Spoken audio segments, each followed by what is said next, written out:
Kenyan because of like the drought that is already there. We have a drought that is really, people are dying in some parts of this country, and therefore I am thinking there will be some budget towards that, drought and famine. I'm also thinking there will be some budget in terms of a pandemic, in case we have another pandemic, how do we go about it? But the most important thing that the budget needs to address is the issue of corruption. Because if we have the money and it's not monitored, and when we are doing the evaluation, we have no accountability at all. And therefore, that process needs to be followed. If we allocate money for the hospitals, have they been built? If it is the medication, the drugs, have they come to the country? Have they been given to the right people? Or if it is it's going to be sold to wananchi. So that process of monitoring and evaluation and accountability is a process that is going to help us, as much as our debt ceiling is going to be going higher than it is right now. The country should not be in a panic mood, because the other day we were 40 million, now we are talking of 50 million people. And therefore our budget, we cannot expect it to be the way it was when we were 40 million or when we were 20 million. So it needs, it will go increasing until maybe we will reach the US the way they operate. But what does this mean for a Kenyan? Because if we are talking about this huge debt that we are accumulating over time, do you think it is time for the government to move away from commercial loans and now get into concessional loans? Yeah, refinancing is inevitable. So refinancing of the ongoing projects, so that maybe we can get a longer period and we pay lesser amount of money with lesser interest. That kind of a conversation is something that the government is having, and I'm sure of that because I've been involved in several of those negotiations. I know the government is trying to do that, but at the same time, the common mwananchi should not panic of that, because even the government themselves, the people in government, they live in this country, they have relatives, they have friends, and they are experiencing the same kind of a situation that we are experiencing. But what is really happening with this kind of debt at this particular time? Remember, all the politicians and the leaders, and I'll be contesting for Kagema seat, so I am talking like an insider, and most of them, they have hidden the money. They have not released the money because they want to compete, and some of them, they don't have the money also, because you remember where COVID came. That is 2 years or 3 years we've been in a pandemic. So even the work was not there. There were no contracts to work. The economy was just down, and therefore the common mwananchi should not be panicking in terms of what is happening in terms of the national debt, because that one will be taken care of by refinancing. It will be taken care of by the paying of taxes. It will be taken care of by many other factors.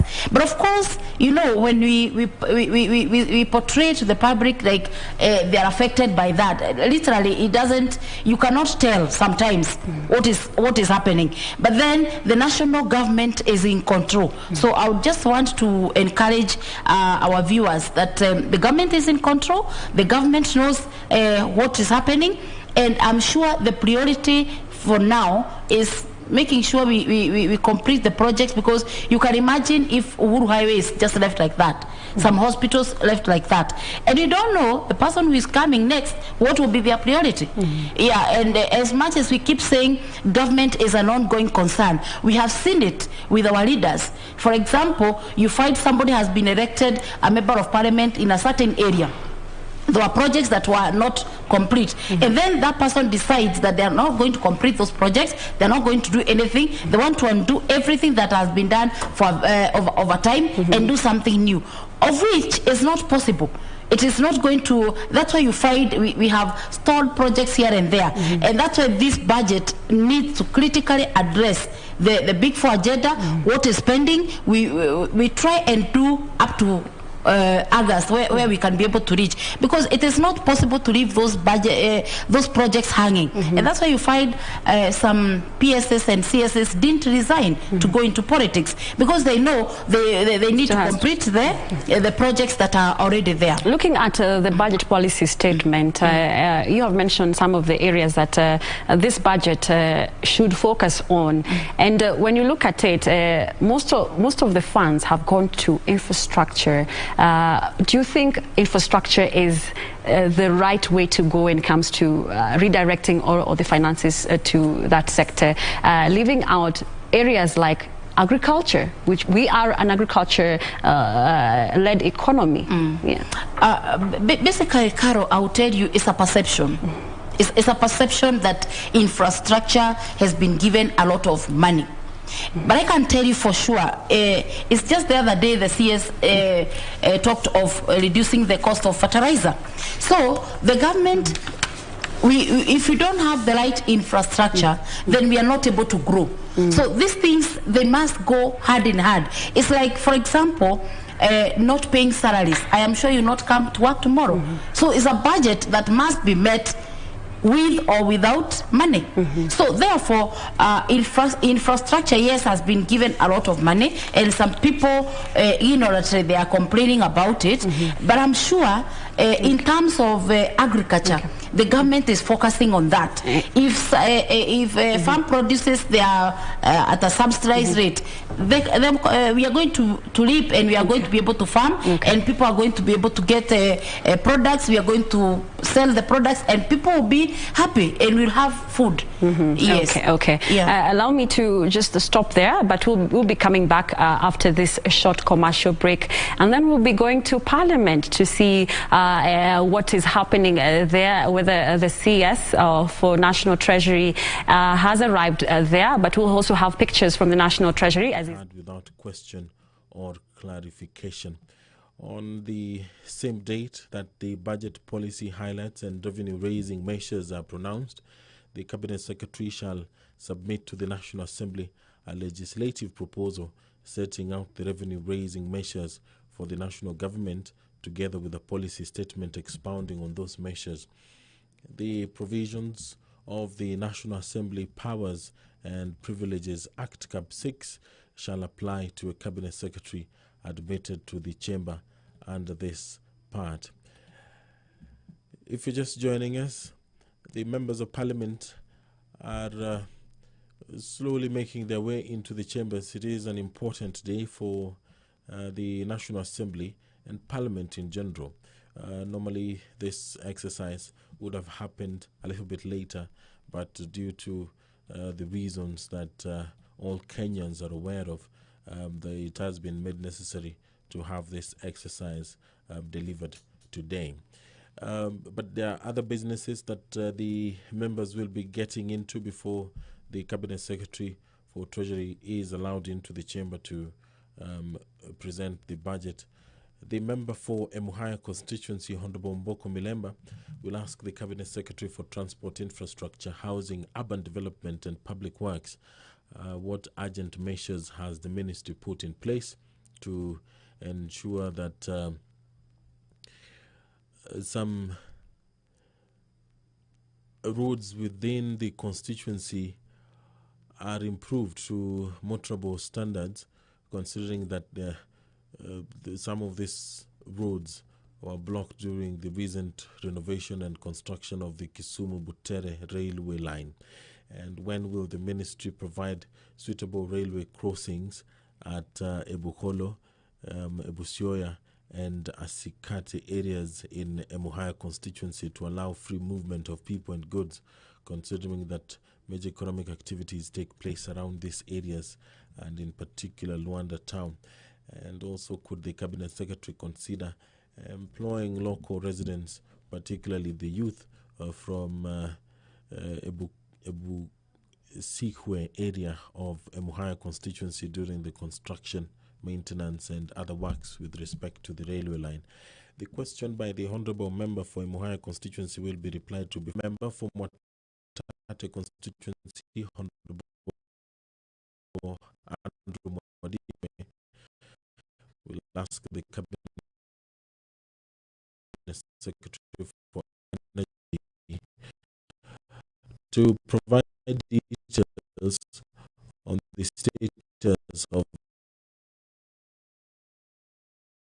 the electricity connectivity, if any, to public schools, health facilities, households, and other public utilities in Mutahi constituency, and also what measures the ministry has put in place to ensure that all public schools, health facilities, households, and other public utilities in Mutahi constituency are connected to the national grid. The question by the Honourable Member for Mutahi constituency will be replied to before the Departmental Committee on Energy. The Member for Kinango constituency, Honourable Benjamin Dalu Tayari, will ask the Cabinet Secretary for Interior and Coordination of National Government to indicate when public participation will be undertaken with regard to the boundaries of the newly created Samburu and Kinango sub-counties in Kinango constituency, Kwale County. And could the Cabinet Secretary explain why the newly gazetted Samburu sub-county was not designated as a recruitment centre in the just concluded 2022 police recruitment exercise? The Speaker of the National Assembly, Honourable Justin Muturi, has walked into the chambers, and this being a very special afternoon for the National Assembly, we do invite you to follow this live broadcast on the go on YouTube and also on KBC Channel 1 as well as Bunge TV. My name is Edward Kabasa. Enjoy your viewing.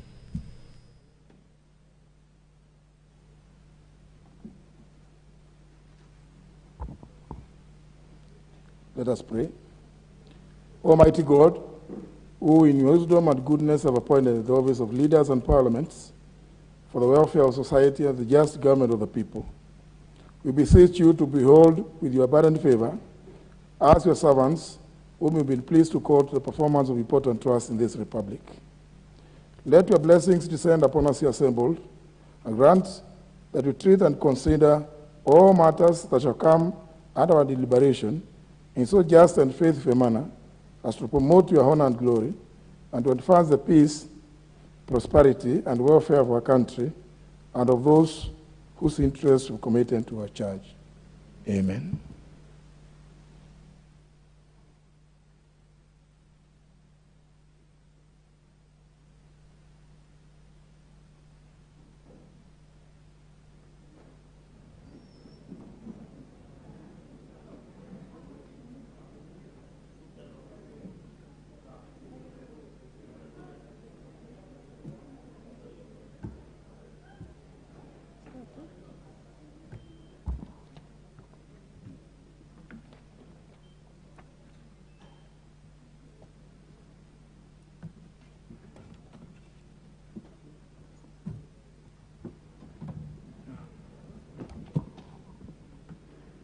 Order number 1, administration of oath.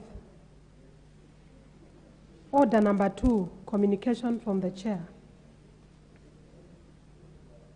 Come later. Order number 3, messages. Order number 4, petitions. Order number 5, papers. Leader of the majority.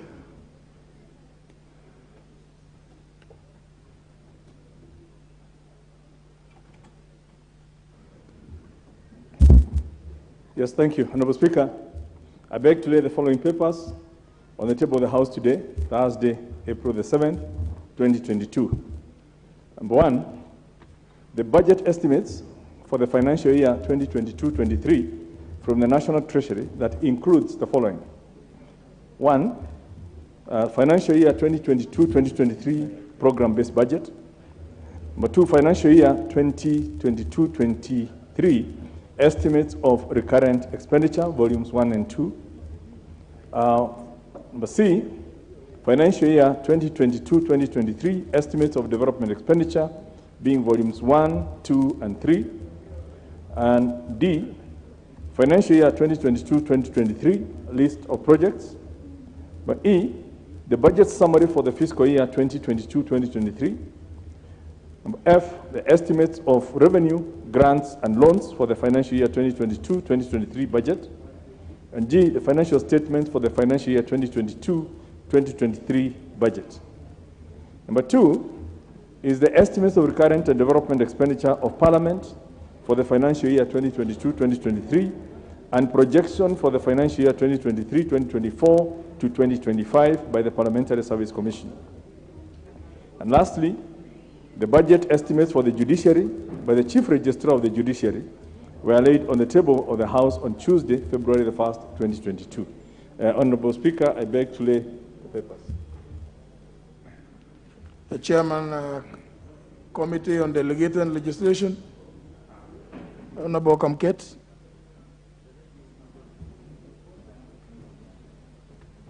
Mr. Speaker, sir, I beg to lay the following paper on the table of the House today, Thursday, April 7, 2022. Report of the Committee on Delegated Legislation on its consideration of the traffic, driving schools, driving instructors, and driving licenses rules 2020, legal notice number 28 of 2020. I thank you. Very well. Next order.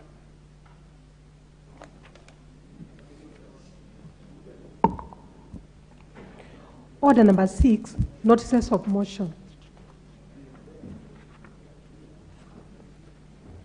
Order number 7, questions and statements. First segment on questions. First question is by the member for Mmoya, the Honorable Omboko Milemba.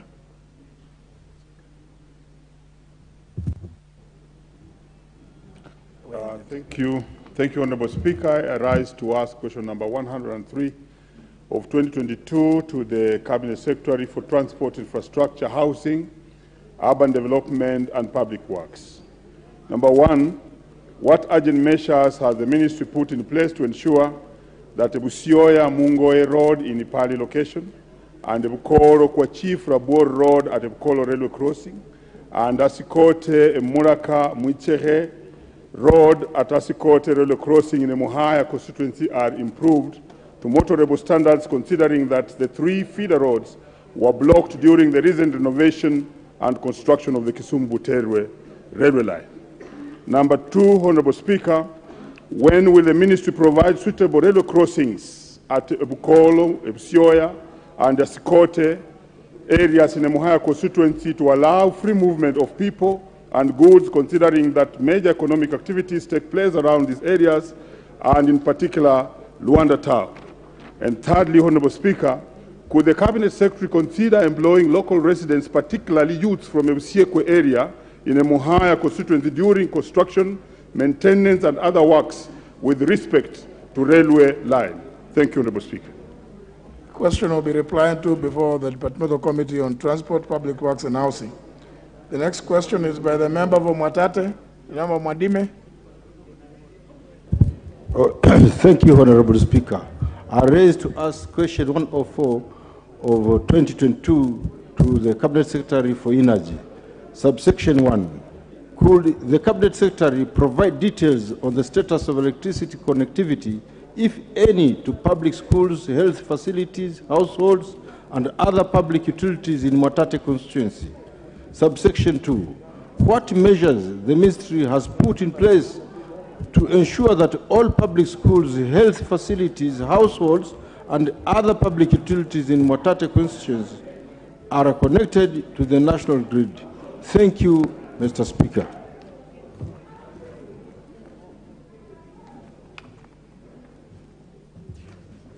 The question will be replied to before the before the Committee on Energy, Departmental Committee on Energy.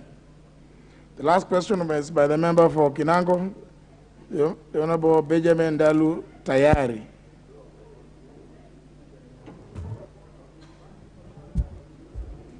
Thank you, Mr. Speaker. I rise to ask question 105 of 2022, directed to the Cabinet Secretary for Interior and Coordination of National Government.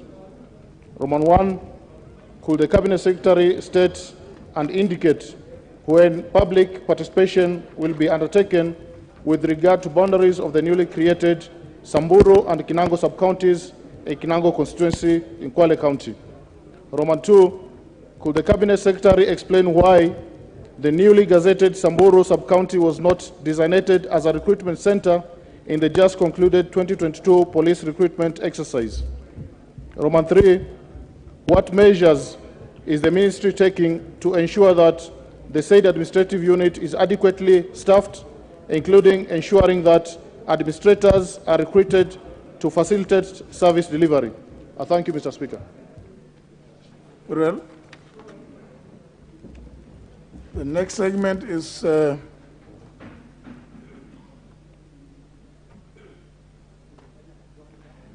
requests for statements. We start with the first by the member for Garissa Township.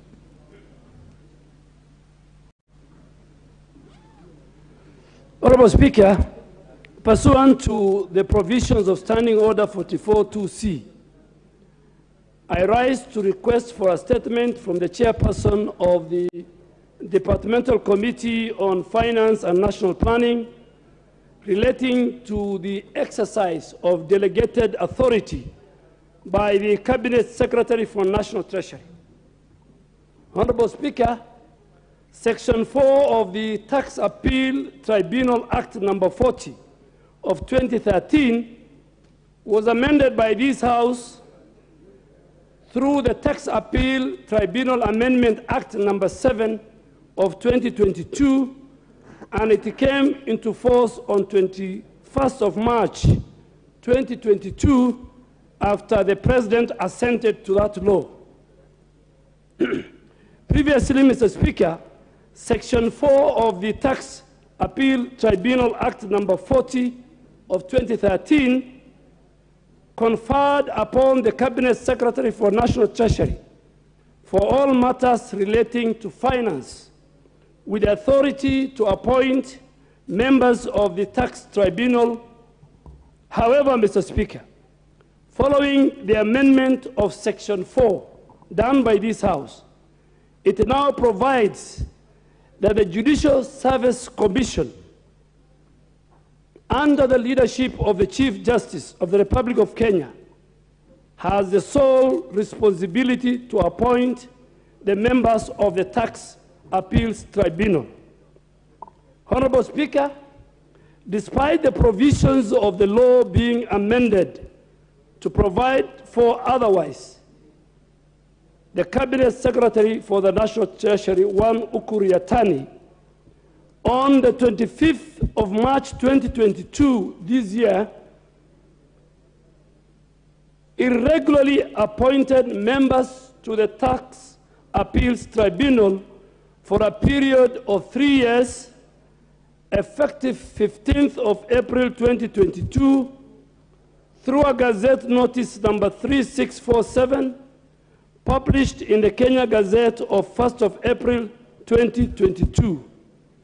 Honorable Speaker, it's on this basis that I seek for a statement from the chairperson of the Departmental Committee on Finance and National Planning to inquire into the matter that I have raised herein, and in particular, which powers does the minister has in exercising delegated authority in the light of the requirements of Section 4 of the Tax Appeals Tribunal Act number 40 of 2013 as amended, and Mr. Speaker, further, whether the Cabinet Secretary is in a position legally to usurp the powers of the Chief Justice and the Chair of the Judicial Service Commission as per the amended Section 4 of the Tax Appeals Tribunal Amendment Act number 7 of 2022. Thank you, Mr. Speaker. Is the Chair of Finance in the House? The Chairperson or the Vice Chair, the Honorable Dirango Yenya?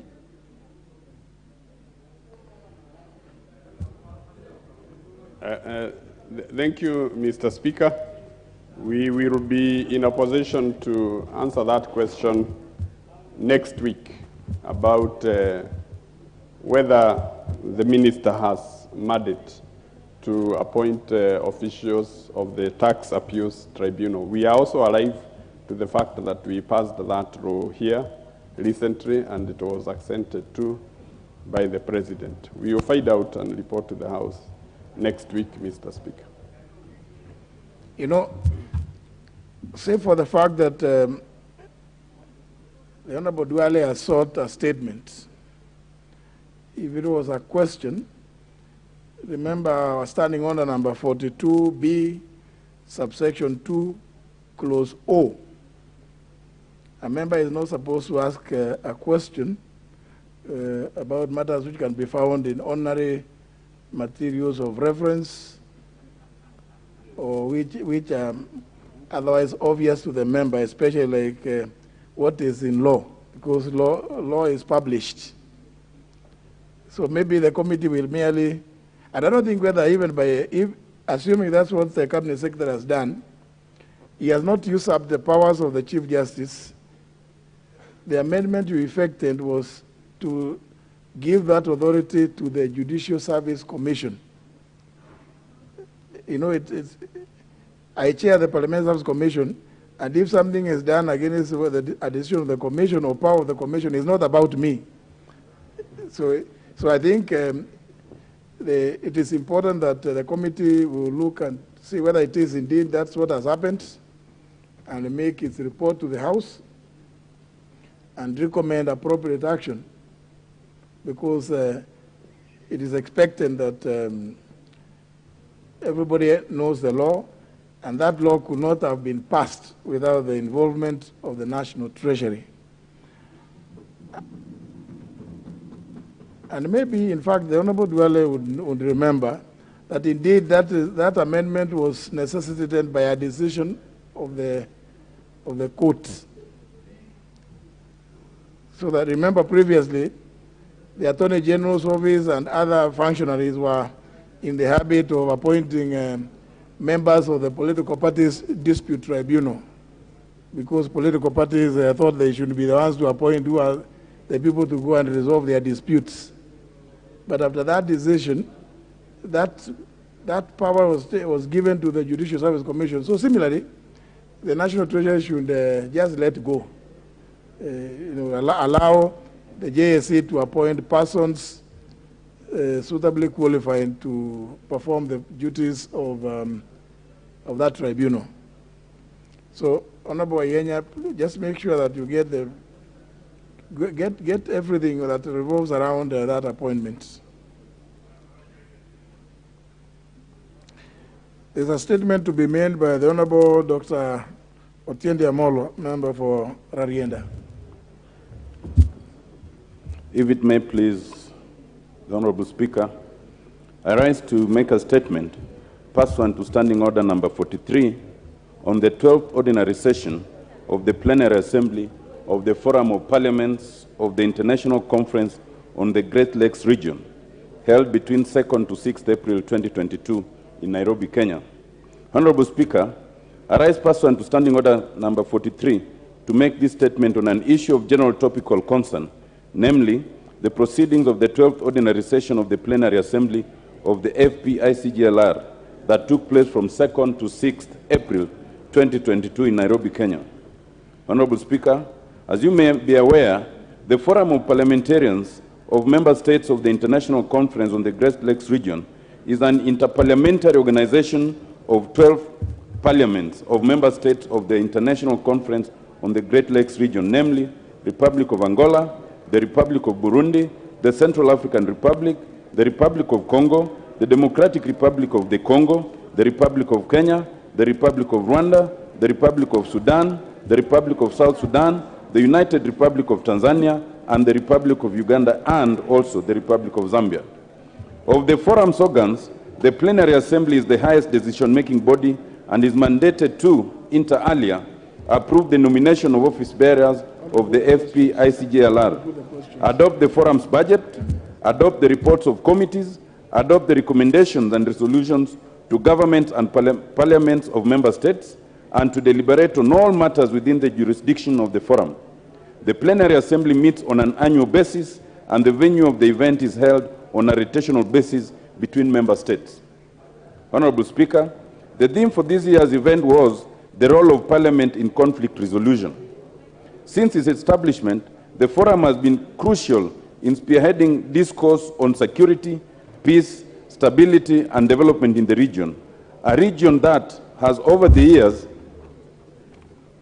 seen more than its fair share of bloody wars, famine, starvation, economic and social inequalities, as well as religious strife and political instability.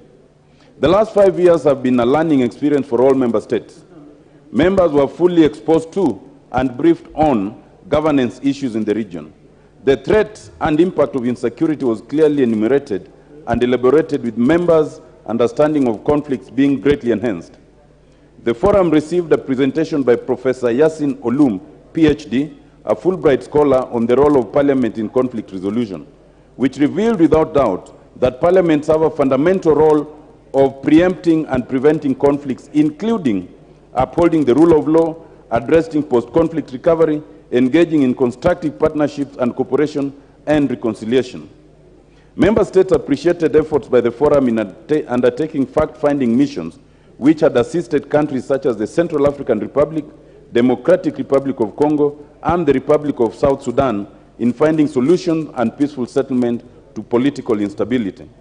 The forum looks forward to future engagements with the parties involved to address outstanding issues for lasting peace. The forum also pledged support in efforts to resolve the ongoing conflict in the Republic of Sudan. It was also resolved that Parliament must be more assertive in addressing the root causes of instability. The President of the forum, who is also the Speaker of the Senate, the Right Honorable Kenneth Lusaka, urged member parliaments to, quote, move from talking to acting, close of quote. Honorable Speaker, in his opening address delivered by the Cabinet Secretary for Interior and Coordination of National Government, His Excellency President Uhuru Kenyatta, CGH, challenged member states on a 5-point question framework for reflection and action on the way forward. Namely, 1, is the role of Parliament preventive or responsive? 2, at what stage in the conflict cycle should Parliament intervene? 3, to what extent should Parliament's intervention role be exercised? 4, which collegiate and peer review mechanism should parliaments adopt in supporting and holding each other accountable? And lastly, how can parliaments inculcate public participation of stakeholders in our built-in shared bonds into this conflict prevention and conflict resolution framework? We therefore must emphasize that Parliament and parliamentarians are important conduit for strengthening governance systems and enhancing democratic ideals.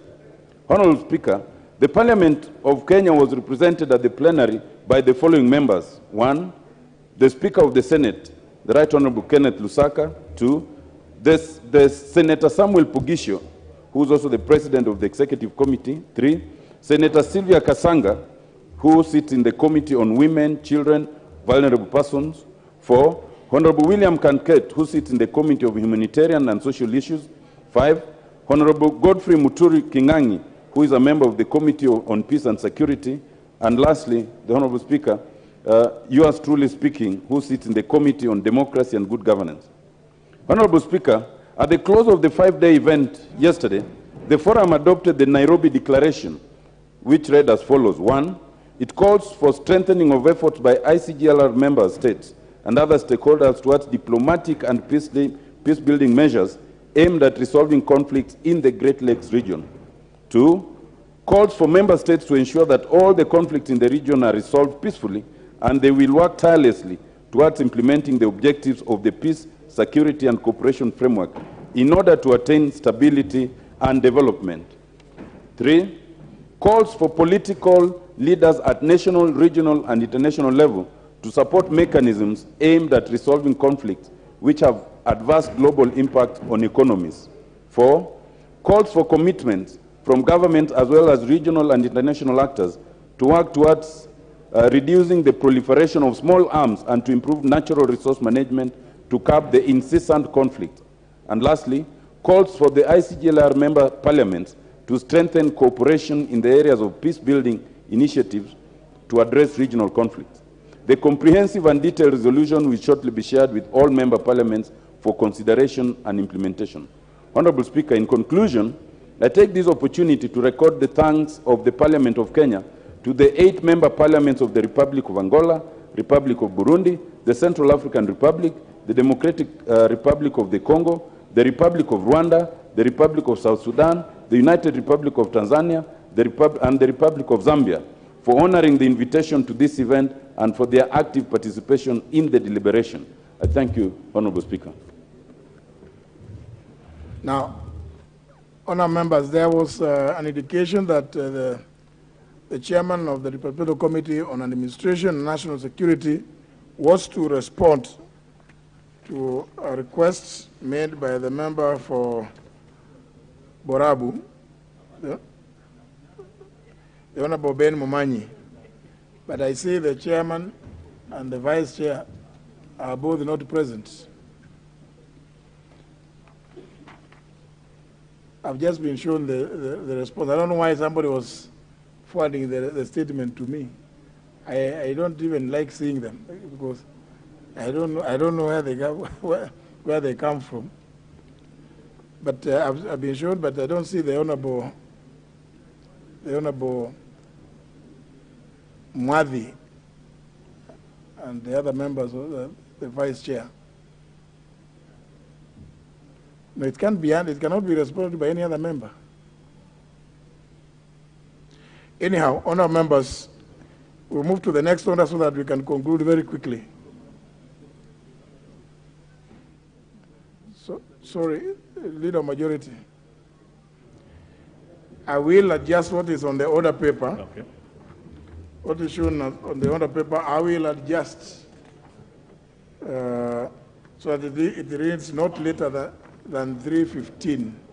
Okay. Not later than 3:15 p.m. is when I will invite the Cabinet Secretary. Proceed, Honorable Kimunya.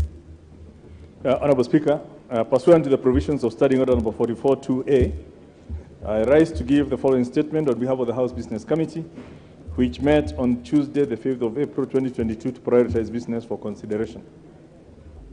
Honorable Speaker, as we are aware, today, pursuant to your ruling, we welcome the Cabinet Secretary for the National Treasury and Planning to make a public pronouncement of the budget highlights and revenue-raising measures for the government for the fiscal year 2022-2023 in accordance with Section 41 of the Public Finance Management Act of 2012 and Standing Orders number 25A and 244C.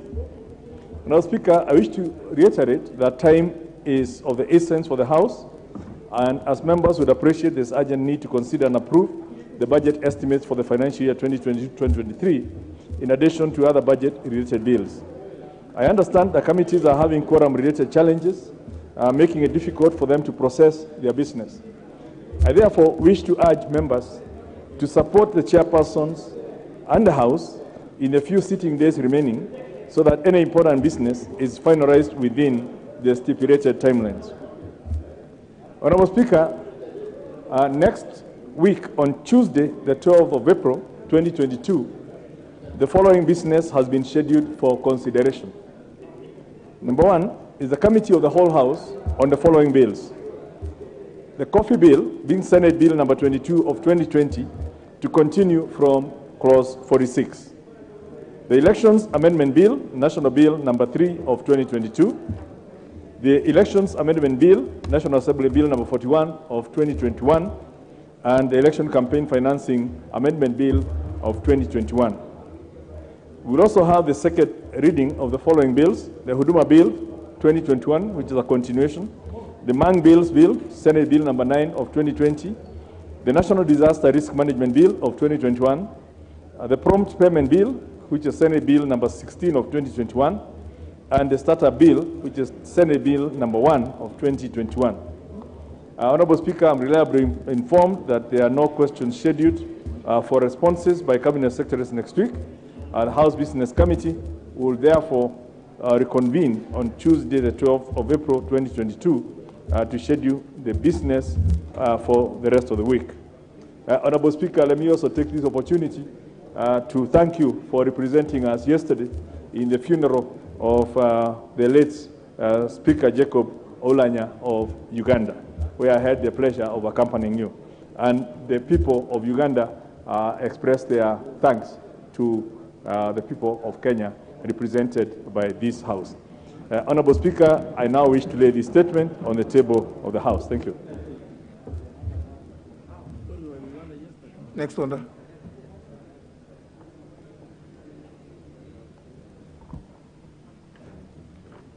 Order number 8, the Elections Amendment Bill, National Assembly Bill number 3 of 2022, second reading. Question to be put.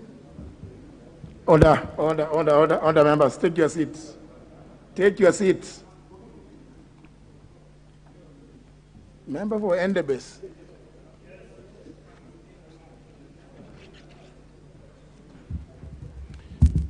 Members, debate on this bill was concluded, and what remained for the question to be put, which I hereby do, that the Elections Amendment Bill, National Assembly Bill number 3 of 2022, be read a second time.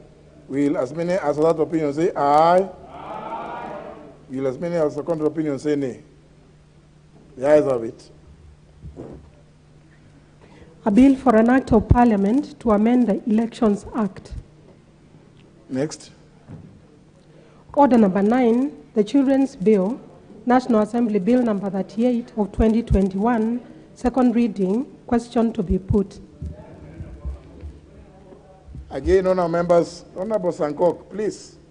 I think the member for Endebess, you better go back to your place. That place doesn't appear to be good for you.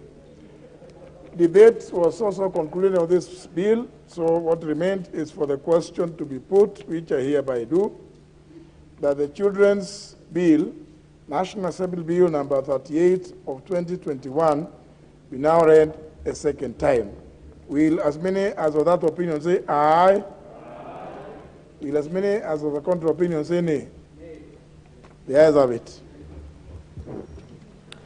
A bill for an act of parliament to give effect to Article 53 of the Constitution to make provision for parental responsibility, fostering, adoption, custody, maintenance, guardianship, care, protection of children, care and protection of children, to make provision for and regulate the administration of children's institutions, to establish a National Children's Council services, and for connected purposes.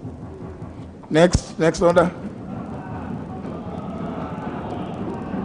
Order number 10.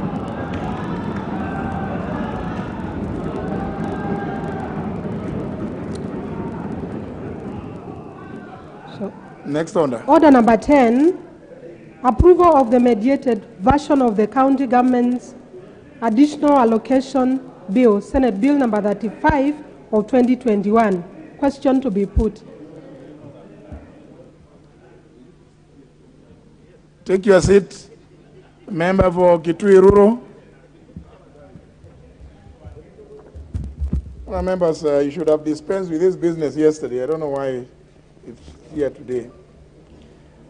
Anyhow, debate was concluded, so I proceed to put the question, which is that pursuant to the provisions of Article 113, Clause 2 of the Constitution, and starting under 150, this House adopts a report of the Mediation Committee on the County Government's Additional Allocation Bill, Senate Bill number 35 of 2021, laid on the table of the House on Thursday, March 31st, 2022, and approves the mediated version of the County Government's Additional Allocation Bill, Senate Bill number 35 of 2021.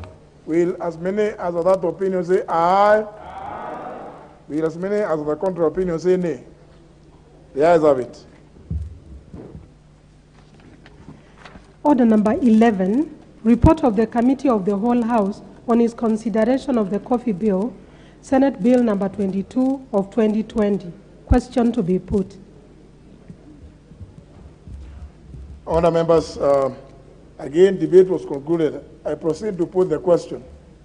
The member for Awendo, where are you? Don't do that. Don't do that. And this, I can see you are being misled by the experienced member for Suna East. You just freeze. Honour members, I put the question, which is that this House do agree with the report of the Committee of the Whole House on its consideration of the coffee bill, Senate Bill number 22 of 2020, and seek leave to sit again. Will as many as of that opinion say aye? Aye. Will as many as the counter opinion say nay? The ayes have it.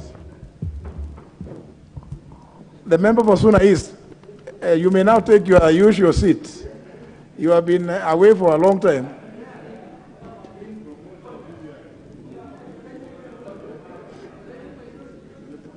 Order number 12, the National Electronic Single Window System Bill, National Assembly Bill number 15 of 2021. Second reading, question to be put. Now, those ones who are walking very fast, please, just be where you are. Remain where you are. Member for Nyeri, please. I know you have stayed for too long already. Let's just finish this business. Because, honourable members, you completed debate on this bill. Let me put the question, which is that the National Electronic Single Window System Bill, National Assembly Bill number 15 of 2021, be now read a second time. Will as many as of that opinion say aye? Aye. Will as many as of counter opinion say nay? The ayes have it. A bill for an act of parliament to provide for the establishment and operationalization of the National Electronic Single Window System in order to facilitate trade, the establishment of the Kenya Trade Network Agency to provide for the electronic transaction and for connected purposes.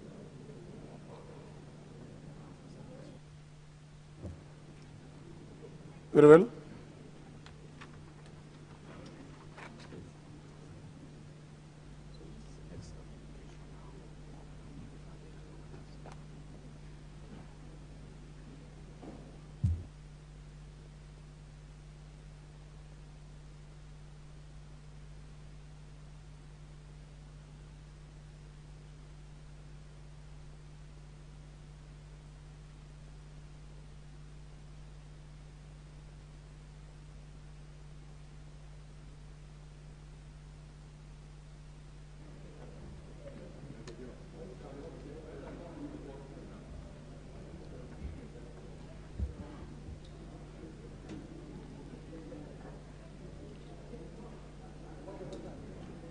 Honourable members, I did indicate that I was making and amended what is on the order paper to read not later than 3:15 p.m. Majority Whip, please, if you could just take your seat now. Take your seat.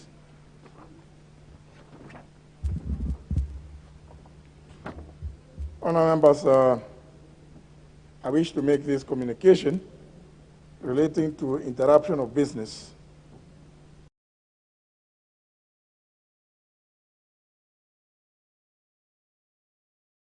As the Cabinet Secretary for the National Treasury to make a public pronouncement of the budget policy highlights and revenue-raising measures for the national government each financial year. In this regard, and as communicated earlier this week, the Cabinet Secretary will be making this pronouncement shortly. Honourable members, you will observe that this activity is taking place earlier than has been in the previous years. This practice was adopted to allow the Judiciary and Parliament to submit to the National Treasury their budget estimates earlier during election years to enable conclusion of budget matters before the National Assembly adjourns Senate year prior to a general election. Honourable members, before inviting the Cabinet Secretary for the National Treasury to make the proposed budget pronouncements for the financial year 2022-2023, I wish to recognize the other Cabinet Secretaries, Principal Secretaries, and members of the Diplomatic Corps, development partners, senior government officials, and other invited guests, and notably the Right Honourable Raila Odinga,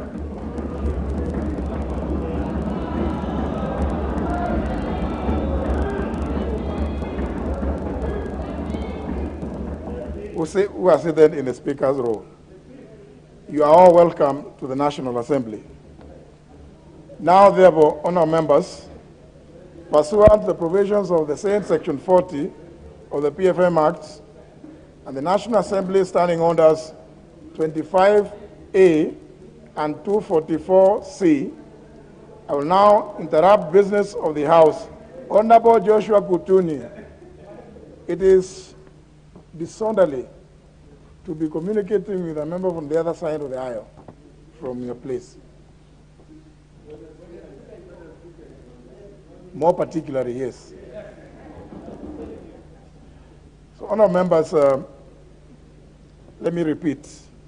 Now, therefore, pursuant to the same provisions of Section 40 of the Public Finance Management Act of 2012 and the National Assembly Standing Orders 25A and 244C, I will now interrupt business of the House to allow the Cabinet Secretary for the National Treasury to make a public pronouncement of the budget policy highlights and propose revenue-raising measures for the national government for the financial year 2022-2023 and the medium term.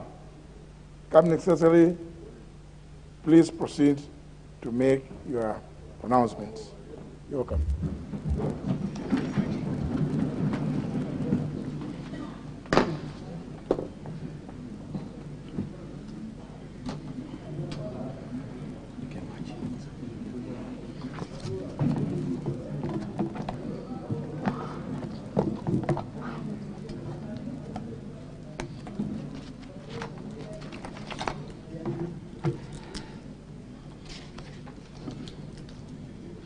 Mr. Speaker, it's once again an immense privilege for me to present to this august House and the people of the Republic of Kenya the budget statement that highlights the budget policies and the revenue-raising measures for the financial year 2022-2023.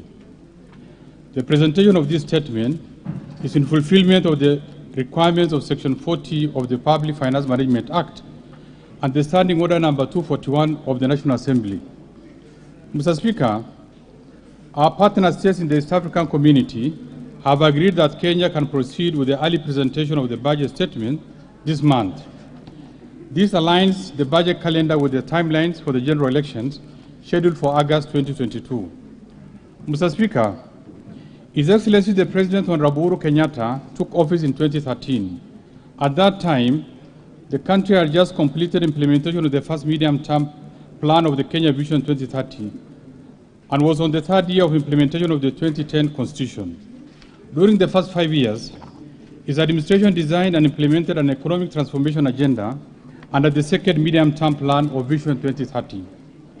The agenda focused on five key pillars.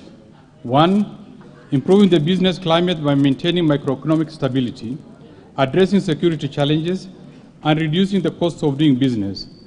2, closing the infrastructure gaps.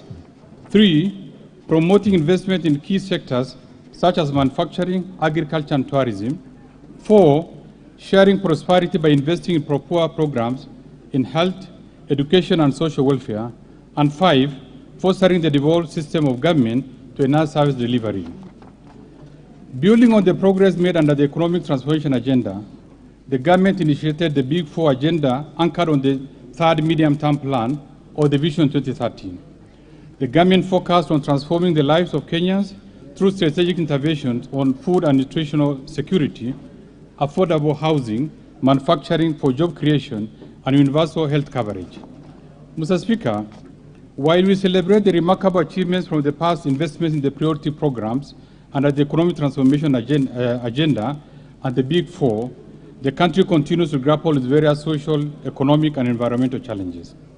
In preparing this year's budget, we extensively consulted Kenyans. The insights, comments, and suggestions have informed the priorities laid in this budget. Key among the concerns: 1, the high cost of living; 2, high level of unemployment among the youth; 3, income inequality; and 4, public debt burden. Mr. Speaker, we have noted that most of the concerns raised by Kenyans were associated with the negative effects of COVID-19 pandemic. In response, the government developed and implemented appropriate economic policies and rolled out targeted programs that cushioned the citizens and businesses from the adverse effects of the pandemic. Building on the progress realized, we have outlined policies in this budget that are geared towards returning the economy back on a more sustainable growth path for improved livelihoods. In pursuit of this, we have therefore chosen this year's budget theme as accelerating economic recovery for improved livelihoods. The government will implement economic policies and undertake structural reforms geared towards improving the welfare of Kenyans. This includes aligning and accelerating implementation of the Big Four agenda and the third economic stimulus program for sustainable growth. Mr. Speaker, conscious of the constrained fiscal space, we intend to implement these policy measures within a sustainable fiscal framework. Indeed, we have moderated our spending levels, targets, and ensured cautious revenue projections. We have reprioritized public spending towards proper expenditures in health, education, and supporting the vulnerable segments of the population. In addition, we are leveraging on the public-private partnership to fund projects, support the private sector, and narrow fiscal deficit. Mr. Speaker, the next section of my statement will give highlights of the economic policy context, policy priorities of the government, and the strategy for accelerated economic recovery.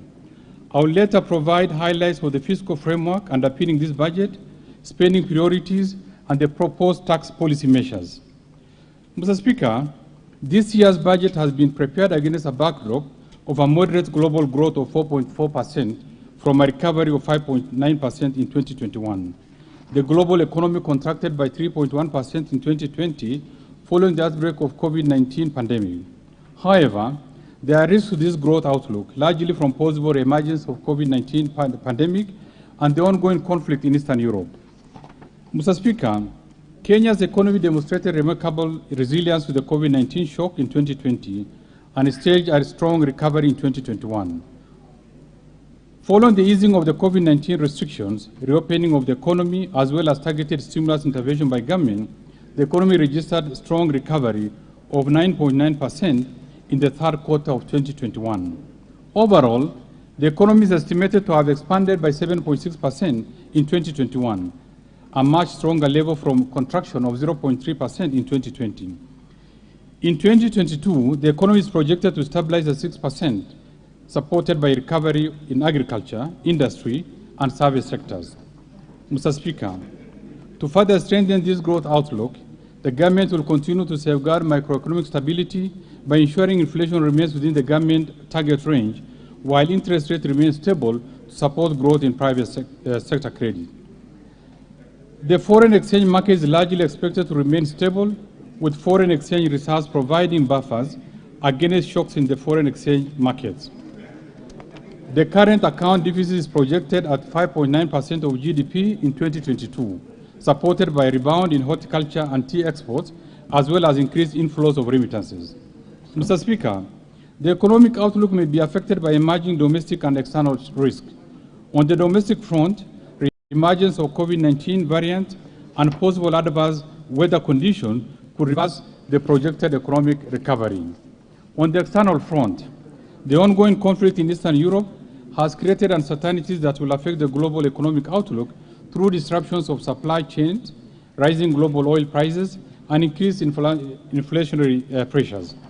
Mr. Speaker, the government will monitor all the domestic and external risks and take appropriate policy actions to cushion the economy and Kenyans in the event the risk materializes. Mr. Speaker, in 2017, the government has progressively implemented policies and programs under the Big Four agenda to foster socioeconomic development. However, the COVID-19 pandemic slowed down the implementation and full realization of the expected benefits. Mr. Speaker, to further accelerate economic recovery and improve livelihoods, the government will continue to implement and expand the economic recovery program in this budget. The program is hinged on a sound macroeconomic policy framework that aims to, 1, enhance security for our citizens and their properties, while fostering a secure and conducive business environment. 2, scale up development of critical infrastructure in roads, rail, energy, and water sectors. This will ease movements of people and goods, reduce the cost of doing business, enhance access to social amenities, and promote Kenya's competitiveness. 3, enhance transformation of key economic sectors for broad-based sustainable recovery by promoting agricultural productivity, growth in manufacturing, environmental conservation and water supply, support tourism recovery, and ensure sustainable land use and management.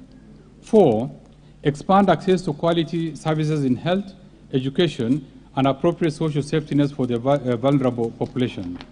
5, support the youth, women, and persons living with disabilities through government-funded empowerment program. 6, continue supporting the evolved system of government through active engagements, policy guidance, and timely transfers of shareable revenues. These will indeed strengthen county government systems and enhance quality service delivery. And lastly, sustain implementation of various reforms targeted at enhancing efficiency in the delivery of public services. Mr. Speaker, the implementation of the Economic Recovery Program that's also supported by the International Monetary Fund is fully on track. The IMF program has 4 key objectives. First, scaling up the COVID-19 response by supporting health and other sectors most impacted by the pandemic. Second, reducing debt vulnerabilities by pursuing a revenue-driven fiscal consolidation plan that targets to stabilize debt to GDP ratio and subsequently put it on a downward level. Third, supporting the structural and governance reforms while addressing weaknesses in state-owned enterprises with a view to enhancing efficiency in the management of economic and fiscal affairs. And fourth, implementing specific measures to strengthen the monetary policy framework and support financial stability.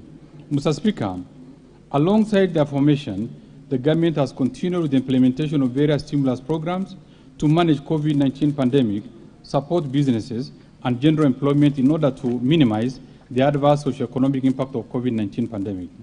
Mr. Speaker, in the financial year 2021-2022, the third phase of the economic stimulus program and the implementation targeted, 1, the Kazi Mutani program to create employment for over 200,000 youth across the country. 2, preparation of the education sector for the transition in the competency-based curriculum by considering new classrooms to accommodate more than 1 million people expected to join junior secondary schools in January 2023. 3, construction of additional 50 new level 3 hospitals in uncovered and densely populated areas across the country to enhance access to medical services. 4, supporting livelihoods of farmers within the sugar belt, provision of fertilizer subsidy to small-scale tea farmers, and completion of the ongoing intervention in the COVID subsector. And 5, supporting communities affected by drought in arid and semi-arid regions of the country. Mr. Speaker, in this statement, I'll be proposing additional allocation to various activities under the economic stimulus program to further support livelihoods and stimulate economic activities.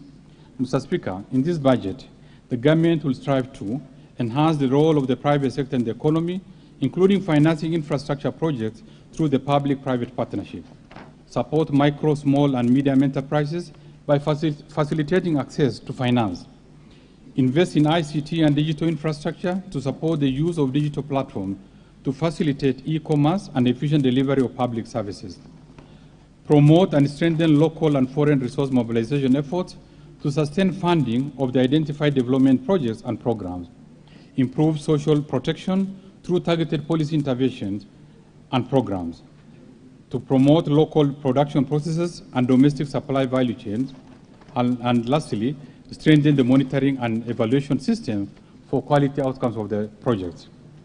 Mr. Speaker, implementation of the socio-economic policies and structural reforms have seen Kenya graduate from a low-income to a middle-income country with an estimated per capita income of Kenyan shilling 244,000 in 2021. This is a significant leap of 92.1% from the level of Kenyan shilling 127,000 in 2013. Our vision is to achieve the upper middle income status by 2030 with a minimum per capita income of at least Kenyan shilling 453,000. Mr. Speaker, looking back since 2013, when the current government took reign of power, Kenya has achieved monumental milestones, especially at the macroeconomic level. For instance, the economy has grown by 155% from the value of Kenya shilling 5.3 trillion in 2013 to Kenya shilling 13.5 trillion in 2022. 2, a strong economic growth, averaging 4.6%, has been realized over the period, including impressive recovery of 7.6% in 2021 from a contraction of 0.3% in 2020 occasioned by the COVID-19 pandemic. Third, cumulatively 5.1 million new jobs in both formal and informal sectors were created. Fourthly, the economy has maintained macroeconomic stability with inflation rate within target and interest rates remaining stable. The average annual inflation rate declined from 7.2% in 2013 to 5.7% in 2021. Fifthly, the commercial bank lending to the private sector doubled from Kenya shilling 1.5 trillion to Kenya shilling 3.1 trillion in 2021. Sixth, successfully lengthened the average time to maturity for treasury bonds from 7.4 years in June 2013 to 9 years in March 2022. This has improved the maturity profile of domestic debt and supported refinancing risk mitigation. Seventh, the foreign exchange market has remained stable, with the official foreign exchange reserves increasing from US $6.5 billion or 4.4 months of import cover to US $9.5 billion or 5.6 months of import cover in 2021. The current account deficit improved by dropping from 7.7% of GDP in 2013 to 4.9% of GDP in 2021, effectively supporting the stability of the foreign exchange market. Annual diaspora remittance grew by close to 300% from Kenya shilling 112 billion in 2013 to the current Kenya shilling 436 billion in 2022. Foreign direct investment rose from Kenya shilling 56.7 trillion in 2013 to Kenya shilling 75.1 trillion in 2027. Ordinary revenue collection has more than doubled from Kenya shilling 0.8 trillion in the financial year 2012-2013 to Kenya shilling 1.8 trillion in the financial year 2020-21, and further to Kenya shilling 2 trillion in the financial year 2021-2022. The poverty prevalence rate declined from 36.1% in 2013 to 33.6% in 2019. Mr. Speaker, the ongoing police reforms aimed at protecting lives and enhancing general security of the citizens have significantly improved the ratio of police to citizen, from 1 policeman to 1,000 citizens in 2012 to the current 1 policeman to 462 citizens. With regard to the infrastructure, Mr. Speaker, the government has constructed an additional 10,500 kilometers of tarmac roads spread across the 47 counties, facilitating efficient movement of people and goods, thereby rapidly stimulating economic activities. Mr. Speaker, the completion of the standard gauge railway has not only eased movement of passengers during the period, but also led to the transportation of 17.6 million tons of cargo between 2018 and 2021. During this period, over 6.5 million passengers have used the standard gauge railway. This has had positive effects on the economy, including creation of jobs. Mr. Speaker, within the same period, the government tripled power generation from 1,300 megawatts to the current 3,900 megawatts. Of these, 73% is from green source, thus consolidating Kenya's leading generation of green energy in Africa. This has significantly increased the number of households connected to electricity to more than 8.3 million today, compared to 2.3 million in 2013. Mr. Speaker, the international oil prices have been rapidly rising for close to a year without any sign of easing. Conscious of the adverse impact of the high oil prices on all sectors of the economy, the government has taken deliberate steps to subsidize palm prices through the Petroleum Development Levy Fund. This action has stabilized palm prices and consequently prices of goods and services. The government remains committed to provide adequate resources to mitigate the rising cost of fuel. Mr. Speaker, in its pursuit to increase productivity while staying on the economic transformation trajectory, the government has sustained the pace of investment in all sectors. The agricultural sector remains the largest contributor to our GDP and priority under the Big Four agenda on food and nutrition security. The government has continued to support large-scale production of staple food, expanded irrigation schemes, increased access to agricultural inputs, and supported smallholder farmers to sustainably produce and market various commodities. In addition, the government introduced the warehouse receipt system to reduce post-harvest losses. Mr. Speaker, the price of fertilizer has more than doubled in the last 1 year and is still rising. To safeguard food security in the country, the government has allocated Kenya shilling 3 billion to subsidize farmers during the current planting season. We propose to allocate a further Kenya shilling 2.7 billion in the financial 2022-2023 to cushion the farmers while sustaining food production.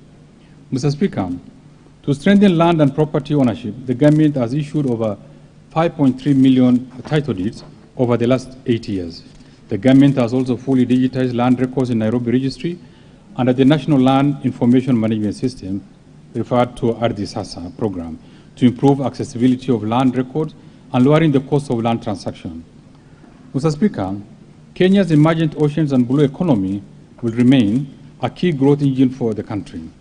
In the last 5 years, the country has heavily invested in measures to expand marine fisheries, grow marine transport and logistics, and establishing Kenya as a source of quality and cost-effective labor. These measures have resulted in the opening of the Lamu port, reopening of the port of Kisumu, establishment of the nascent shipyards at the port of Mombasa and Kisumu, revival of the Kenya National Shipping Line, construction of an ultra-modern tuna fish hub at Liwatoni in Mombasa, among others. Mr. Speaker, with the proposed interventions, the sector is on course to be among the top 5 key contributors to the Kenyan economy and a game-changer in enhancement of the socio-economic fortune of the Kenyans living next to our marine resources. Mr. Speaker, prior to the COVID-19 pandemic, the government's strategy to revive the tourism sector has yielded positive results. The earnings from the sector had increased by 74% from Kenya shilling 94 billion in 2013 to Kenya shilling 163.6 billion in 2019. Tourist arrivals had also increased from 1.5 million to 2 million during the same period. In 2020, these numbers significantly declined due to the adverse effects of COVID-19 pandemic. Mr. Speaker, in the health sector, hospital bed capacity increased from 56,069 in 2013 to 82,291 in 2020.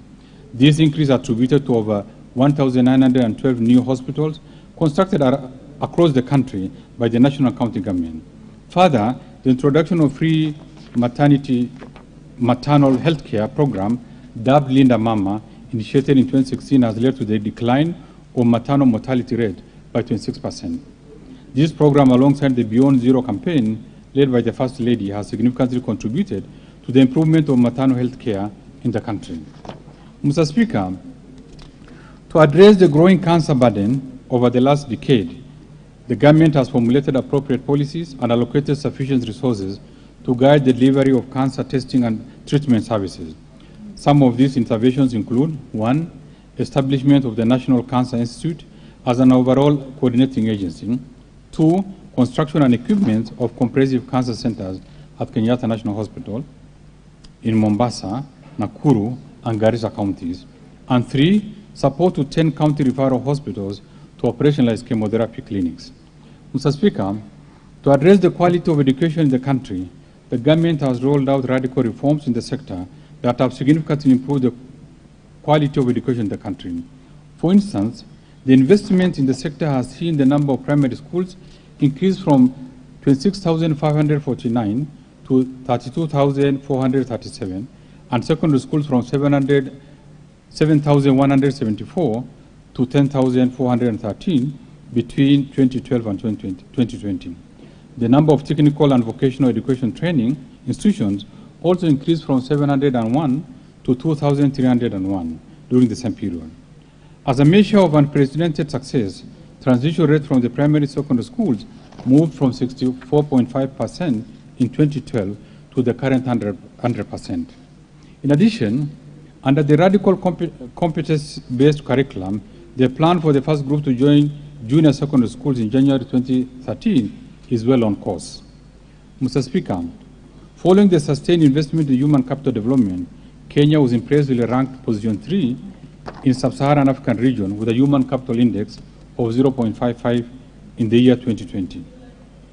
Mr. Speaker, from 2013 to 2021, the government disbursed Kenya shilling 151.6 billion through the Inua Jamii program support over 1.2 million vulnerable persons, among them orphans, the elderly, and persons living with severe disabilities. Further, the government disbursed Kenya shilling 6.95 billion to support women, youth, and persons with disabilities enterprises through 74,021 groups under the WESO Fund.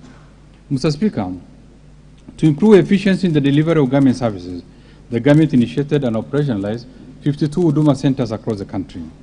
In 2014, the government launched the e-citizen platform, where 350 government services have now been successfully migrated. The platform has since served over 27.2 million customers while raising Kenya shilling 87.1 billion in revenue for the government. Mr. Speaker, in 2013, the government successfully rolled out implementation of the 2010 Constitution.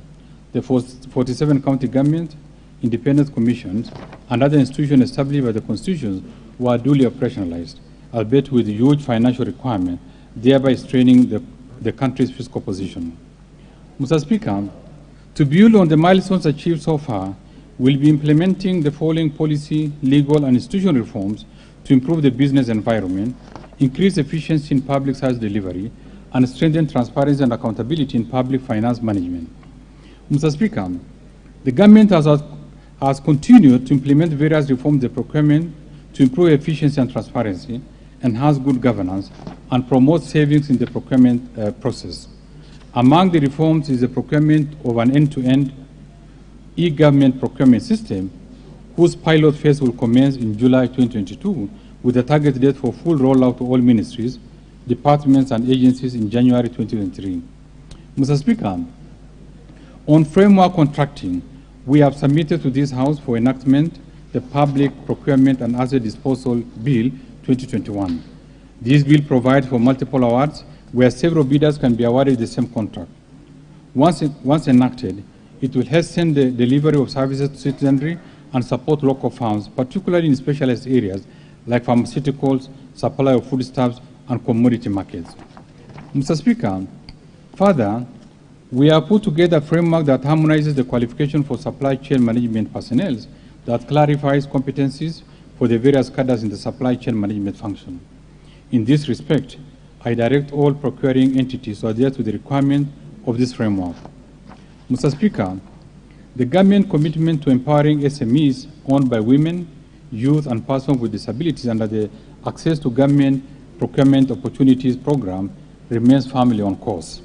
In this respect, National Treasury has re-engineered the AGBO portal to enable real-time registration and monitoring. The system has further been linked to other government institutions to facilitate faster verification and reporting. Mr. Speaker, we have undertaken a comprehensive assessment of vulnerabilities in state-owned enterprises. In particular, the in-depth financial evaluations of selected state-owned enterprises, excluding Kenya Airways, that face the largest financial and fiscal risk, revealed a cumulative liquidity gap of shilling 383 billion over the next 5 years. This gap is expected to be covered by undertaking specific policy interventions to improve efficiencies, reduce costs, and increase revenue. Mr. Speaker, in order to enhance the operational and financial efficiency of state-owned enterprises, we shall, first, implement the blueprint on governance reforms, on enforcement and separation of roles and responsibilities among institutions that exercise oversight. Second, fast-track the implementation of government investment management information system and capture, among others, all loan advance to the enterprises. Third, extend the coverage of financial evaluations to other state-owned enterprises to be able to anticipate, quantify, monitor, manage, and mitigate fiscal risk from the state corporations. Mr. Speaker, Kenya Airways plays a major and catalytic role in the economic development of this country. The airline is facing severe cash flow constraints following the global lockdowns triggered by the COVID-19 pandemic. The government, as a major shareholder, supporting the restructuring of Kenya Airways to adapt to the challenges facing the aviation industry due to the adverse impact of COVID-19 pandemic. Kenya Airways will be required to trim its network, rationalize frequencies of flights, operate a smaller fleet, and rationalize its staff complement. I'll be proposing a budget allocation to meet the restructuring costs. Mr. Speaker, the government will continue to support Kenya Power and Lighting Company to increase its efficiency while sustaining systematic reduction in tariff to electricity users. The recent 15% tariff reduction by the government has not only brought immediate relief to the consumers, but also led to the realization of broad benefits, including reductions of prices of goods by manufacturers. Mr. Speaker, the Kenyan banking sector is stable and has shown great resilience with strong capital and liquidity buffers built on reforms initiated by the Central Bank of Kenya. A clear demonstration of resilience and recovery of the banking sector from the adverse effects of COVID-19 pandemic was strong capital adequacy and liquidity ratios. As at the end of December 2021, capital adequacy ratio was 19.6%, which was above the minimum requirement of 14.5%, while liquidity ratio was 56.2%, which is also above the 20% requirement. The sector has continued with its transformation journey under the Kenya Banking Sector Charter issued in 2019 by the Central Bank of Kenya. The charter focuses on strengthening risk-based credit pricing, entrenching customer centricity in the operations, and ensuring ethical culture in the banks. In addition, the Central Bank of Kenya Act 2021 was enacted to provide the Central Bank with powers to license and oversight the previously unregulated digital credit providers. Mr. Speaker, commercial banks face climate-related risk in their operations. In this regard, the CBK issued a detailed guidelines on climate-related risk management to all commercial banks in October 2021. The banks are now required to integrate climate-related risk into their overall risk management framework. Mr. Speaker, the Fin Access Survey 2021 conducted in the 47 counties revealed that access to formal financial services improved from 82.9% in 2019 to 83.7% in 2021. The increase of 0.8% access through the formal channels was attributed to the progress made by Kenya to expand financial access through various channels, including mobile money financial platforms. Access through the informal channels, on the other hand, reduced from 6.1% to 4.7%, while the excluded population increased slightly from 11% to 11.6% during the same period. Mr. Speaker, over the last 15 years, an elaborate financial service ecosystem in Kenya has evolved from an initial basic money transfer innovation. In this period, access to financial services has increased from 26% of adults in 2006 to the current 83%. Further, the government has rolled out mobile money, strengthened real-time gross settlement system, and established a regional payment system at both the East African Community and Comesa region. In order to strengthen the national payment system, Mr. Speaker, the Central Bank of Kenya in February 2022 launched the National Payment Strategy 2022-2025, which seeks to realize a faster, secure, efficient, and collaborative payment system that supports financial inclusion and innovation, while reinforcing the emergence of 24-hour economy. Mr. Speaker, in order to attract increased financing and investment in Kenya, the Nairobi International Financial System Authority has put in place the required operating framework and regulations.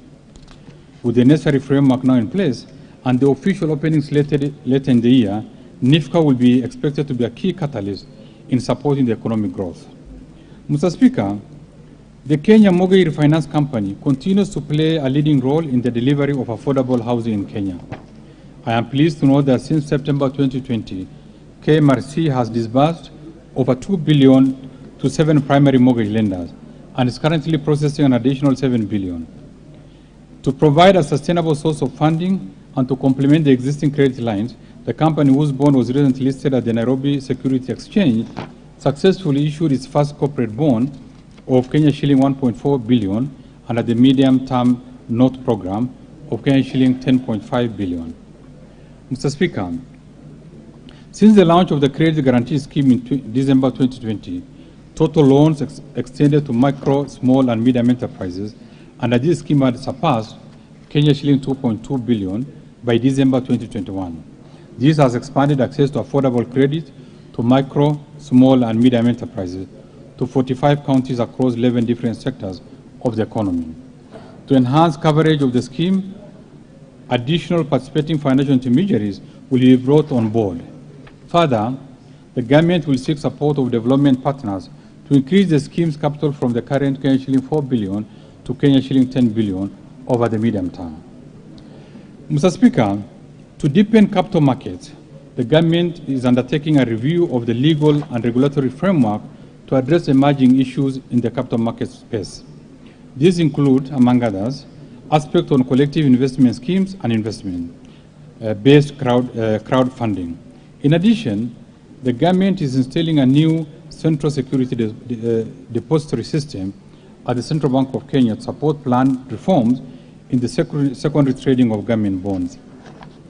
Mr. Speaker, to enable more investment advisors offer investment advisory services, I propose to amend the Capital Markets Act to expand the spectrum of persons who can act as investment advisors. This will allow single director companies and partnerships to be licensed as investment advisors. Mr. Speaker, the payroll of the public service pension continues to grow and had more than 300,000 pensioners and dependents as of December 2021. The National Treasury will roll out the much-awaited re-engineered pension management system in the course of the financial year. The system will offer an end-to-end enterprise resource planning solution in the management and processing of pension benefits. Mr. Speaker, the Public Service Superannuation Scheme that was operationalized in January 2021 has attracted more than 352,000 members with a current fund value of shilling 27 billion. The scheme is eventually expected to ease pressure on the pension wage bill while guaranteeing sustainability of public service pension. Mr. Speaker, to further improve the pension policy framework, the National Treasury is developing an overarching national pension policy that sets the guiding principles for application across board on structuring and management of retirement benefits for public servants. In order to widen the scope of investment, where pension schemes can invest their funds, Mr. Speaker, I propose to amend the retirement benefits investment guidelines to include the unlisted real estate investment trust incorporated in Kenya that are approved by the Capital Markets Authority. Mr. Speaker, the much-awaited government-backed pension scheme for informal sector workers, Kenya National Entrepreneur Saving Trust, KENEST, targeting 15 million marginalized informal sector workers, has now been registered. To operationalize the scheme, the government is restructuring the M-Akiba bond platform for safe and secure investment for the unique, heterogeneous informal workers. To this effect, the National Treasury is working with stakeholders in the financial sector to roll out the scheme across the 47 counties in the course of this financial year. Mr. Speaker, in the recent times, motorcycles and three-wheelers have increasingly been engaged in commercial fare-paying passengers business. Unfortunately, the number of accidents in this category of business have been on a steady rise, yet the owners of motorcycles do not have insurance cover to cater for any treatment in case of injuries or compensation in case of death or any other damages caused by an accident involving motorcycles. In this respect, I propose to amend the insurance regulations to require motorcycles and three-wheelers used by fare-paying passengers to take insurance for their passengers. Mr. Speaker, in an effort to strengthen disaster risk management in the country, the government will fast-track the enactment of the disaster risk management policy and bill, finalize the disaster risk management strategy, and update the disaster risk financing strategy. In addition, the National Treasury will expedite the finalization of Public Finance Management Regulation 2022. Mr. Speaker, in order to demonstrate our commitment in addressing climate change, the government will implement the Financing Locally Led Climate Action Program, a 10-year financing program aimed at mobilizing climate finances to support local communities build their resilience and adapt to the impacts of climate change in 47 counties. In the financial year 2022-2023, I propose to allocate shilling 6.1 billion to this program. Mr. Speaker, in addition, the government has finalized the long-term low-emission strategy to guide a low-carbon, climate-resilient development path. To address the financing challenge of climate change actions, the government will develop a climate finance mobilization strategy. Further, in order to promote private sector investments in green projects and programs, the government will fast-track the finalization of the national policy framework on green fiscal incentives and development of the carbon mechanism design. In the forestry sector, the government is committed to expand the country's tree cover from the current 7.2% to the 10% target. The government is revitalizing efforts to meet this important target through resource mobilization with partners and engagement with counties to dedicate more areas and resources under the forestry regimes, as well as tackling the catchment degradation that has contributed to the rising lakes phenomenon. In this regard, I propose to allocate Kenya shilling 10.2 billion to support conservation of forests and water towers. Mr. Speaker, in order to encourage reporting and recovery of identified assets by the Unclaimed Financial Assets Authority, I propose to amend the Unclaimed Finance Assets Act to provide for waiver of penalties, fines, and audit fees in justifiable circumstances, as well as to cap accumulation of penalties and interest to the value of the assets. I also propose a 12-month voluntary disclosure program to grant relief of penalties on the unclaimed financial assets declared and delivered in the next 12 months under the program. Mr. Speaker, Article 173 of our Constitution established a Judiciary Fund, which will be administered by the Chief Registrar in meeting the administrative expenses of the judiciary. In this respect, the necessary procedures for operationalization of the fund have been put in place. In particular, the following have so far been achieved. 1, the Judiciary Fund Act and regulations have been enacted. 2, the bank accounts for the fund have been opened at the Central Bank of Kenya. 3, an appropriate budget for judiciary in the financial year 2022-2023 has been created. And 4, if means has been enhanced to accommodate judiciary fund operation. This fund will be fully operational with effect from 1st July 2022. Mr. Speaker, the fiscal policy supporting the budget for the financial year 2022-23 and also the medium term is designed to accelerate economic recovery for improved livelihood for Kenyans. Mr. Speaker, as mentioned earlier, one of the objectives of our economic recovery program is to reduce the debt vulnerabilities by pursuing a revenue-driven fiscal consolidation. In this regard, the government has developed a draft national tax policy to guide tax administration that will soon be shared with stakeholders and peer review institutions for input. Further, the government is developing a medium-term revenue strategy to boost tax revenues, improve the tax system, and link taxation to our development needs over the medium term. Mr. Speaker, in addition, the government will continue to rationalize tax expenditures and retain those whose intention is to promote investment and ensure sustainability and value for money from our resources.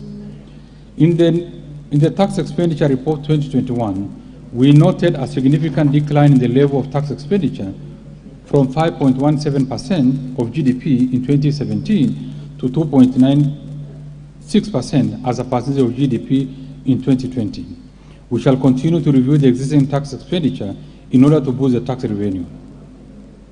Mr. Speaker, we project total revenue collection, including appropriation in aid and grants for the financial year 2022-2023 budget, to be Kenya shilling 2.4 trillion, equivalent to 17.5% of GDP. Of this, ordinary revenue is projected at Kenya shilling 2.14 trillion, equivalent to 15.3% of GDP. On the other hand, Mr. Speaker, total expenditure in the financial year 2022-2023 is projected at Kenya shilling 3.3 trillion, equivalent to 23.9% of GDP.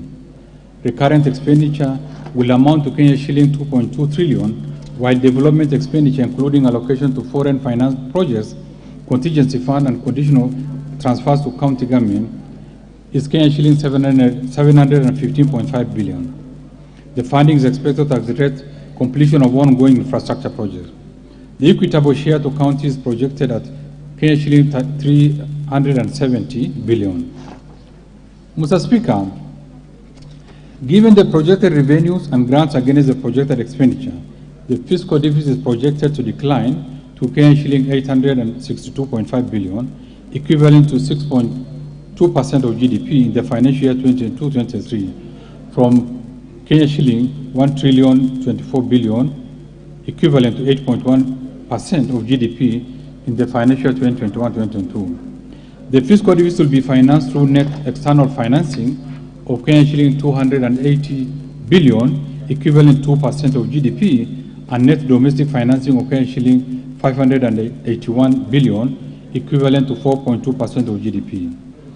Mr. Speaker, our medium-term fiscal consolidation policy targets to progressively reduce the level of fiscal deficit from Kenya shilling 862 billion, equivalent 6.2% of GDP in the financial year 2022-23, to Kenya shilling 634.1 billion, equivalent 3.2% of GDP in the financial year 2025-26. Mr. Speaker, Kenya has implemented reforms in public debt management to strengthen debt transparency and accountability. The depth of coverage and disclosures on public debt information has been enhanced in line with the best practices. A broad range of information on public debt is readily available to the general public on the National Treasury website, while an investor relations unit within the Public Debt Management Office facilitates investor, lender, and public engagements on public debt issues. Mr. Speaker, Kenya's debt carrying capacity is rated moderate, and the overall public debt is sustainable. We have initiated implementation of a set of measures to lower cost and risk in the public debt portfolio.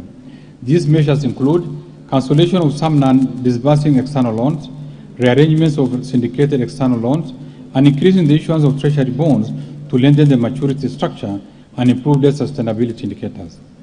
The preferred debt financing are highly concessional loans offered at below market interest rates with long repayment period. Recourse to commercial borrowing has been maintained at minimum levels.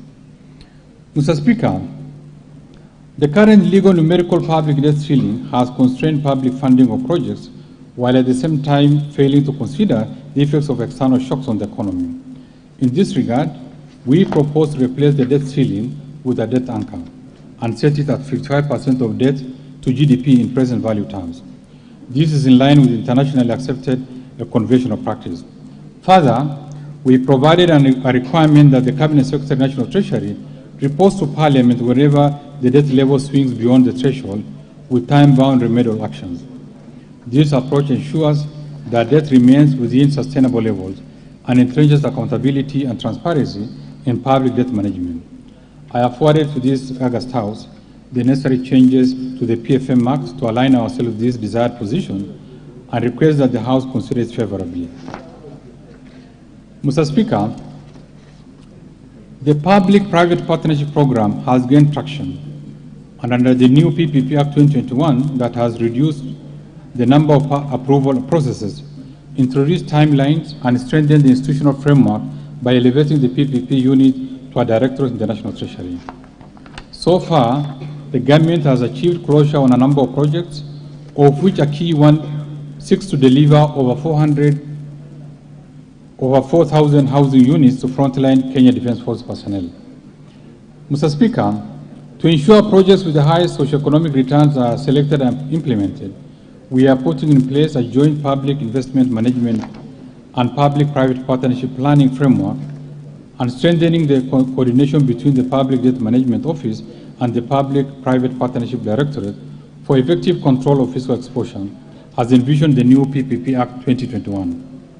Further, the government will fully operationalize the Public-Private Partnership Project Facilitation Fund to support activities of the PPP Directorate and those of the contracting authorities in preparation phase of a project during the tendering process and project appraisal.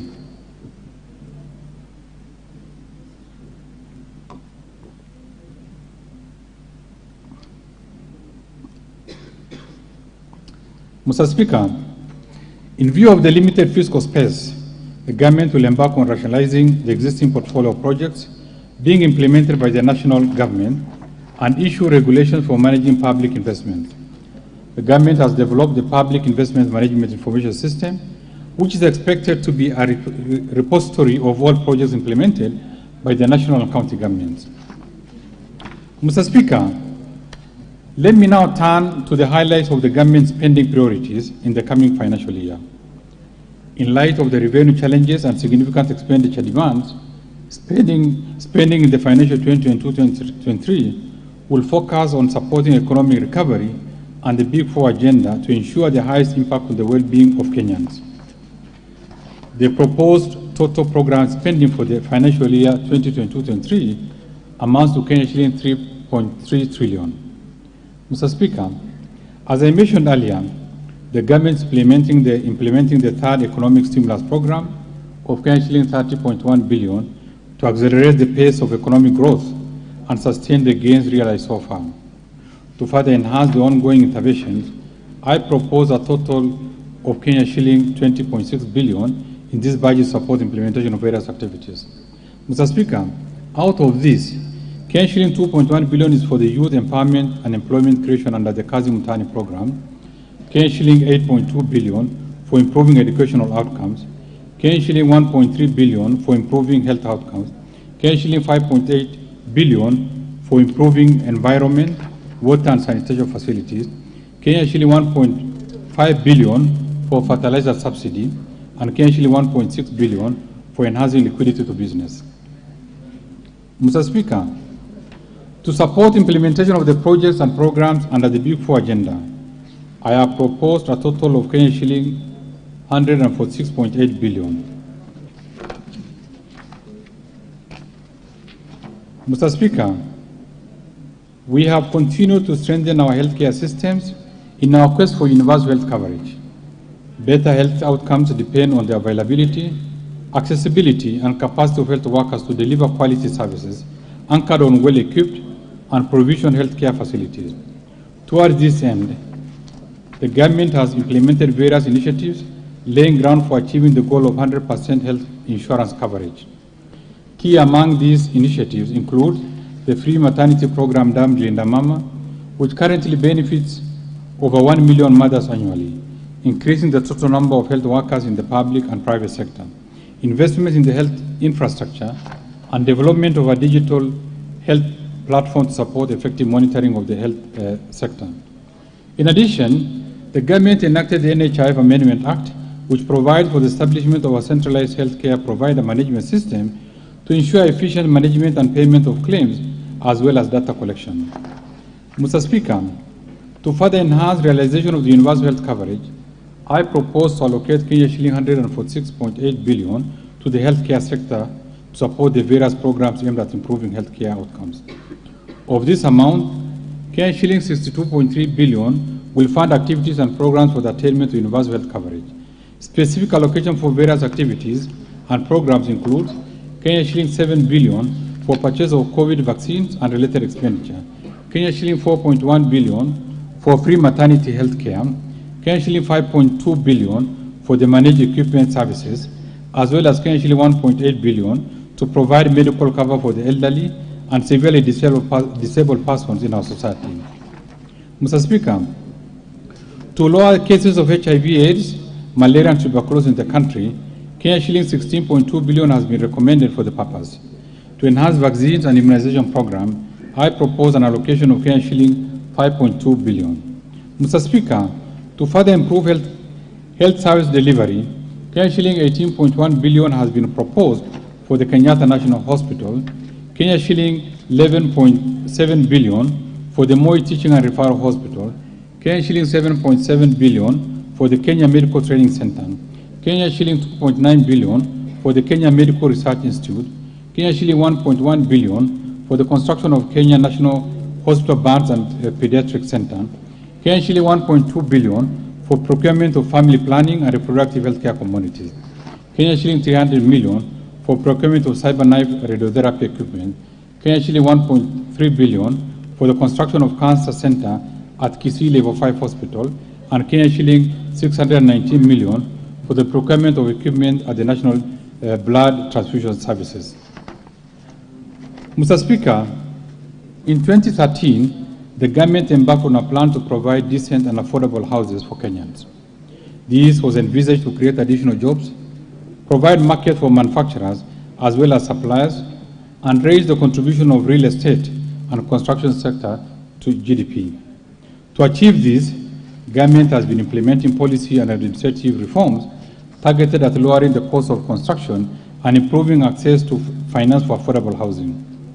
The government has also mobilized resources to support construction of affordable housing units and social housing units. Building on the gains and to ensure success of this initiative, I have proposed an allocation of Kenya shilling to 27.7 billion for the affordable housing program. The proposed allocation includes Kenya shilling 4.6 billion to Kenya Mortgage Refinance Company for enhancement of the company's capital, as well as for on-lending to primary mortgage lenders, Kenya shilling 8.7 billion for construction of affordable housing units, as well as Kenya shilling 1.2 billion for construction of social housing units. Mr. Speaker, to support the Nairobi Metropolitan Services in reversing urban indignity in Nairobi County, Kenya shilling 200 million has been recommended for the Nairobi Metropolitan Services Improvement Project, and Kenya shilling 118.7 million for construction of footbridges. Other key allocations to the housing, urban development, and public works sector include Kenya shilling 5.9 billion for the Kenya Informal Settlement Development Project 2, Kenya shilling 700 million for construction of markets, Kenya shilling 1 billion for maintenance of government pool houses, Kenya shilling 1.1 billion for the construction of housing unit for the National Police and Kenya Prison, Kenya shilling 700 million for the Kenya Urban Program. In addition, Mr. Speaker, I have proposed an allocation of Kenya shilling 1.2 billion to support the Nairobi Bus Rapid Transport Project to offer an efficient and time-saving public transport. Mr. Speaker, implementation of the appropriate policies coupled with enhanced investments in the manufacturing sector has created a conducive business environment to support and protect local industries, generation of jobs, and improve livelihoods. Mr. Speaker, to further promote local industries, I have proposed an allocation of Kenya shilling 10.1 billion under the various implementing ministries, departments, and agencies.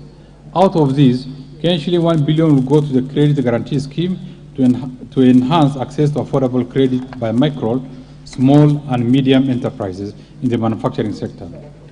And Kenya shilling 626 million for provision of finances to micro, small, and medium enterprises through the Kenya Industrial Estate. In addition, Mr. Speaker, I have proposed Kenya shilling 2.6 billion for Dongokundu Special Economic Zone, Kenya shilling 295 million for the development of the Special Economic Zone, Textile Park in Naivasha, Kenaine Leather Industry Park, and at the River Textile Hub, Kenya shilling 50 million for the Freeport and Industrial Park Special Economic Zone in Mombasa.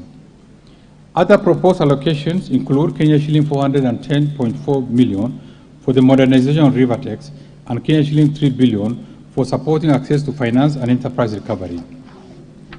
Mr. Speaker, in order to maximize the benefits from our cash crop, the government will make further investment towards the revival and enhancement of output. In this respect, Mr. Speaker, I propose an allocation of Kenya shilling 212.1 million for modernization of cooperative cotton ginneries and a further Kenya shilling 250 million for cotton industry revitalization.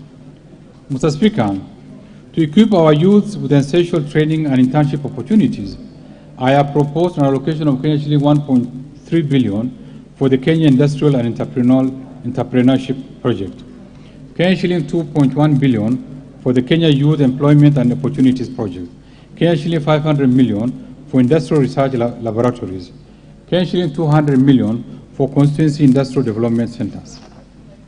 Mr. Speaker, as part of the Big Four agenda, the government is implementing measures and interventions to achieve food and nutrition security for all Kenyans. These measures include supporting large-scale production of staple food, expanding irrigation schemes, increasing access to agricultural inputs, and supporting smallholder farmers to sustainably produce and market various commodities. To further support programs under this pillar, I propose an allocation of Kenya shilling 46.7 billion in this budget.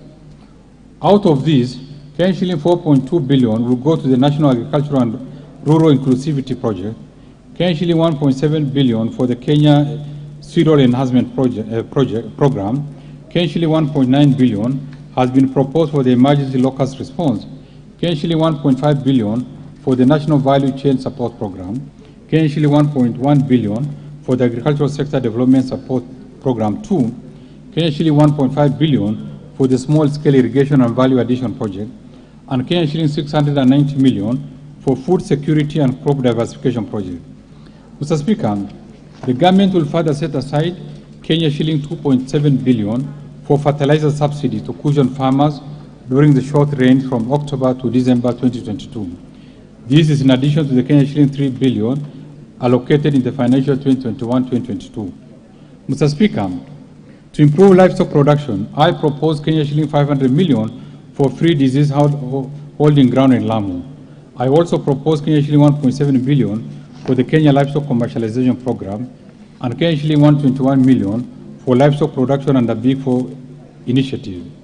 Mr. Speaker, to promote sustainable utilization of the blue economy resources, I have proposed an allocation of 1.9 billion for the aquaculture business development project, Kenya shilling 2.8 billion for Kenya marine fisheries and socio-economic development project, Kenya shilling 1.3 billion for exploitation of living resources under the blue economy, Kenya shilling 1 billion for construction of fish processing plant in Lamu, Kenya shilling 270 million for coastal fisheries infrastructure development, Kenya shilling 210 million for rehabilitation of fish landing sites in Lake Victoria, Kenya shilling 204 million for aquaculture technology development and innovation transfers, and Kenya shilling 126.3 million for the development of the Blue Economy Initiative.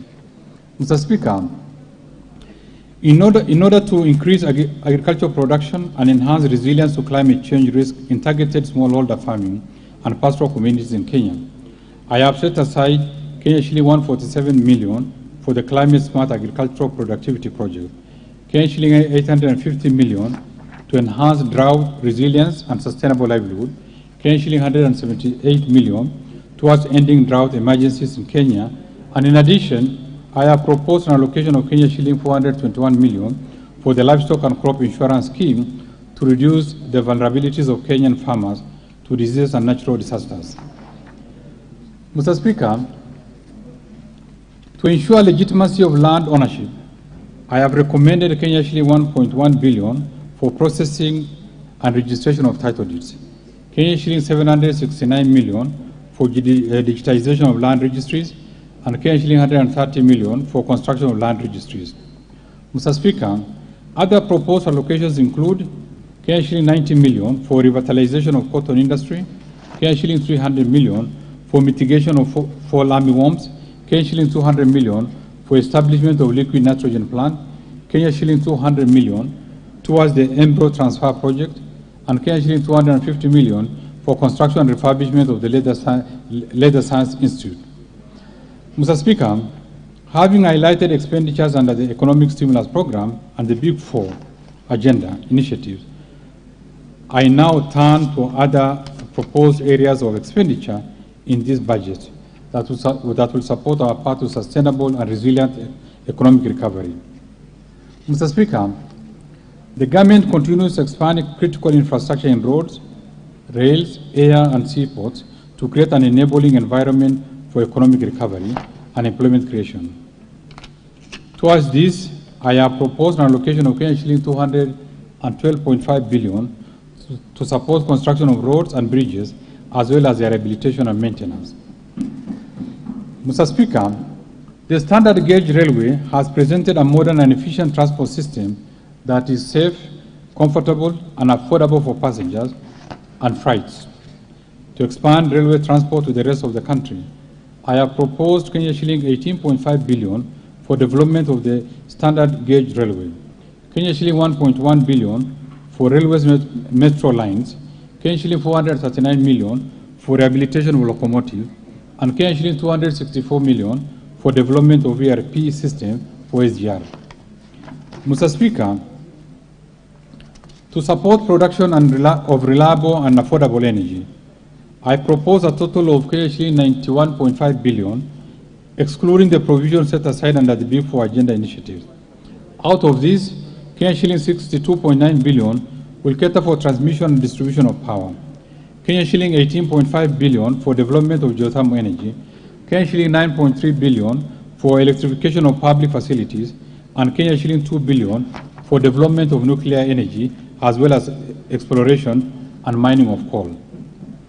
Mr. Speaker, the security of our nation remains paramount and must be maintained to safeguard the considerable development gains. For this reason, I have proposed an allocation of shilling 317.8 billion to support operations of the National Police Service, Defense, and the National Intelligence Services.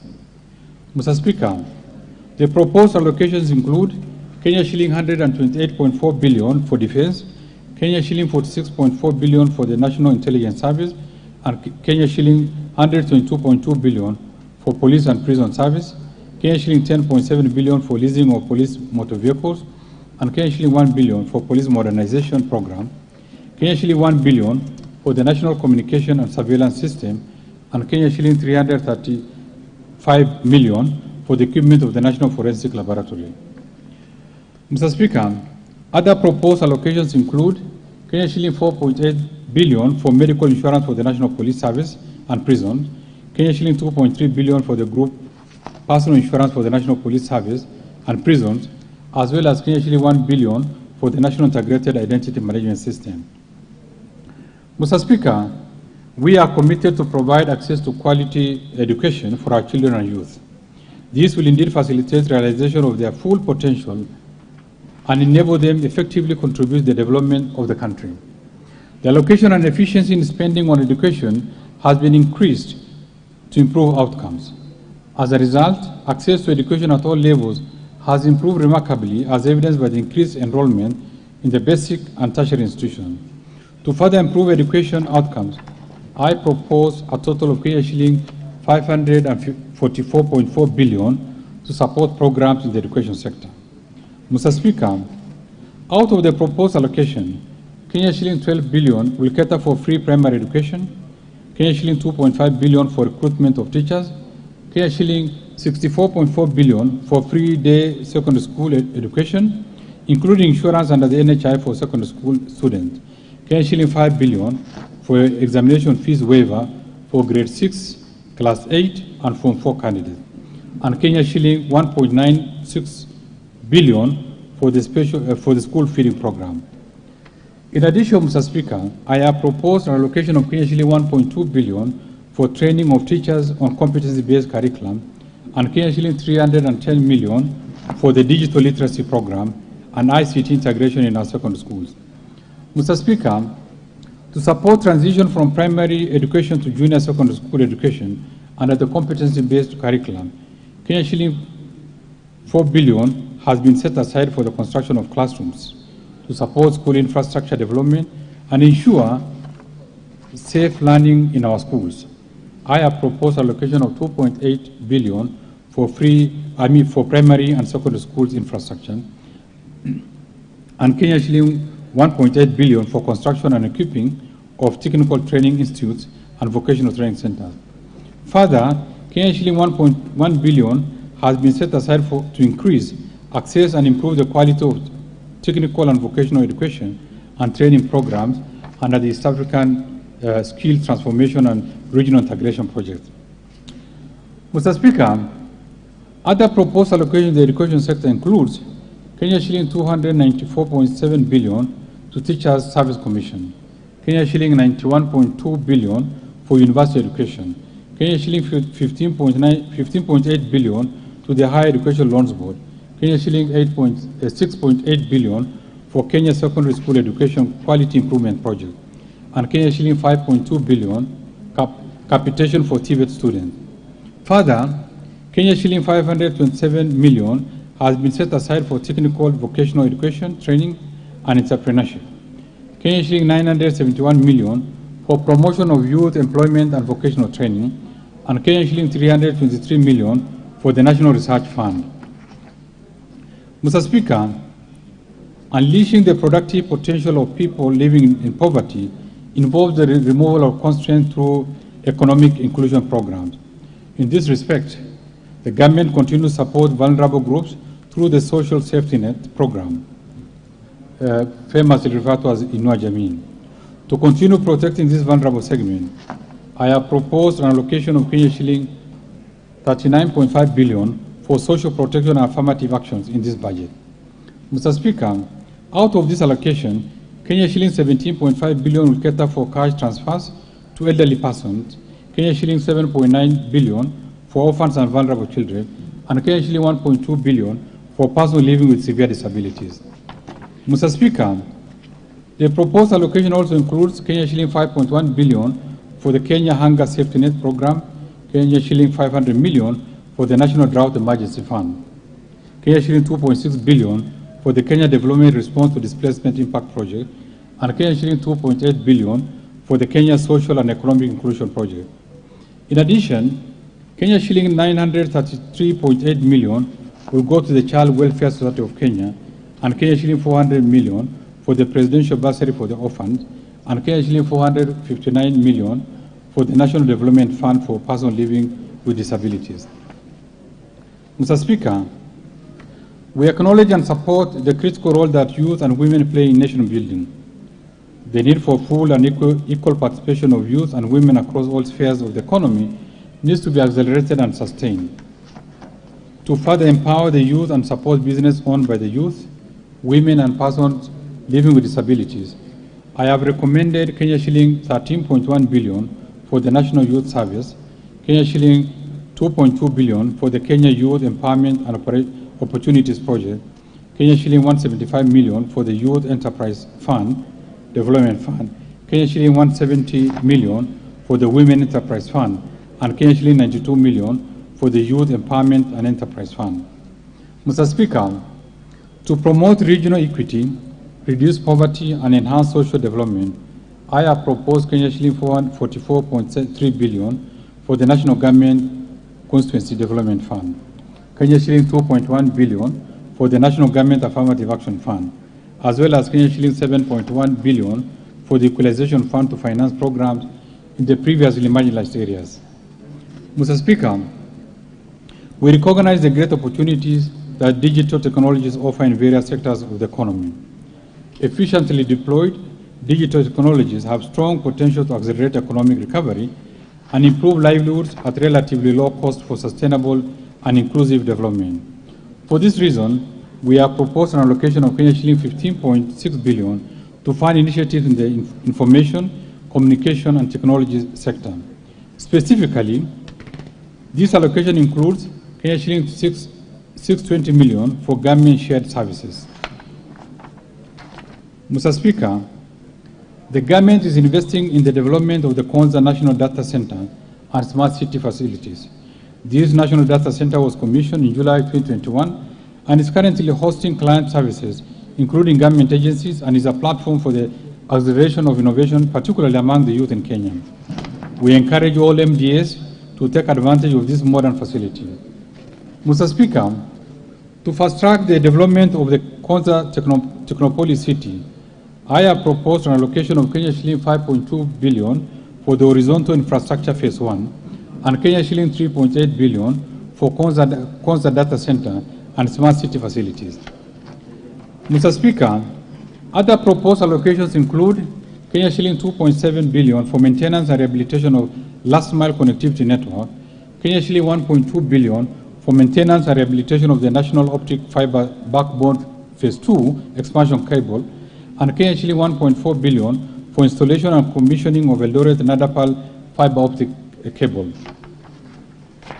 Mr. Speaker, to further support sports development and tourism recovery, I have proposed an allocation of Kenya shilling 15.8 billion for the Sports, Arts and Social Development Fund, Kenya shilling 3.2 billion for the Tourism Fund, Kenya shilling 1.8 billion for Tourism Promotion Fund, and Kenya shilling 125 million for refurbishment of the regional stadium.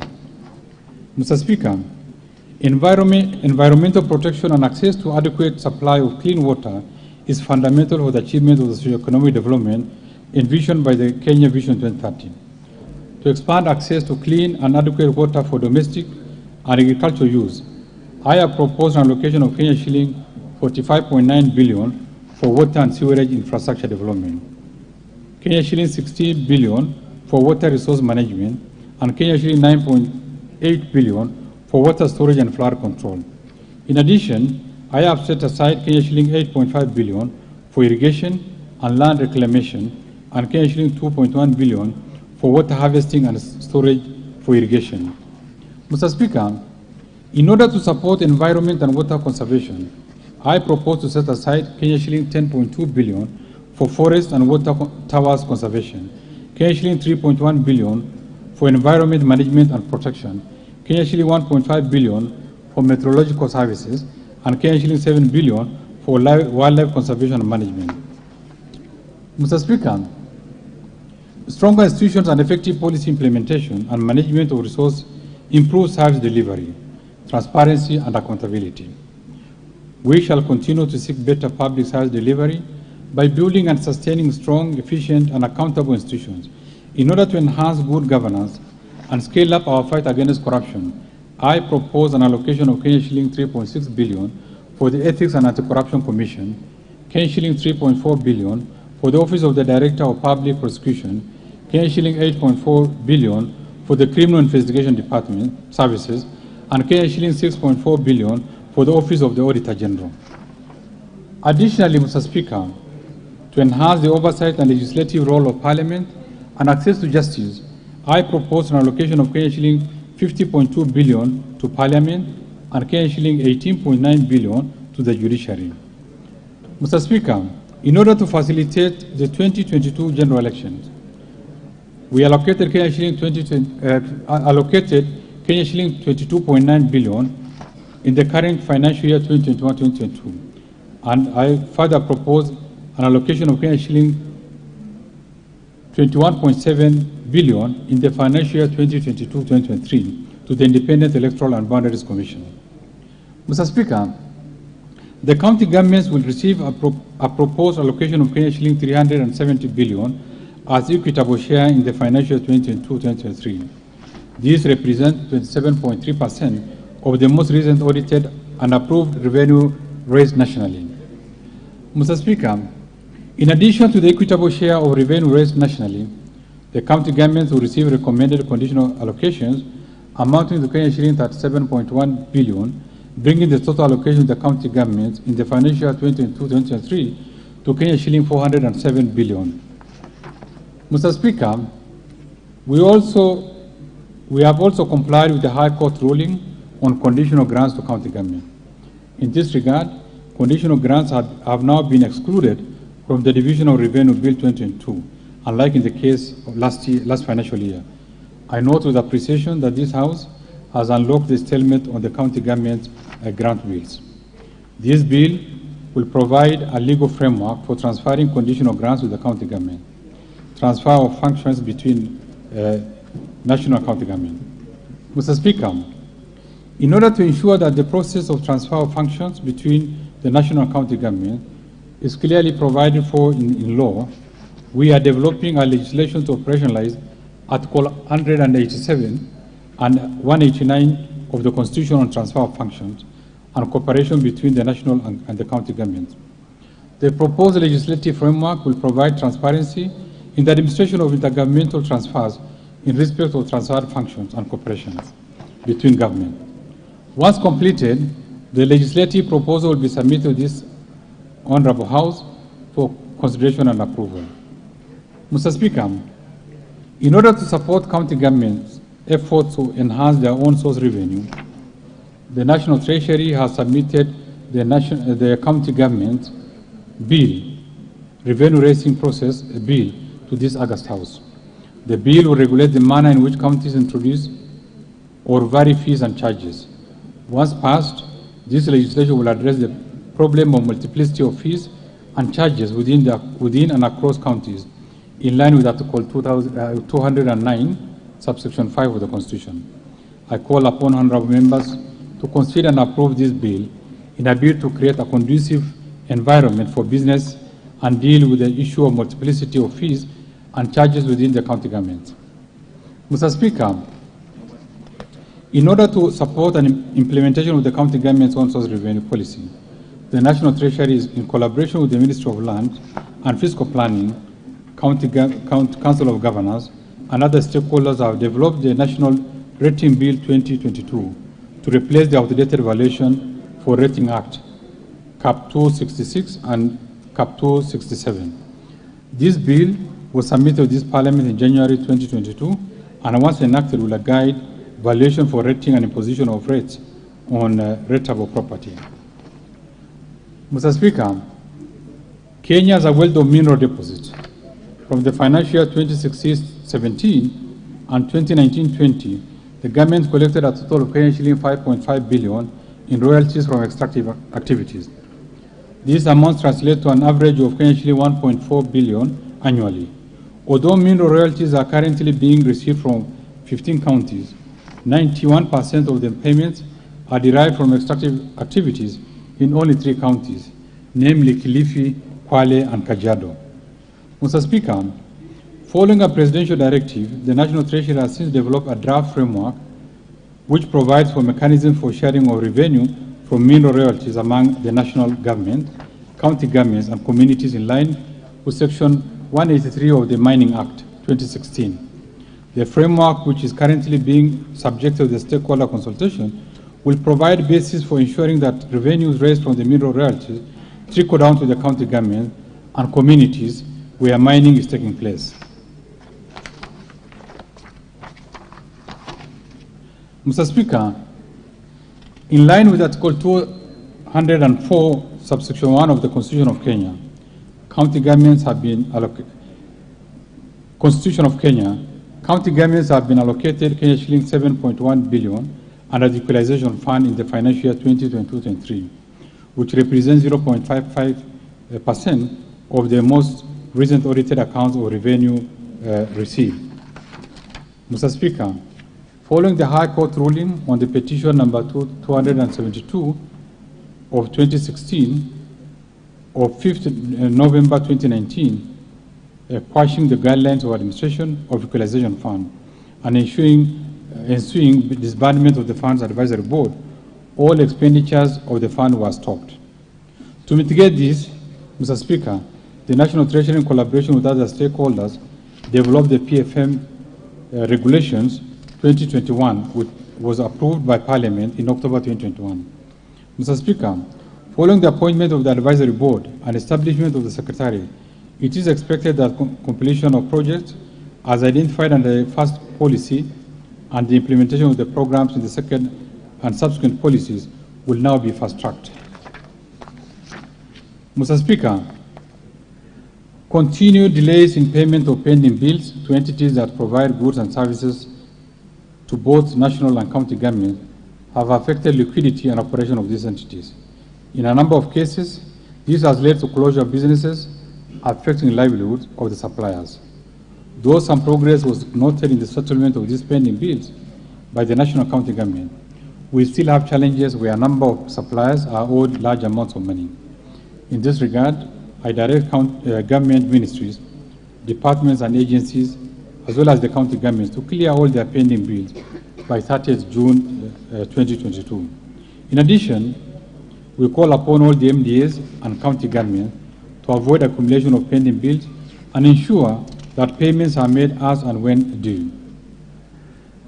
Mr. Speaker, I now want to highlight the tax policy measures for the financial 2022-23 budget, which are contained in the Finance Bill 2022.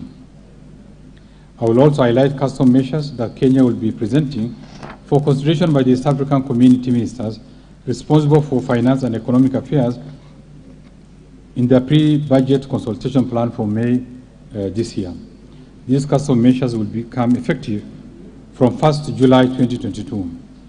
Mr. Speaker, the proposed measures contained in the Finance Bill 2022 are expected to generate an additional $50.4 billion to the exchequer for the financial 2022-2023 budget. Mr. Speaker, as earlier indicated in this statement, we consulted other partner states in the East African community, and Kenya was allowed to present its budget statement earlier than the other partner states. With regards to customs measures, we have evaluated various proposals that we intend to submit for consideration during the East African Community pre-budget consultation by the EAC Ministers for Finance, which will be held later in May this year. The measures that will be agreed upon will be communicated through the EAC Gazette and implemented from 1st July this year. Mr. Speaker, these measures are generally meant to promote our manufacturing sector and enhance our exports by making inputs and raw materials used in the manufacture of goods more affordable, hence lowering the cost of production. In addition, some of the measures are aimed at enhancing the competitiveness of locally manufactured goods through protection from unfair competition by imported goods.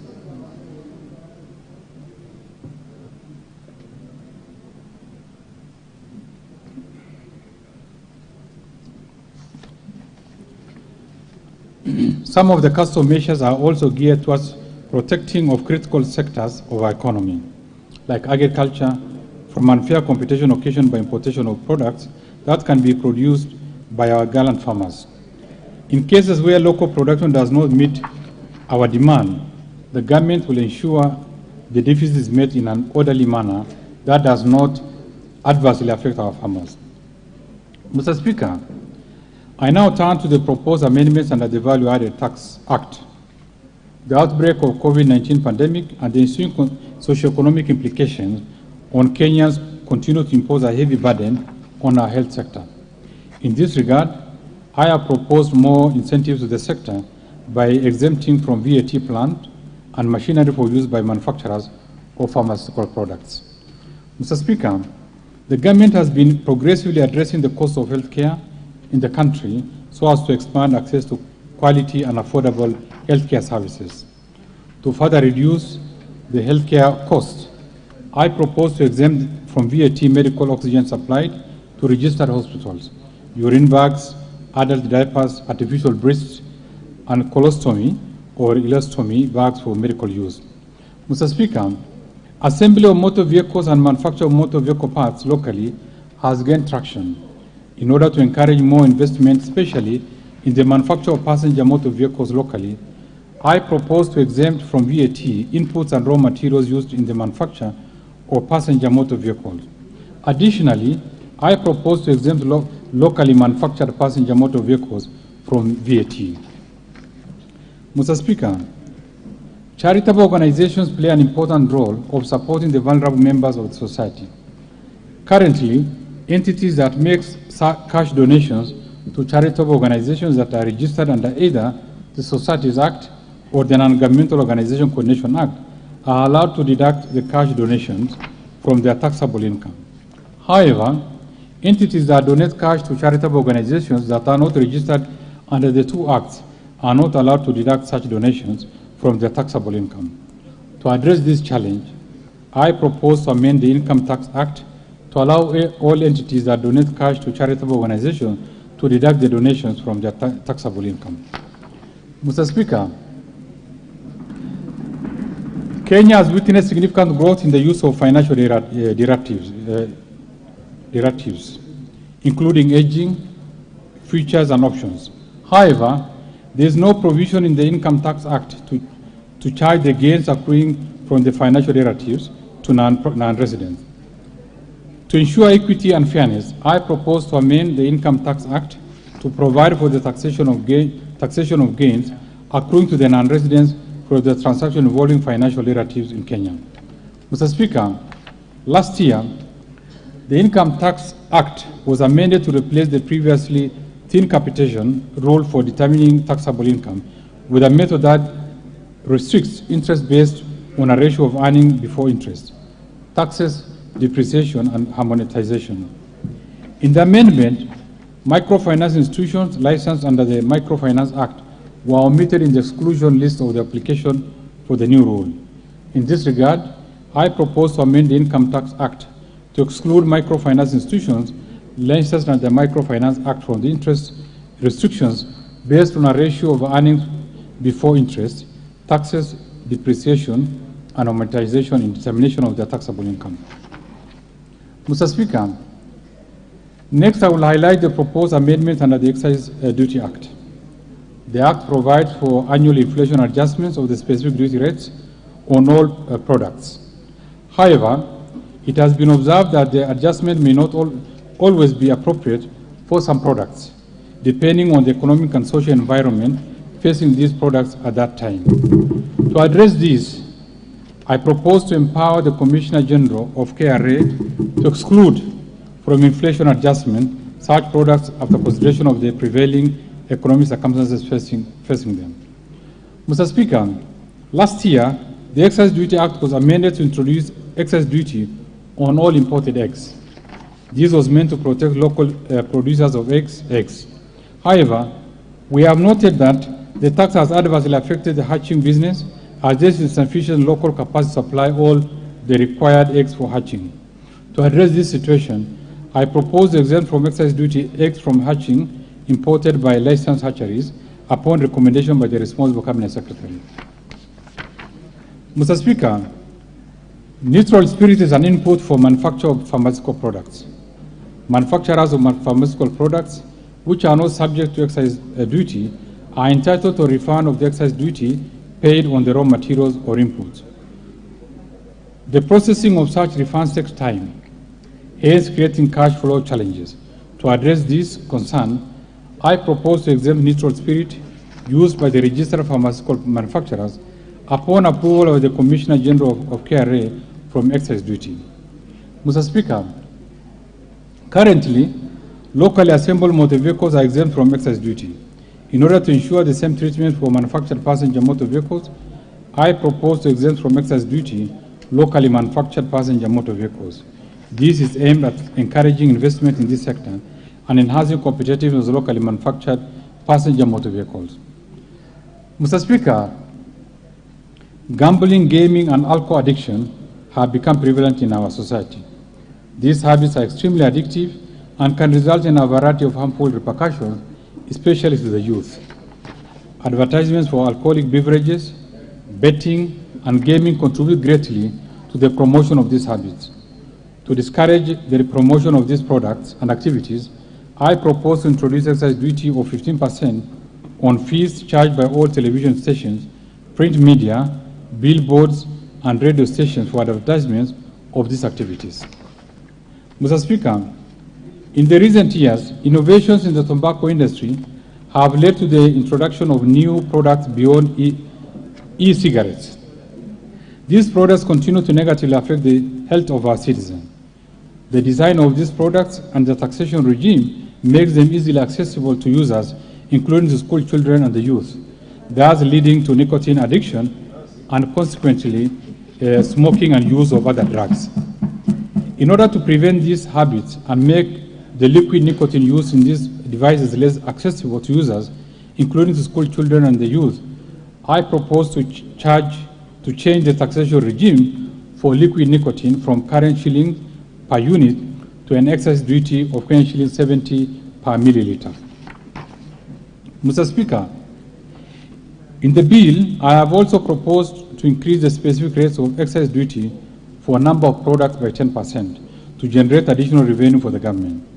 Given the recent global increase in oil prices, I have excluded petroleum products from this increase. Mr. Speaker, I now turn to the proposed amendments under the Miscellaneous Fees and Levies Act. In order to promote manufacturing of pharmaceutical products, I propose to exempt inputs and raw materials imported by manufacturers of pharmaceutical products from payment of import declaration fees and railway development levy. This will encourage investments in the health sector and improve access to affordable healthcare services. Mr. Speaker, in order to support farmers who rear cows as well as pastoralist communities who depend on sale of hides and skin, I propose to reduce the export levy on the raw hides and skin from 80% or US dollars 0.5 per kilogram to 50 cents or US dollar 0.32 per kilogram. Mr. Speaker, on the amendments to enhance tax administration procedures, government agencies are expected to be sensitive and responsive to emerging customer needs. In this respect, the Kenya Revenue Authority has been on a journey of transformation to enhance customer-centric service delivery. In order to align the operation of the authorities with emerging trend, I propose to amend the Kenya Revenue Authority Act to change the name of the authority from Kenya Revenue Authority to Kenya Revenue Service. The change of the name is intended to rebrand the authority and transform its public image, thus enhance tax compliance through improved public relations and maintain a clear focus on taxpayers' needs. I have also proposed consequential amendments to other statutes which make reference to the name Kenya Revenue Authority and align them to the proposed new name. Mr. Speaker, we have noted that tax disputes take too long to conclude. especially after judgments by the Tax Appeals Tribunal. In order to protect the disputed tax revenue, I propose to amend the Tax Appeals Tribunal Act 2013 to require a deposit of 50% of the disputed tax revenue in a special account at the Central Bank of Kenya when the tribunal makes a ruling in favor of the Commissioner General of KRA, as the taxpayer proceeds to appeal the decision. I have also proposed that in case the taxpayer receives judgment in his or her favor on final determination of the matter, the 50% deposit shall be refunded to the taxpayer within 30 days after the final determination of the matter by the courts. Mr. Speaker, the Tax Procedure Act empowers the Commissioner General, KRA, to issue directions to the land registrar to put a caveat on land or restriction on the transaction for taxpayers with tax arrears. It is noted that the taxpayer may have other assets other than land which the Commissioner can put caveat or restriction on transfer to secure unpaid tax revenue. In this respect, I propose to amend the Tax Procedure Act to require registrars of ships, aircrafts, motor vehicles, and any other properties that may be used as security for unpaid taxes to restrict the disposal or transaction of these assets upon receipt of direction from the Commissioner. Mr. Speaker, the Tax Procedures Act empowers the Commissioner General KRA to request for additional information from the taxpayers in order to facilitate determination of an objection on assessment tax. The Act does not specify the number of times that the Commissioner can request for such information on a particular case. This prolongs the determination of tax disputes, as additional information can be requested severally, and any request for additional information provides the Commissioner with additional 60 days to make a decision. In order to address this gap, I propose to amend the Act to require the Commissioner to issue a decision on objection by taxpayer within one cycle of 60 days from the date of receiving a valid objection by a taxpayer. Mr. Speaker, Kenya ratified and deposited the Multilateral Convention for Mutually Administrative Service Assistance in the tax matter with the Global Forum on Transparency and Exchange of Information on Tax Matters in July 2020. Under this convention, Kenya is expected to exchange information on tax matters with tax jurisdictions that are members of the forum. In order to promote greater tax transparency among multinational enterprises, I propose to amend the Income Tax Act to require that multilateral enterprises which have been operational in Kenya to report the activities within Kenya and in other jurisdictions to the Commissioner General, Kenya Revenue Authority. Mr. Speaker, the Statutory Instrument Act that became effective in 2013 provides for automatic expiry of the statutory instrument after 10 years from the date of their publication. In this respect, there are several tax-related regulations issued in accordance with the Act, as well as some that were issued prior to the enactment of the Act that will expire after the 10-year period. The expiry of these instruments will negatively affect tax administration and revenue collection. In this regard, I propose to amend the Statutory Instrument Act to exempt the tax-related regulations under the various tax laws from automatic expiry provided under the Act. Mr. Speaker, this administration has implemented socio-economic transformative programs and a devolved system of government that required enormous financial resources. At the same time, the country was confronted by some degree of security challenges, the twin global challenges of COVID-19 pandemic and climate change, and the desert locust invasion that impacted on food security. In the midst of all this, Mr. Speaker, the government has successfully maintained macroeconomic stability, achieved growth rates above that of sub-Saharan African region, and improved welfare of Kenyans. In conclusion, therefore, Mr. Speaker, our sustained investments since 2013 have significantly transformed our economy and strengthened our resilience. Encouraged by this, our economy has bounced back, giving our people incredible optimism, even in the situation of extreme challenges. Mr. Speaker, we are proud of our socio-economic achievements and seek to sustain high economic growth so as to improve the welfare of our people. Considering the envisaged development agenda and the limited fiscal space, we have carefully balanced the difficult choices in resource allocation in order to finance the highest priorities that will propel this country to a greater heights of prosperity. I am confident that we have made the right decisions that will accelerate the pace of economic growth. At this point, Mr. Speaker, I wish to thank His Excellency the President, Honorable Uhuru Kenyatta, for his leadership and guidance, which has transformed this country into a regional economic hub. I also thank my fellow cabinet secretaries, the respective principal secretaries, and various accounting officers and staff in all government, ministries, departments, and agencies for their support and contribution to the financial year 2022-2023 budget. Mr. Speaker, I also express gratitude to Kenyans for their rich and diverse contributions, proposals, and suggestions that help us to finalize this budget. My appreciation goes to first to you, Honorable Speaker of the National Assembly, and your counterpart in Senate, the majority and minority leaders, and the entire House leadership, including the respective clerks, for overseeing the approval process of the budget estimates for the financial 2022-23 and the related document.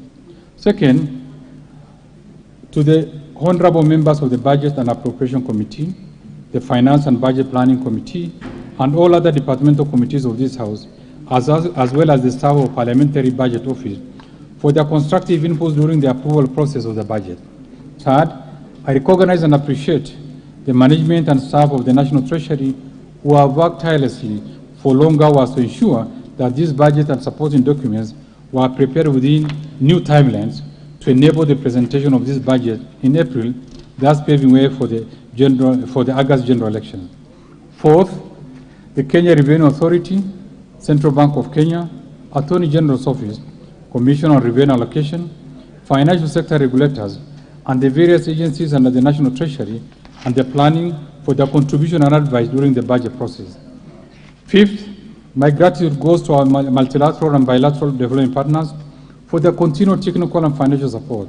Further, I thank the private sector for their sustained contribution to the growth of our economy. And sixth, I wish to appreciate the media and the non-state actors for the active engagement and participation in the financial 2022-2023 budget process. Mr. Speaker, allow me to once again thank all honorable members of the National Assembly and the Senate for their support in facilitating legislative proposals supporting the government economic transformation agenda over the last 10 years. At this juncture, I wish honorable members the very best as they seek to renew their mandates with their electorates during the upcoming general election. My hope is that the electionary period will not distract us from our pursuit to solidify and sustain the economic growth trajectory we have realized over the years. Lastly, and not least, Mr. Speaker, I remain immensely grateful to my family for their love, understanding, regular encouragement, and above all, their unfailing support as I stare my demanding duties at the National Treasury and planning since my appointment to the docket. I thank you all, and may God bless you. The very last, Mr. Speaker,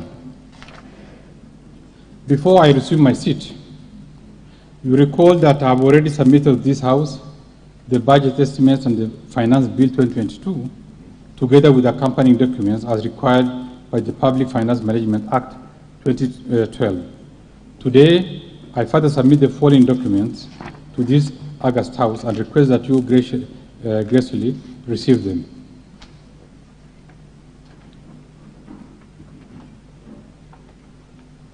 Honorable Speaker, the documents include the budget statement of the financial year 2022-2023, the budget policy statement 2022, estimates of revenue, grants, and loans for the financial year 2022-2023 budget, financial statement for the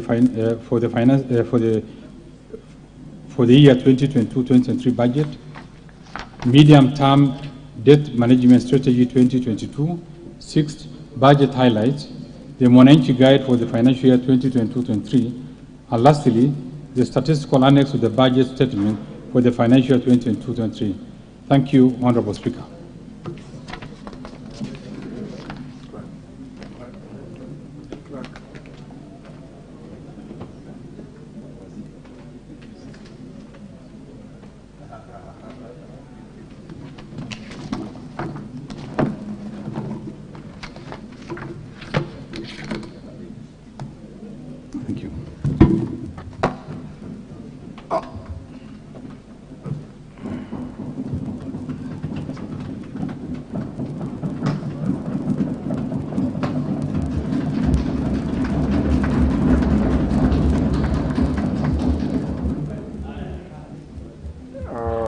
Honourable members, that concludes the session by the Cabinet Secretary for National Treasury on the presentation of the budget highlights for the financial year 2022-2023.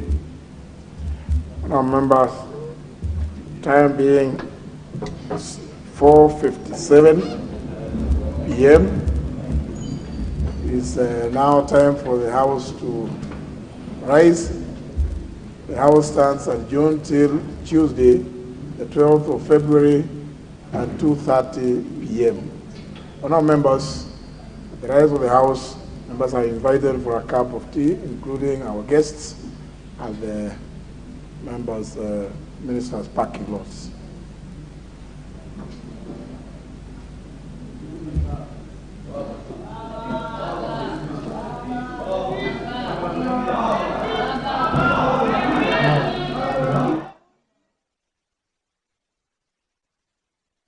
And their annexures. I thank you. Very well. Is that the only paper you have? Yes. Are you sure?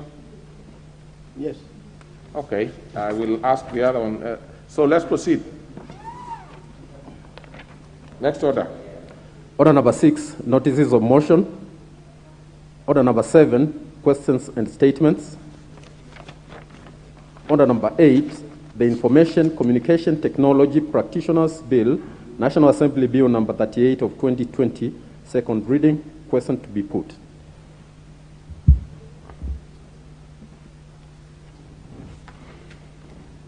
And I put the question, which is that Information Communication Technology Practitioners Bill, National Assembly Bill number 38 of 2020, be now read a second time. Will as many as of that opinion say aye? Aye. And as of a contrary opinion say nay?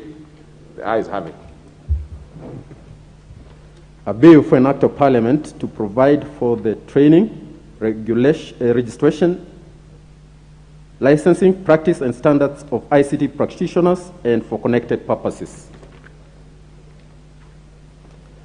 Order number 9, the Insurance Professionals Registration Bill, National Assembly Bill number 25 of 2020, second reading. Question to be put. Order.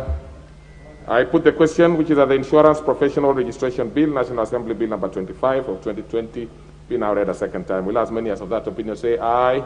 Aye. And as of a contrary opinion say nay? The ayes have it.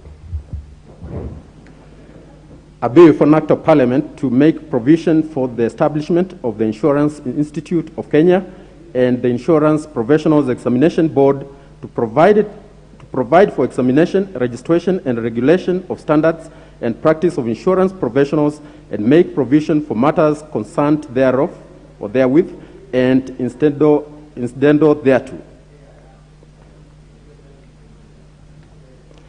Order number 10, the Public Audit Amendment Bill, National Assembly Bill number 59 of 2021, first reading.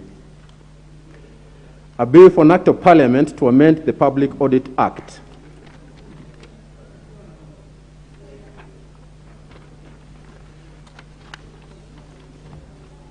Order number 11, the Child Justice Bill, National Assembly Bill number 11 of 2022, first reading.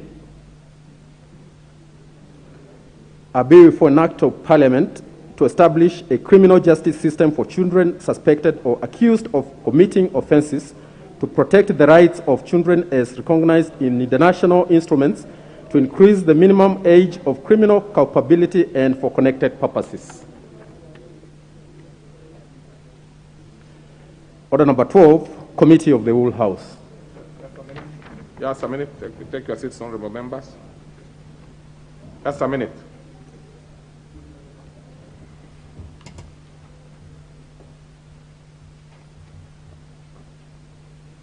All right. Okay, call the order. Order number 12, Committee of the Whole House.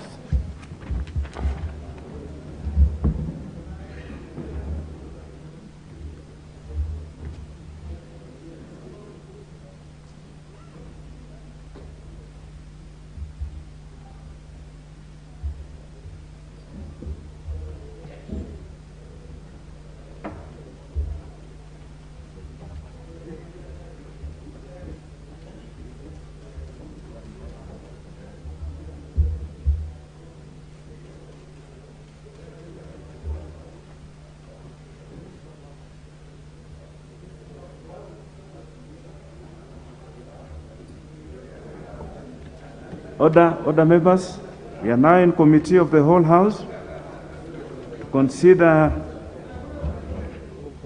the Community Health Bill, National Assembly Bill number 30 of 2020. Health workers, eh? Yes. Yes. Honorable members, the correct citation for this bill is the Community Health Workers Bill, National Assembly Bill number 30 of 2020, in consideration now.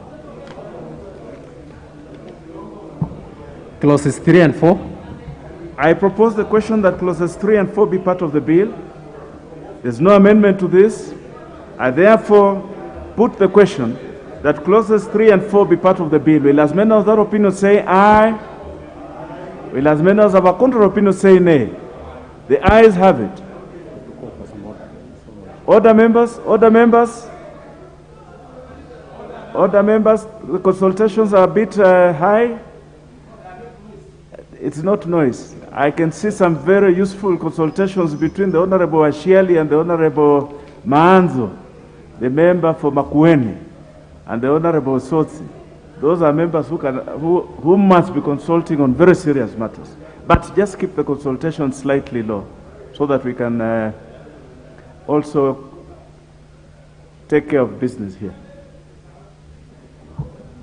Clause 5. I propose the question that clause 5 be part of the bill. There's an amendment to this, and yes, the Honorable Martin. Thank you, Chair. I beg to move that clause 5 be amended as it appears in the order paper. Chair, the justification of this is that the amendment seeks to ensure that both the national government and the county government shall benefit from the advice of the Community Health Workers Council. Chair, move. I now propose the question that clause 5 be amended as proposed by the chair. Yes. Honorable members, I see the Honorable King Ithoya, member for Magarini. You have something to say to this? The Honorable King?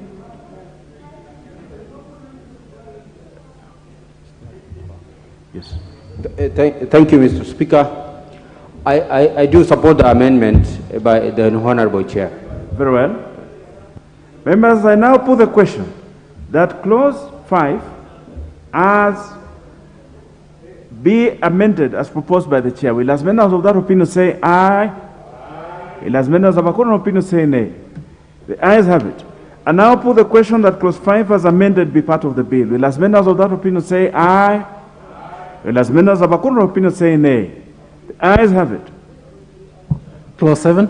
I propose the question that clause 7 be part of the bill. There's no amendment to this. I therefore put the question now that clause 7 be part of the bill. Will as many of that opinion say aye? Will as many of our current opinion say nay? The ayes have it.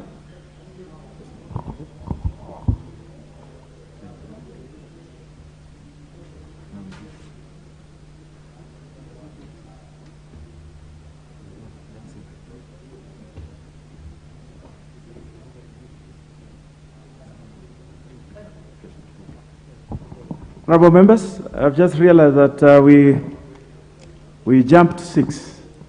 So we will call 6, although we have dealt with 7, but we will call 6 so that we deal with it.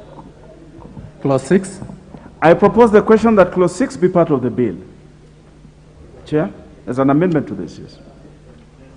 Yeah. Yes, Chair. I beg to move that clause 6 be amended as it appears in the order paper. Chair, the import of this is that the amendment seeks to ensure that the Council is adequately represented by persons with knowledge in community health, and also to ensure that county governments are represented in the Council. So I move. I propose the question that clause 6 be amended as proposed by the Chair. The Honorable Sankok, you have something to say to this? Chair, I support because it is very important for us, since health is a default function, to also have the county government come in and also the council being represented. So I support, Chair. Very well. And now put the question that clause 6 be amended as proposed by the Chair. Will as members of that opinion say aye? Aye. Will as members of a corner opinion say nay? The ayes have it. And now put the global question that clause 6 as amended be part of the bill. Will as members of that opinion say aye? Aye. Will as members of a corner opinion say nay? The ayes have it.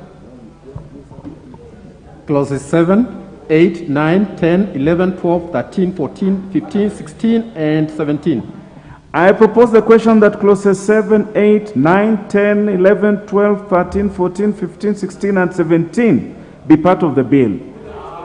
I now put the question that clauses 7, 8, 9, 10, 11, 12, 13, 14, 15, and 16, and 17 be part of the bill. Will as many of that opinion say aye? Aye. And as many as of a quarter opinion say nay? The ayes have it. Clause 18. I propose the question that clause 18 be part of the bill, Chair. Thank you, Chair. I beg to move that clause 18 be amended as it appears in the order paper. And the import of this, Chair, is that the amendment seeks to ensure that a person shall qualify for appointment as a registrar if the person has any of the degrees recognized in Kenya and must also have a minimum of 10 years experience in community health. So I move. I propose the question that clause 18 be amended as proposed by the Chair. I now put the question that clause 18 be amended as proposed by the Chair. Will as many as that opinion say aye? Aye. Will as many as of a contrary opinion say nay? The ayes have it. I now put the question that clause 18 as amended be part of the bill. Will as many as that opinion say aye? Aye. Will as many as of a contrary opinion say nay? The ayes have it. Clauses 19, 20, 21, 22, 23, 24, 25, 26, 27, 28, 29, 30, 31, 32, 33, and 34. I propose the question that clauses 19, 20, 21, 22, 23, 24, 25, 26, 27, 28, 29, 30, 31, 32, 33, and 34 be part of the bill. There's no amendment to this. I therefore now put the question that clauses 19, 20, 21, 22, 23, 24, 25, 26, 27, 28, 29, 30, 31, 32, 33, and 34 be part of the bill. Will as many of that opinion say aye? Aye. Will as many as of a contrary opinion say nay? The ayes have it. New part 7. Chair, move for second reading. Thank you, Chair. I beg to move that the new clause 35 be read the second time. And Chair, the reason for this is the amendment seeks to introduce a transitional provision. The Honorable Owino, we are dealing with the new part 7. Part 7. We have not yet reached it. Yes, Chair, I beg to move that the new part 7 be read the second time. Yes.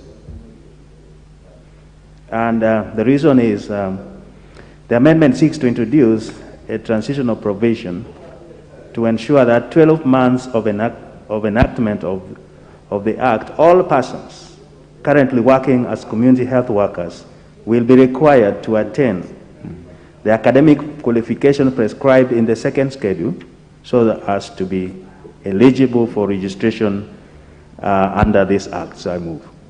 I propose the question that new part 7 be now read a second time.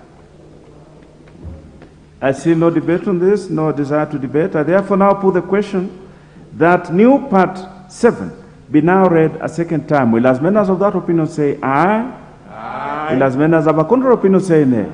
The ayes have it. First schedule. I propose the question that the first schedule be the first schedule of the bill.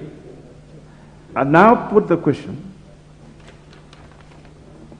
that the first schedule be the first schedule of the bill. Will as many of that opinion say aye? Aye. Will as many as of a contrary opinion say nay? The ayes have it.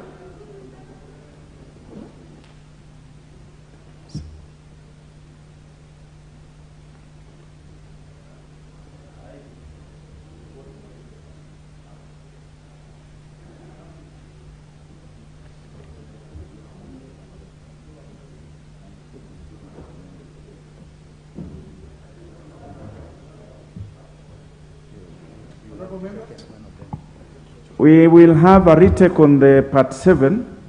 I just realized that when I was calling for the global question on it, I said clause instead of part. So I'll have a retake on that for purposes of proper recordal.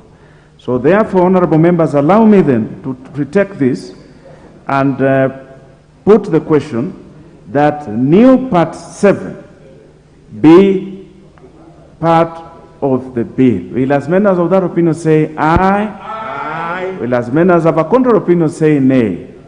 The ayes have it.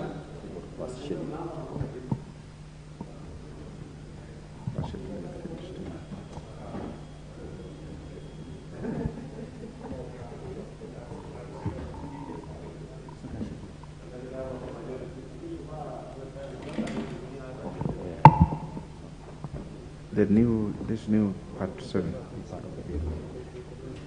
Very well. Honorable members, now I put the global question that new part 7 be part of the bill. Will as many of that opinion say aye? Aye. Will as many as of a contrary opinion say nay? The ayes have it. First schedule. I propose the question that the first schedule be part of the bill. And now put the question that the first schedule be part of the bill. Will as many of that opinion say aye? Aye. Will as many as of a contrary opinion say nay? The ayes have it. Second schedule.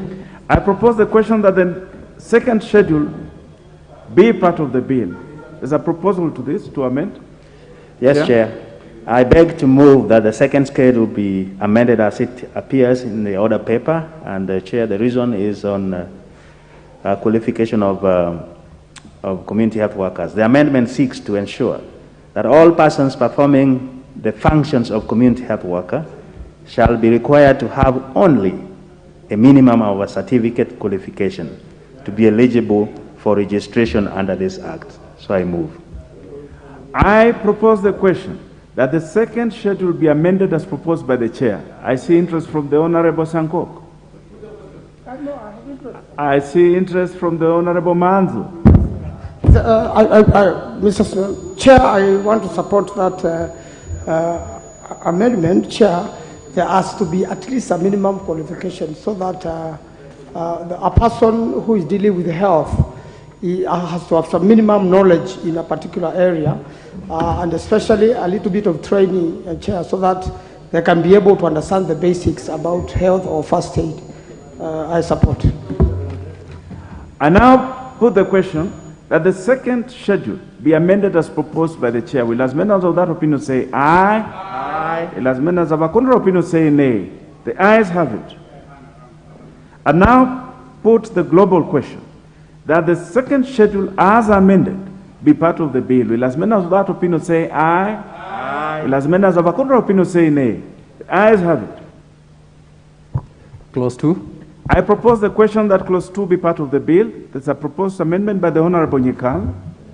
Chair, I wish to amend clause 2 of the bill as in the order paper.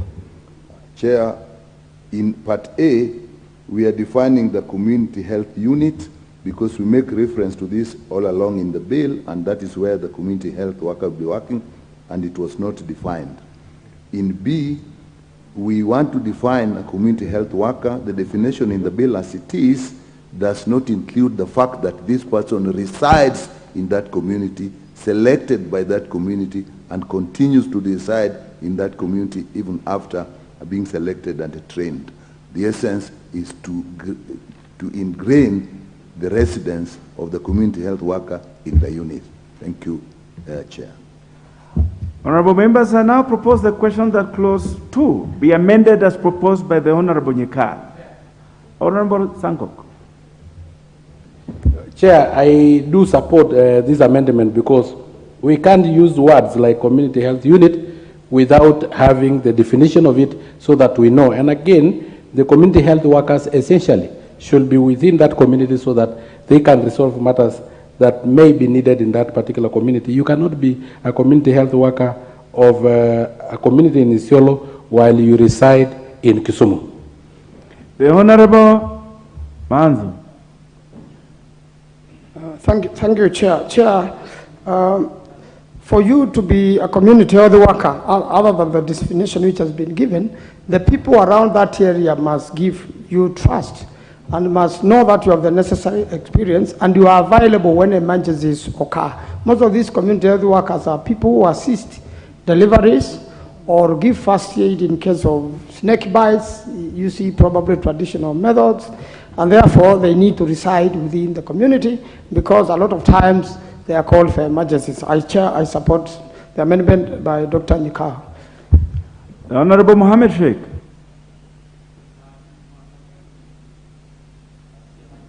Been raised, so that's fine with me. Yes. The Honorable Kibunguchi, member for Kuyani. Thank you, Mr. Chair.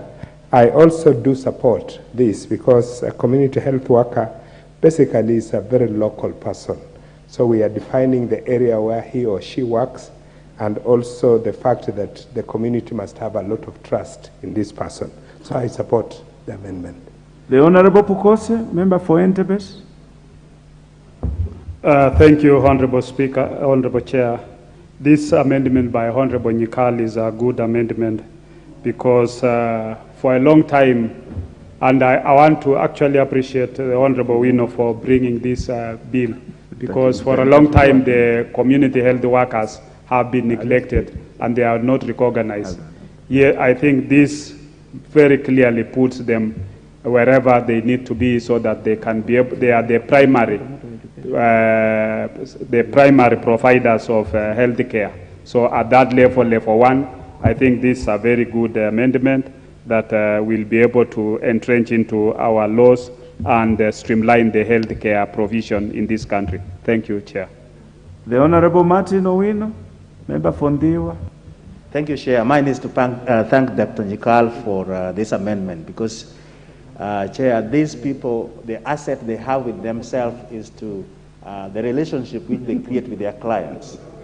And it beats the notion that which people say is that they give 2 hours to the community. Once they have a relationship with their clients, they act 24/7. And also this definition will prevent transferring these cadres to other units which they are not familiar, and therefore that will beat the essence of this. Lastly, we were talking with Dr. Nyikal. When he retires, he will also go to Smes and be a community health worker. And of course, we will qualify through those certificates we have mentioned. And anybody else here, teachers or Dr. Manso here, and everybody, even lawyers like him. So I thank you, Dr. Nyikal, for this amendment. It befits. Honorable members, now allow me then to put the question that clause 2 be amended as proposed by the Honorable Nyikal. Will as many as of that opinion say aye? Aye. Will as many as of a contrary opinion say nay? The ayes have it.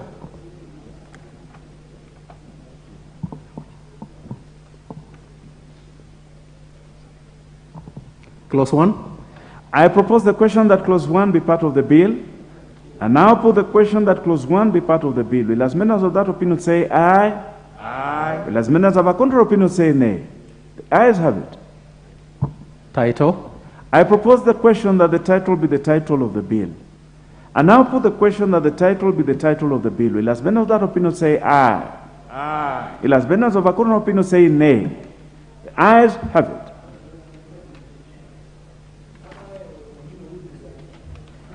Honorable members, we have completed that task. We shall then now move to reporting.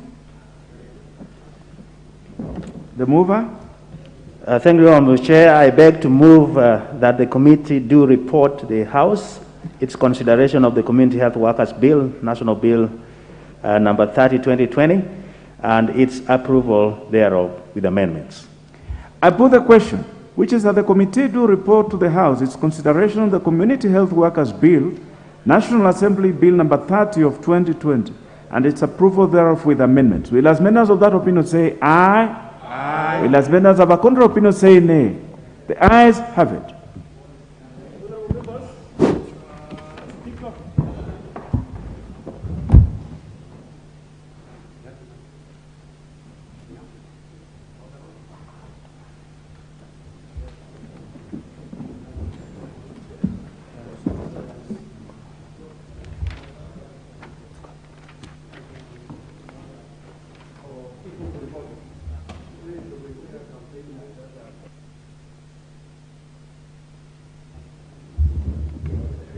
Honorable Speaker. Let's have the chairperson.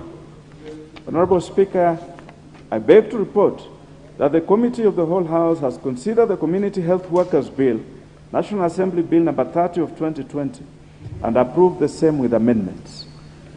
Very well. Let's have the move of the bill to move agreement with the report. Thank you, Honorable Speaker. I beg to move that the House do agree with the committee in the said report. I also request Dr. Dahir to second the motion for agreement with the report of the Committee of the Whole House. Thank you. So then, therefore, honorable members, I propose a question, which is that the House do agree with the committee in the said report.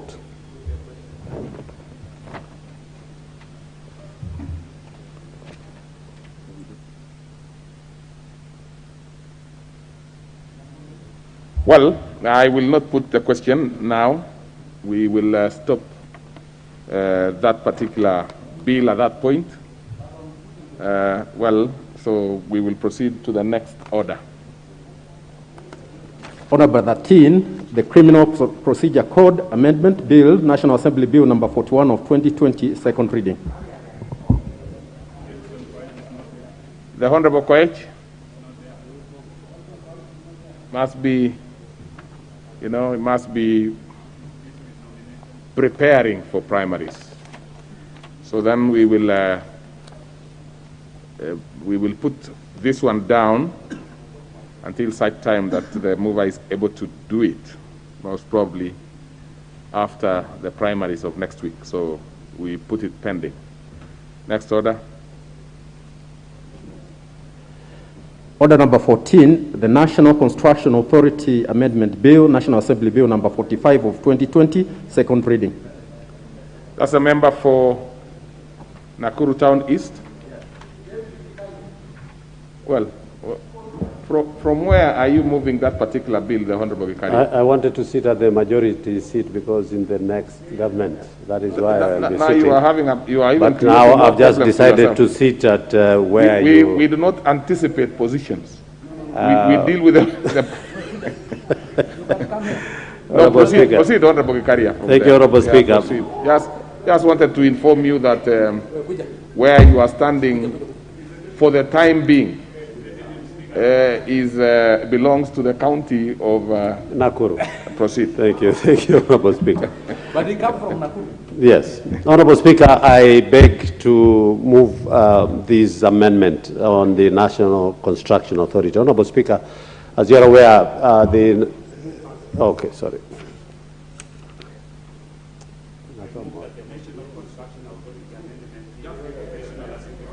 You are doing very well. Don't be confused by anybody, including the member for Endebase. Just proceed. You know, you are a seasoned. I beg to move that the National Construction Authority Bill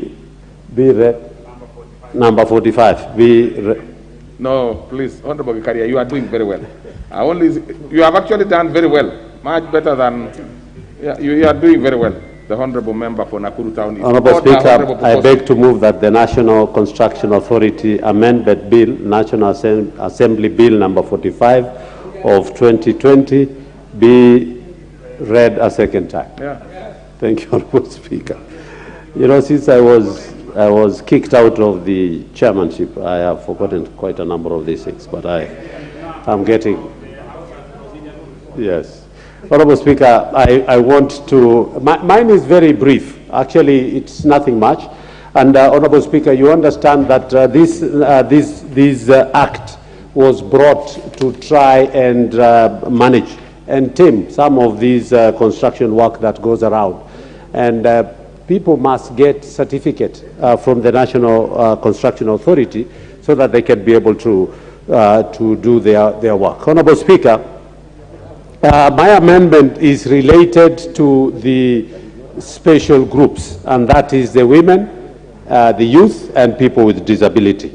Honorable Speaker, if you remember, we moved an act through the Procurement and Disposal Act about the 30% procurement for these special groups. And Honorable Speaker, these groups have not been benefiting from the 30%. And it is because of some of the restrictions which have always been put, and they cannot be able to access, because they are required, whenever they go for tendering, they are required to have this certificate from the National Construction Authority, which is a requirement but most of the tendering entities. And so, Honourable Speaker, I beg to seek from what we got from the Committee of Budget then is to try and assist this group that they be exempted from paying some fees. And that is that the women, the youth and persons with disability who apply to be registered by the board as contractors shall be exempted from paying the prescribed registration fee only in two instances. One, it is where the business is a startup business venture, and that is very critical because we know there are so many companies which have already been started, but any person, assuming this bill goes through and it is accepted by the President, is that in future any person in this special group, and it's a startup, whenever they get their certificate of incorporation, and then they can be able to apply this, then they will be allowed to get these certificates from the National Construction Authority without a fee. And secondly, if this fee does not exceed 15,000 shillings. Honourable Speaker, you will realize that every class and every category calls for a particular fee to be paid, depending on the class that, or the class that somebody has applied. So this again will go a long way in addressing the plight that these special groups, whenever they get the certificate of incorporation, they can be able to easily access the 30% that is a requirement by law that should go to these groupings. Honourable Speaker, you will find that, as it has been said, the objective of the bill is to amend the National Construction Authority Act, or number 41 of 2011, to ensure that women and youth and persons living with disability will start up businesses who will apply to be registered as contractors under this category 6, 7, and 8. And Honourable Speaker, this is also very critical. You know that there are classes ranging from class 8 all the way to class 1. But this bill, once approved, it will only address these special groups in the categories of class 8, class 7, and class 6. And it is very, that is exempt them from paying the prescribed fees. The amendment seeks to recognize women, youth, and persons with disability as marginalized groups and to caution them from the burden of paying a registration fee. Honourable Speaker, as I said, it is not a very big bill. It's just something that ought to help these special groups. This bill does not contain provisions limiting fundamental rights and freedoms. And most importantly, Honourable Speaker, it does not contain, it does not concern the county governments. And so again, it doesn't need to go to the Senate.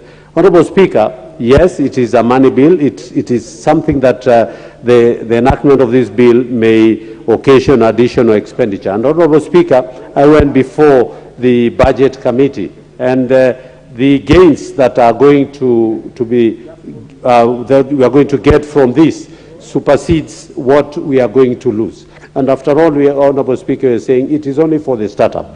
Honourable Speaker, I beg to move and request Honourable Daktari Pukose to second.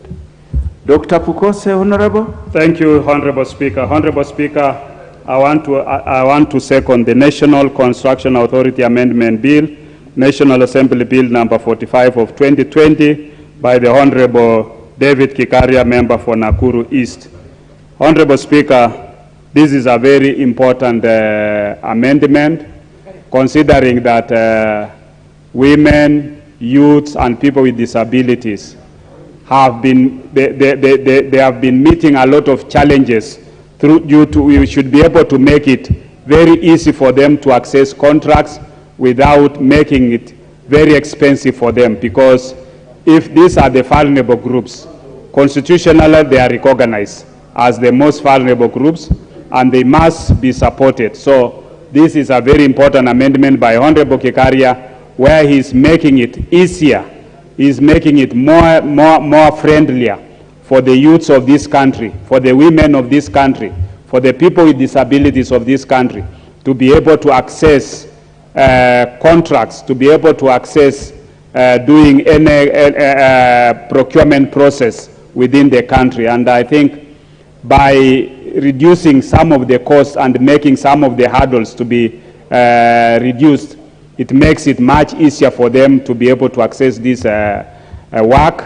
And Honorable Speaker, you know, occasionally more often, the Constitution provides, the law of this land provides that 30% should be given to the youths, the vulnerables, and people with disability, women. But at the end of the day, when it comes to giving them jobs, they actually don't benefit from exactly this 30%.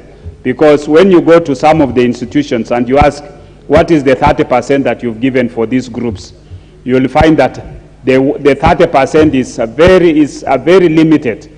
It's not even substantial that they can be able to make them to be able to come up, what we call in UDA the bottom-up approach, because we want to support those who are in the lower cadre to be able to also invest and come up economically, and instead of waiting for what they call the trickle-down effect. So I think this is in line with the bottom-up economic model. This is a very good amendment. It's a people-friendly amendment. It's an amendment that is trying to put the women, the youths, and the vulnerables in this country to a status that they can be able to compete with other teams. So with those few remarks, Honorable Speaker, I beg to support. To second, sorry.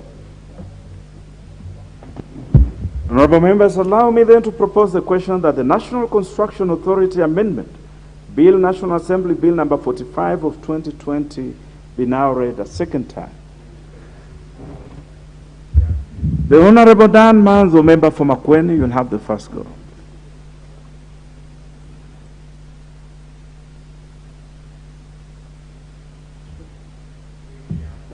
Thank you, Mr. Speaker. Mr. Speaker, this is a very important bill.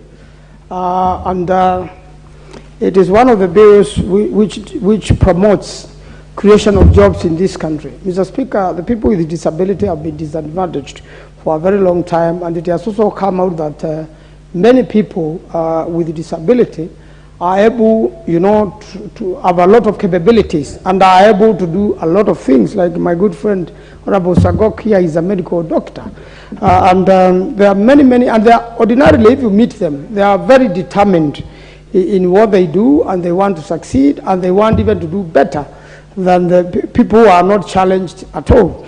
Mr. Speaker, this is one way of encouraging them to start companies, to be able to make life for themselves and to create jobs for them.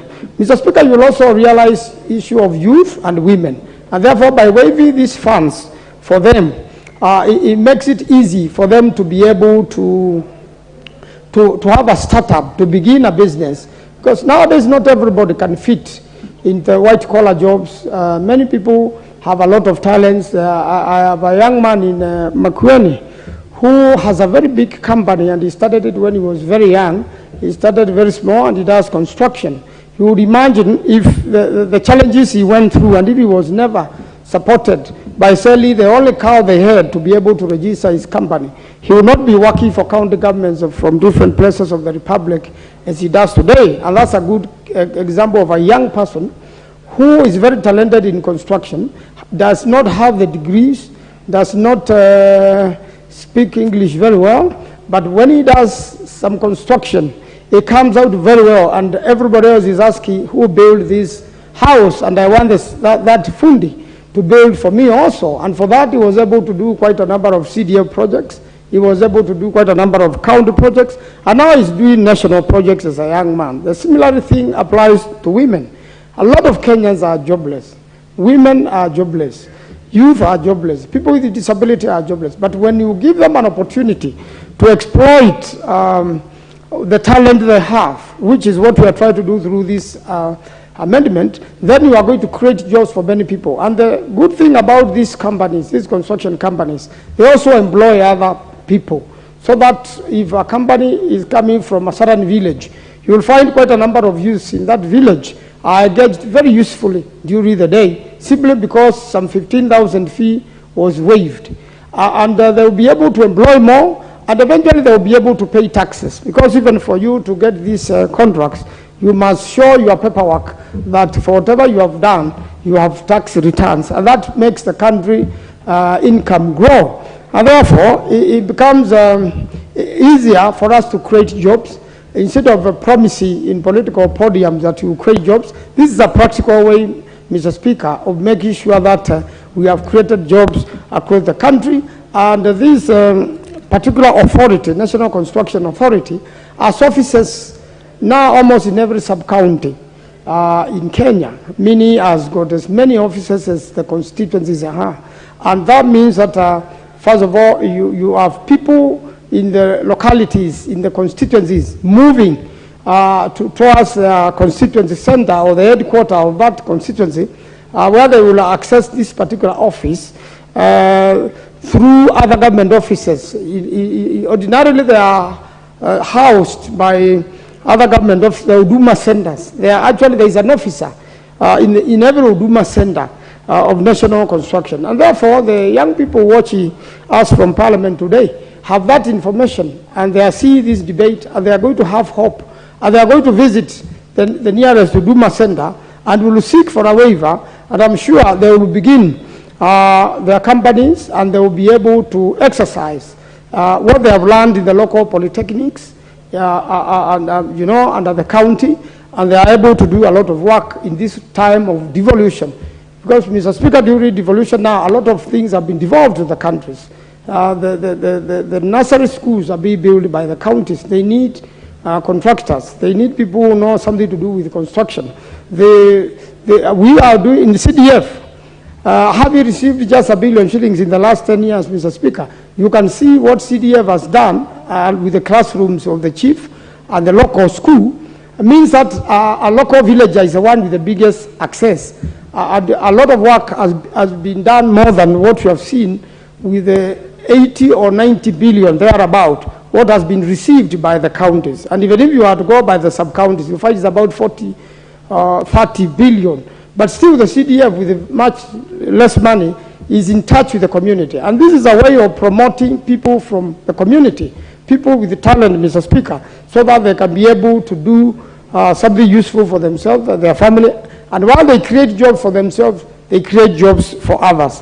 It not requiring to go to Senate, and it requiring a little bit of financing from this House. I think this is the right time for this bill to pass. At the time we are discussing the budget, so that we can be useful as the next election come to Kenyans. I thank you, Mr. Speaker, and I beg to support.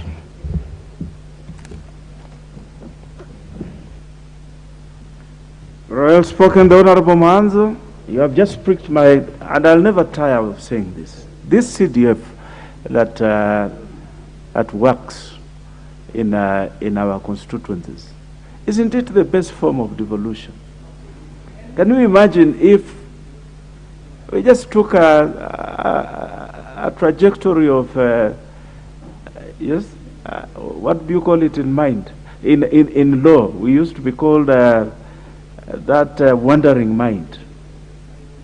That wandering mind, and one day we just gave each one of these constituencies $1 billion shillings every year. Will in Kenya be a wonderful place to live in? The Honorable Ole Sangok. Thank you very much, Honorable Speaker, for giving me this opportunity. And before even I go to the nitty-gritty of this bill, let me commend you, because surely CDF have done a lot. As a person with disability, and having been the chairman, National Council for Persons with Disability, I've seen special schools being built by CDF. I've seen persons with disability going through primary school, secondary school, and even universities, courtesy of CDF. If I was to be asked, and I will ask these members of this House, that we just increase CDF by tenfolds. We have the power and we have the will. We can easily do that. Honorable Speaker, I support this very, very important bill in a form of bottom-up economic model, empowering the vulnerables, empowering the special interest group, those that are at the bottom of the economic pyramid because of the vicious circle of poverty among this special group. That is why even the framers of our Constitution came up with affirmative action funds to try and bring them at par with others, Honorable Speaker. Honorable Speaker, to target that group, Honorable Kikaria must have been God-sent. And Honorable Speaker, today we smile as person with disability because there is one member of parliament, among others, that who remember person with disability that they need not sympathy, but opportunities. They need to be empowered rather than being given handouts. Honorable Speaker, and I talk with authority about Honorable Kikaria, the MP of Nakuru Town East, because Honorable Kikaria started a school by the name St. Maria Veronica Center of Excellence in 2015 from scratch. And in 2019, when it did KCSE, the first time, it had 5 plain A's. Nakuru High School, both girls and boys, did not even have a single A, despite the fact that being national school. Honorable Kekaria built, Nakuru Town East constituency is a town, is an urban center. So ni shamba la mawe. The only thing they survive with is businesses. He built 1,500 stalls, well equipped. And out of that, 30% went to the affirmative action groups. 10% specifically went to persons with disability to do business in those stores. Honorable Speaker, this man is a governor material. And I'm sure the people of Nakuru Town East are watching us. So therefore, on behalf of the 6.5 million Kenyans with disability, I may not have flowers or any present to give Honorable Kikaria, but I have a basket full of prayers for you and your family. May you be blessed for thinking about person with disability. Honorable Speaker, ACPO, access to government procurement opportunities by women, youth, and persons with disability. The entry point is registration. For you to be able to access this very noble idea of empowering the affirmative action group through allowing them to do business, it is that certificate of incorporation. And that is where Honorable Kekaria have decided to target, so that you have that entry point. Honorable Speaker, if these chambers did not have that door, we will not know how we will come into the chambers and discuss the very important issues that we discuss here and prosecute the very important business here. The entry point of that ACPO, the entry point of persons with disability, women and youth, to get government contracts, it must have be this registration through the certificate of incorporation. And that is what Honorable Kekaria have targeted, to reduce and to make sure that all of us are accessible. We have targeted this group because of the vicious circle among them, vicious circle of poverty among them. So if we target them and they cannot have that certificate, they cannot have that door to enter into government procurement opportunities, then we will have done nothing, Honorable Speaker. That is why you find most of them using other people's companies and applying for contracts, and these cartels end up making profits on behalf of those that the government actually targeted. Honorable Speaker, by targeting that, we have said that the class of contractors, class 8, 7, and 6 should be exempted if they are persons with disability, women, and youth, because they will not pay any registration fee that exceed 15%. By doing so, then we will economically empower a certain category of persons with disability, women, and youth through class 8, 7, and 6 of contractors, and they will have the financial muscles now to sponsor themselves to graduate into class 5, 4, 2, 3, and even 1, Honorable Speaker, because we have jump-started them.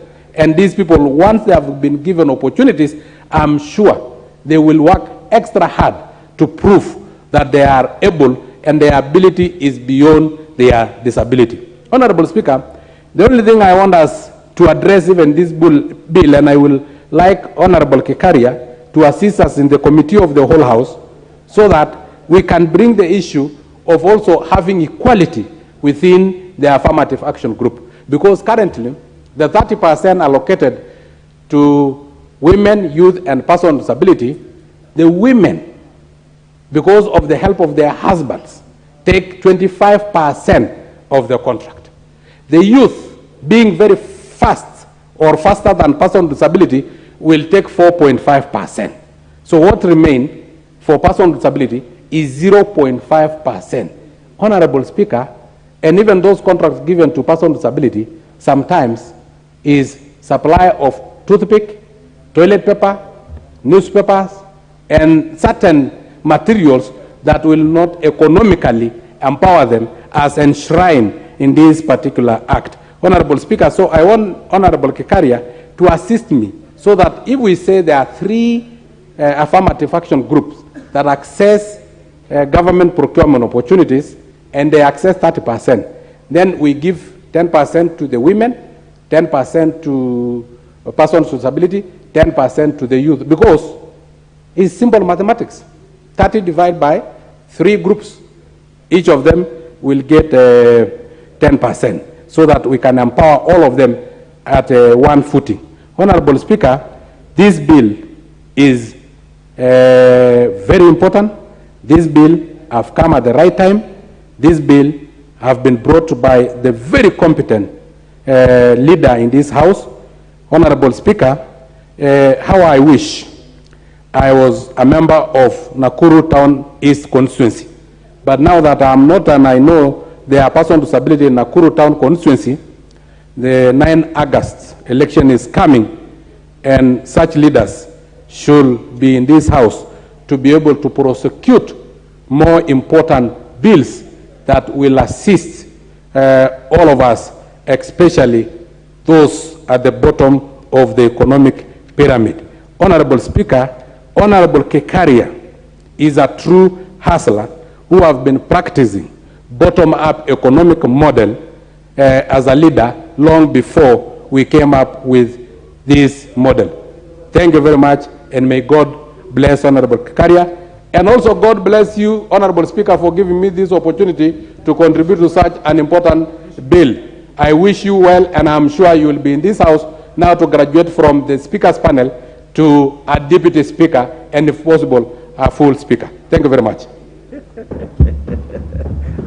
The Honorable Zankok, today you are very generous. Even myself, I have now become a beneficiary of your goodwill. I am grateful. Thank you. I am very grateful. I hope that your prayers will find fertile ground to grow. The Honorable Mbogo Menza, member for Kisauni. Thank you, Mr. Speaker, for giving me this opportunity to contribute to this important bill that has been brought to the floor of the House by our able member, Honorable Gikaria, the former chair of Energy. And I wish he was still the chair of Energy. I think what we've experienced the other day will not have happened, and it never happened during his tenure. So it demonstrates that he's a capable member of this House. Mr. Speaker, this bill is very timely. It is extremely important to the marginalized groups, to the interested groups, that is the PWDs, the women, and the youth. Mr. Speaker, the National Construction Authority, it is a key component. Today, if you want to venture into the construction industry, You will not be able to be awarded any tender if you do not have, if you've not been registered by NCA as a contractor and you've not been provided with the NCA certificate, depending on the level that you want to practice. That is maybe from 8, 7, 6, 5, 4, all the way downwards. Mr. Speaker, the government has come up with so many initiatives that are meant to help the interested groups. If you look, we have the Youth Fund, we have the NGAF, we have the CDF, we have Uwezo Fund. All these funds were earmarked to help improve the livelihoods of the people who are living below the poverty line. But Mr. Speaker, when you look at all these funds and facilities that are available, it is really disappointing to see today that the youth, the women, and the PWDs are still suffering, and they cannot be able to access the 30% tenders that have been provided for. And the reason is very simple, Mr. Speaker. Most of them, they have really complied. You'll find a youth has all the documents, all the certificates that are required for that particular youth to access or to be awarded that particular tender. And most of the time, you'll find that youth, they may apply for that tender, awarded that tender, but the challenge comes in, Mr. Speaker, when it comes to the capital to start executing that particular assignment.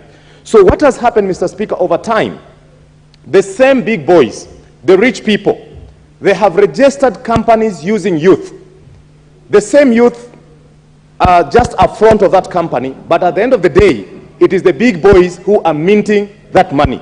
The youth will just end up, or the woman, or the PWD, who will just be used as a front, will end up getting as something small just to keep him moving. But the bigger chunk of the margin that will be realized from that tender will still end up with the big boys. And this is something, Mr. Speaker, that has to be looked into very seriously. The honorable member, Mbogo, you may recall, of course, what you're saying is very, very, very important, and it is true. But you may recall that recently we made an amendment to the Companies Act that requires that for every contract now we should have a declaration of the beneficial owners, or the beneficial end owners of this contract. Will that be useful as you continue with your submission? Mr. Speaker, you know, all that can happen, but the main challenge for the youth, the women, and the PWDs is not the documentation. The documentation could just be a tip of the iceberg. The main challenge is the working capital to do these jobs. And we have the Youth Fund, which has, we all know, Youth Fund is just centralized. You know, somebody living in Kisauni, somewhere in Mwakirunge, Maunguja, to access the Youth Fund, it's a real challenge. Uwezo Fund is so little that, yes, we are the patrons of the Uwezo Fund, but if you look at the amount that has been allocated to Uwezo Fund, it's so little, it cannot be able to assist our people.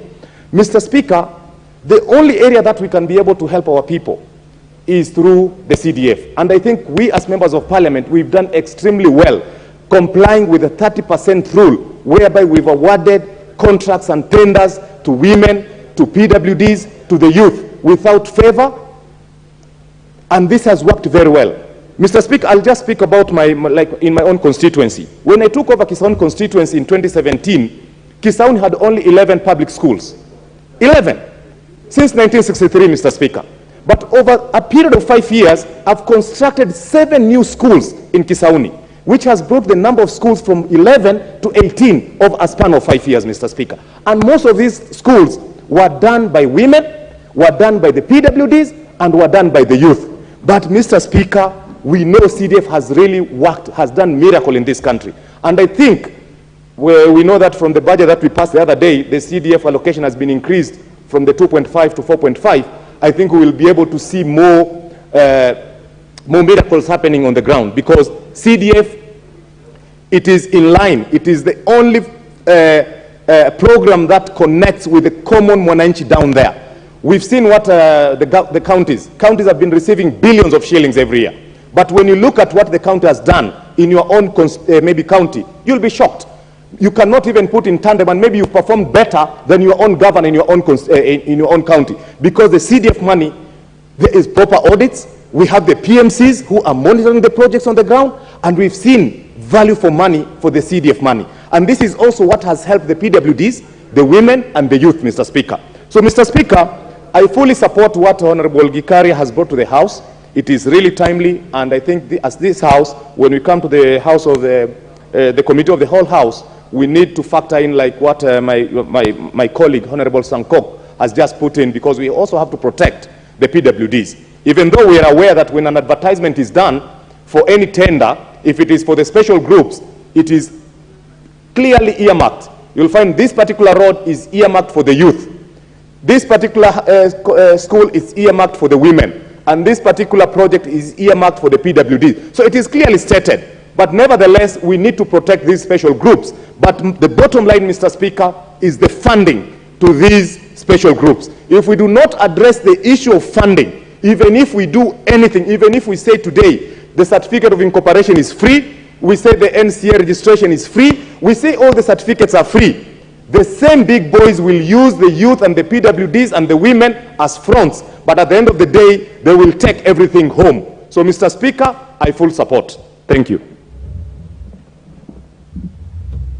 The honorable men are very well spoken. Indeed, the work that the CDF does gives me a lot of solace in Luanda, where I come from. I'm proud of the work that is done through this CDF. The Honorable Kiai Gidiaka, member from Kuruaine. Just hold on. The Honorable Murugara, you've been on top of this list, but I had noted that you seemed to be scribbling furiously away. I'll give you an opportunity as soon as I can. But let the Honorable Kiai proceed first. Thank you, Mr. Speaker, sir. I stand to support this very credible and very important piece of legislation. Mr. Speaker, you realize that we need to, the amendment is intended to make sure that the women, youth, and PWDs are exempted from paying the prescribed fee for categories 6, 7, and 8. Mr. Speaker, it also recognizes the women, youth, and PWDs as a marginalized group. So, in essence, this is an affirmative action to ensure that the opportunities that are available in the construction industry are well spread out. Currently, the situation is that only the big boys are involved in these big tenders in the government and, of course, in the public sector. So it gives an opportunity to young women and, of course, PWDs to have a bite maybe at a piece of the pie. Mr. Speaker, what this bill will do to our economy is to expand the employment opportunities and the employment space. You realize the youths, when they are starting up businesses, they face a myriad of challenges, one of them being they do not have the necessary capital to start up a business. And number two, there are too many hurdles before you register a company or before you register anything that is business oriented. So by removing this big burden from them, then it ensures that the money that is saved from that can be utilized as part of the startup capital. For the PWDs, Mr. Speaker, in Mukurweini, what we have done is we have the best PWD project in Kenya.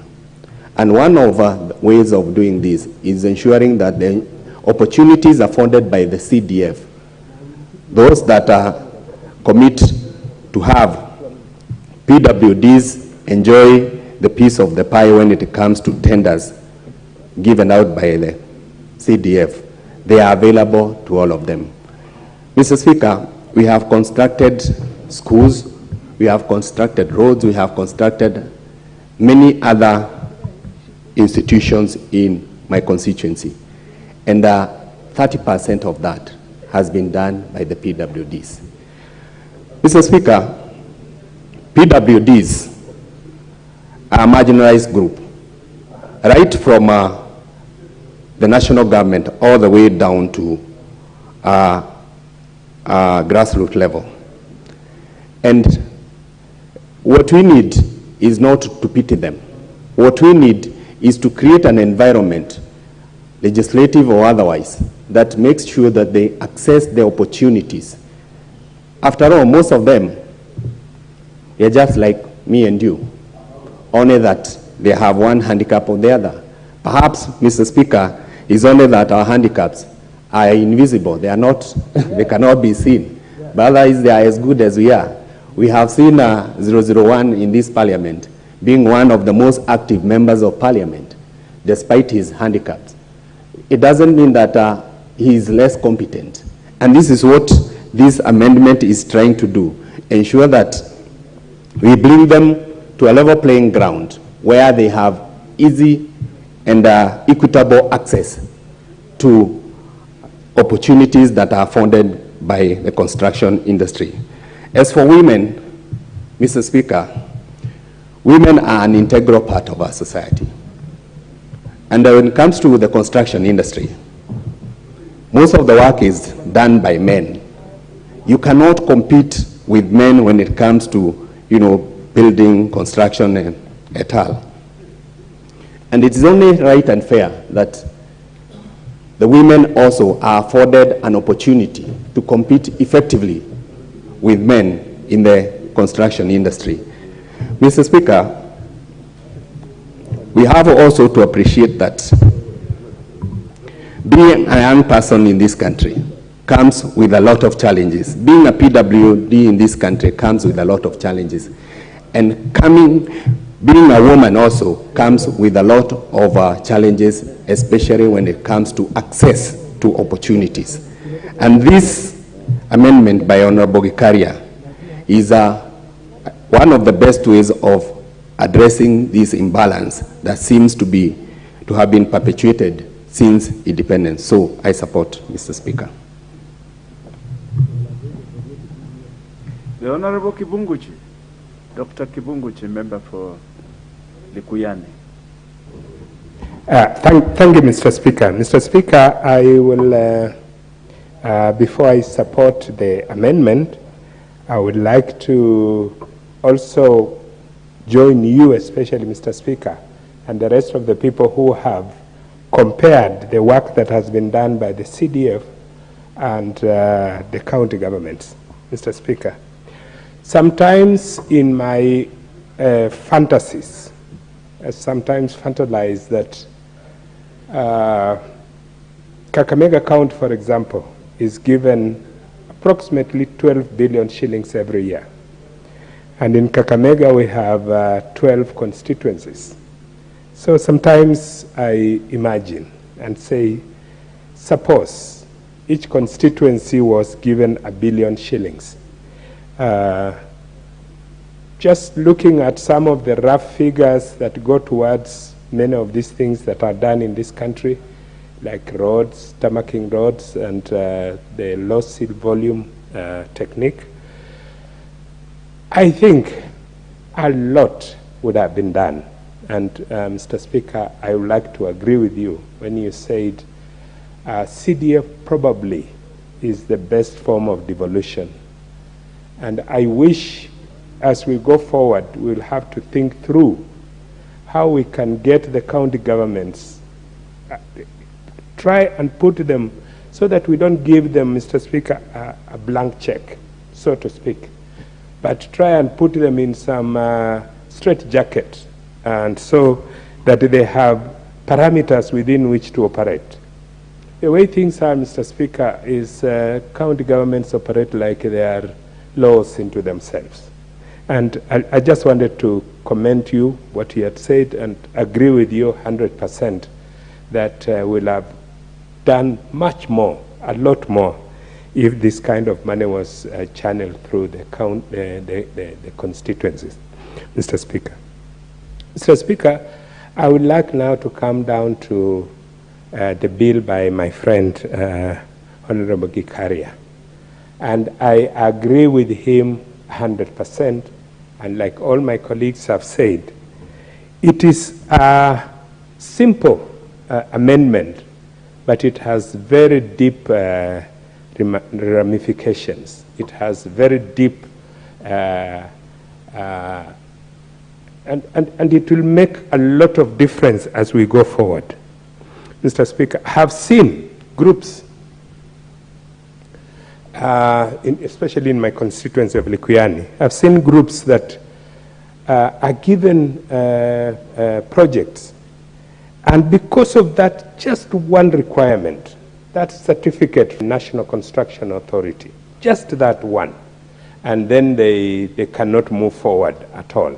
So if we can be able to open this door, if we can be able to make it easier for the groups, especially the affirmative action groups of women, youth, and people living with disability, I think that is a wonderful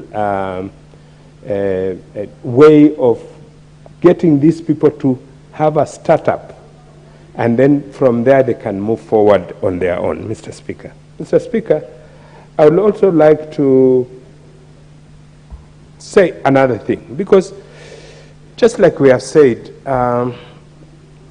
if we cannot be able to get,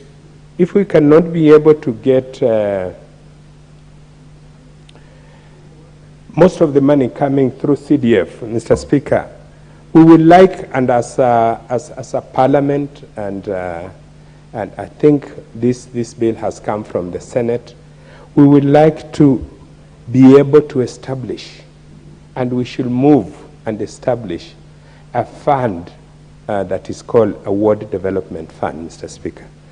Mr. Speaker, as you realize, most of the basic functions, most of the functions of the county government are the functions that touch mwananchi directly.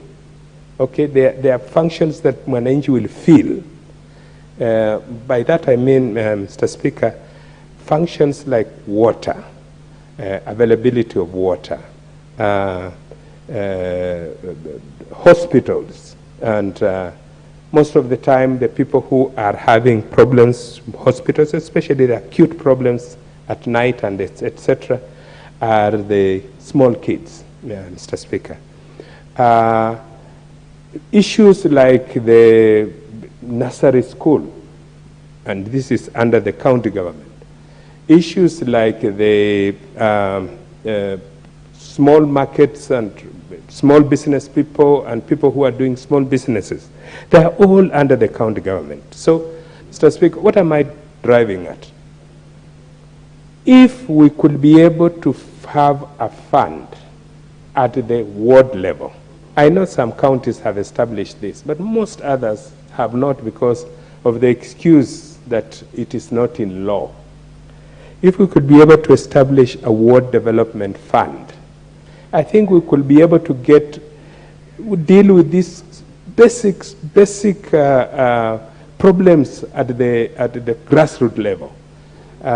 Establishing of dispensaries, establishment of water, and where women can get water easily. Mr. Speaker, like I'm thinking about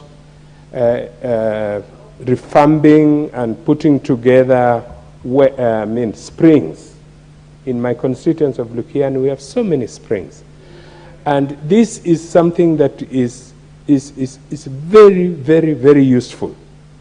I keep telling people who talk about we want piped water. Excellent, Mr. Speaker, if we have piped water. It's nice to have piped water. But piped water comes with a cost. And some of the costs might not be much. It might be 200 shillings per month or 300 shillings per month. And many people in the rural areas cannot afford this. So if we can be able to put together some of these facilities, springs and small wells, so that we can protect them and for our people to use, Mr. Speaker. And I digress a bit because basically I agree with what Mheshimiwa Gikaria has put forward. But some of the ideas that I think we can be able to improve the livelihoods of our people is what I want to touch on, Mr. Speaker. And I would like, as we go forward, because I think devolution is here to stay, but I like as we go forward that we can think through and see how best can we have devolution best serve our people. And those are some of the things that I'm thinking about, Mr. Speaker. So, but coming back to the bill, yes, I agree with Mheshimiwa Gikaria, and I support him 100%, and I think this is the best way to go. I support. The Honorable Kipunguchi, you do not digress at all. The matters we have spoken to are the real matters that concern our people at the village level. And this is what we are about. It's very important. The Honorable Murugara, finally. Thank you, finally. Thank you very much, Mr. Speaker, sir. Allow me to rise and support this very timely bill brought by the Honorable Gikaria.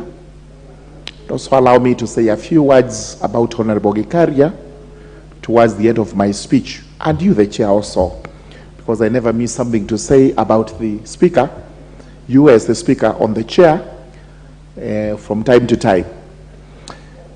Mr. Speaker, sir, I have said this bill is very timely, in that continuously we must look at the vulnerable groups in our society and take all what it takes to ensure that we protect such groups unreservedly, and that when we are developing our country, we must also put into focus these vulnerable groups.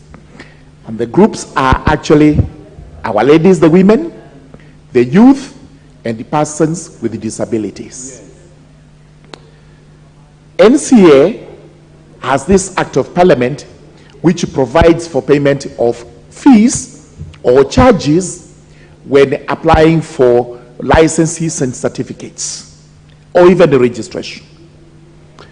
And when we were passing this particular act, we were oblivious of the fact that we must at all times bear in mind that the vulnerable groups, the groups that require affirmative action, are taken into consideration. And this has been going on for a long time in our country. It is not the best of practices, but I'm happy to see the political parties, when they were registering their nominees, have actually taken into consideration these groups, and especially my party, the UDA.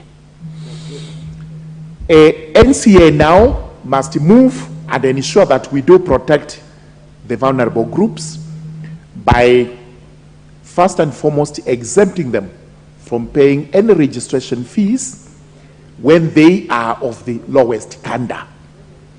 And these are the people we call hustlers. These are the people we find at the bottom.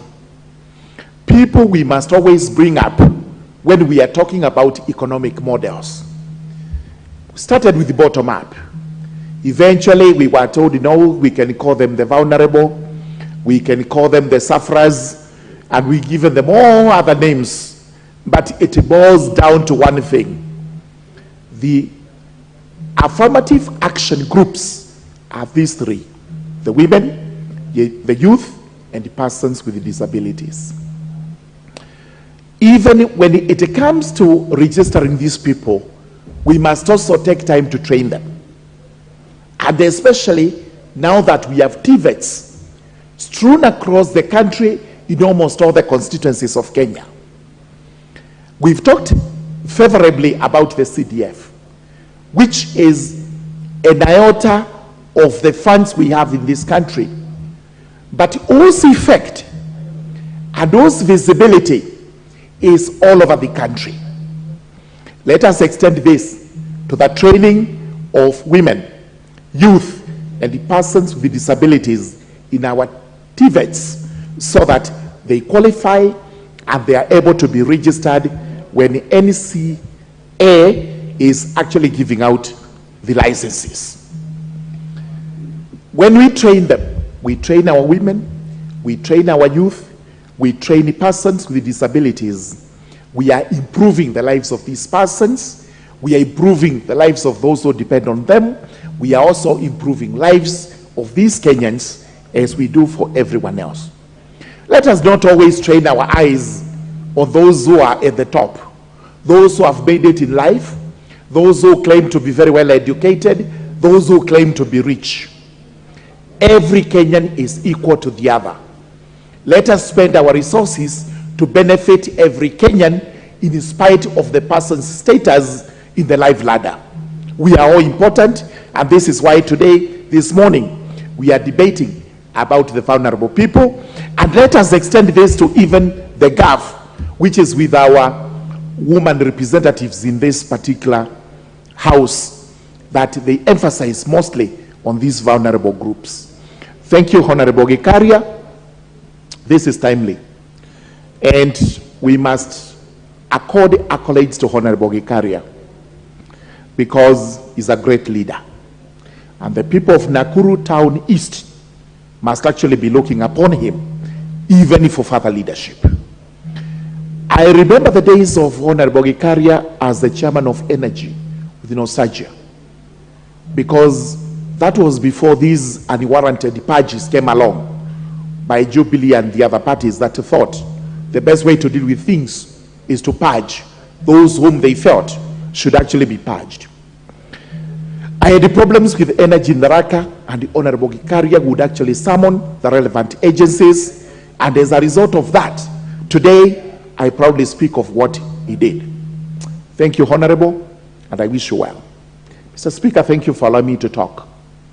Remember, Honorable Speaker, I have known you since you were a young boy in high school. You became a young lawyer. Believe you me, I mentored the Honorable Speaker as a very nice, obedient young man in high school, because I was in Form 5 up there when he was in Form 1. Mr. Speaker, he became a young lawyer, and he found me in the profession. I mentored him absolutely. He's one of the best lawyers we have in the country. And when I came over here, I found he had done his first 5 years. So he now becomes my senior, and he's now a speaker, so again he's my boss. But for that, Mr. Speaker, I wish you well. Let the people of Rwanda continuously look upon you with favor. And for you and the Honorable Gikaria, may God bless you, may God grant you victory as we all go to the people in August to give us another mandate. I also pray for myself. The people of Tharaka must be watching me, and I seek favor from them. God bless you. Amen. I support. The Honorable Gitonga, thank you. Thank you. I recall when I came to that great school at Form 1, and you took me under your wing, and you allowed me to share in your Milo, which was a rarity in those days, in the evening.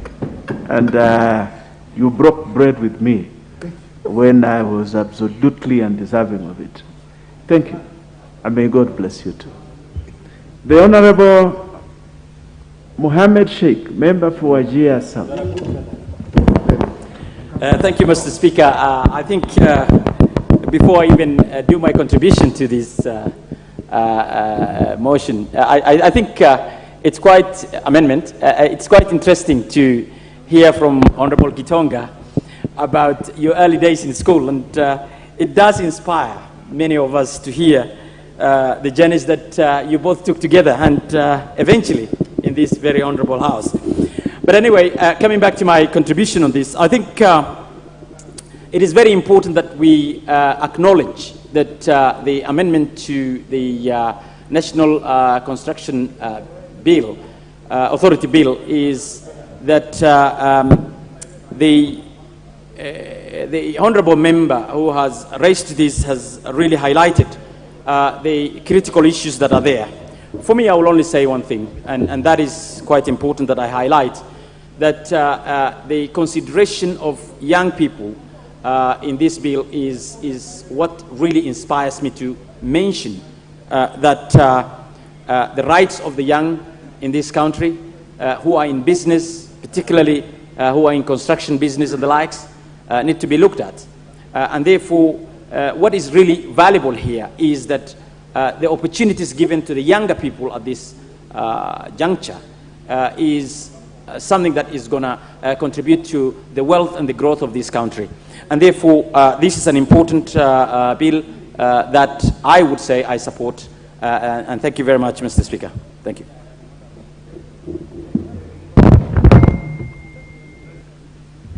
The Honorable Safia Sheikh, member for Marsabit.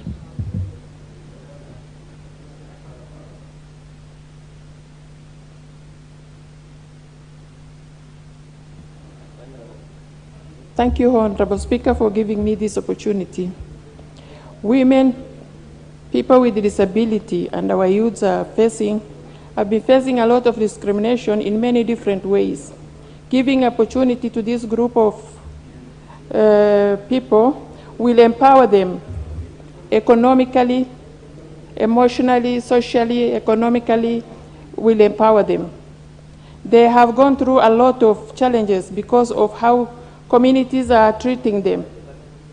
These are the most needy and marginalized group of people in our society, in our communities here in Kenya. So it is very important to empower them, to give them opportunities, and then empower them economically and give them opportunities to do what they are supposed to do so that they can be able to fit in the society, in the community like any other people. Thank you, Mr. Speaker, for giving me this opportunity. The Honorable Ngugi Ndwati, member for Gatanga. The Honorable Kevin, you have just walked in. You cannot protest. Just hold on. All these members were here before you. Thank you very much, Honorable Speaker. He has no right to protest because he came after me, although he's a great friend of mine, and I appreciate he's always here in Parliament to contribute. Honorable Speaker, from the onset, I want to say that I support this bill. It's a good amendment.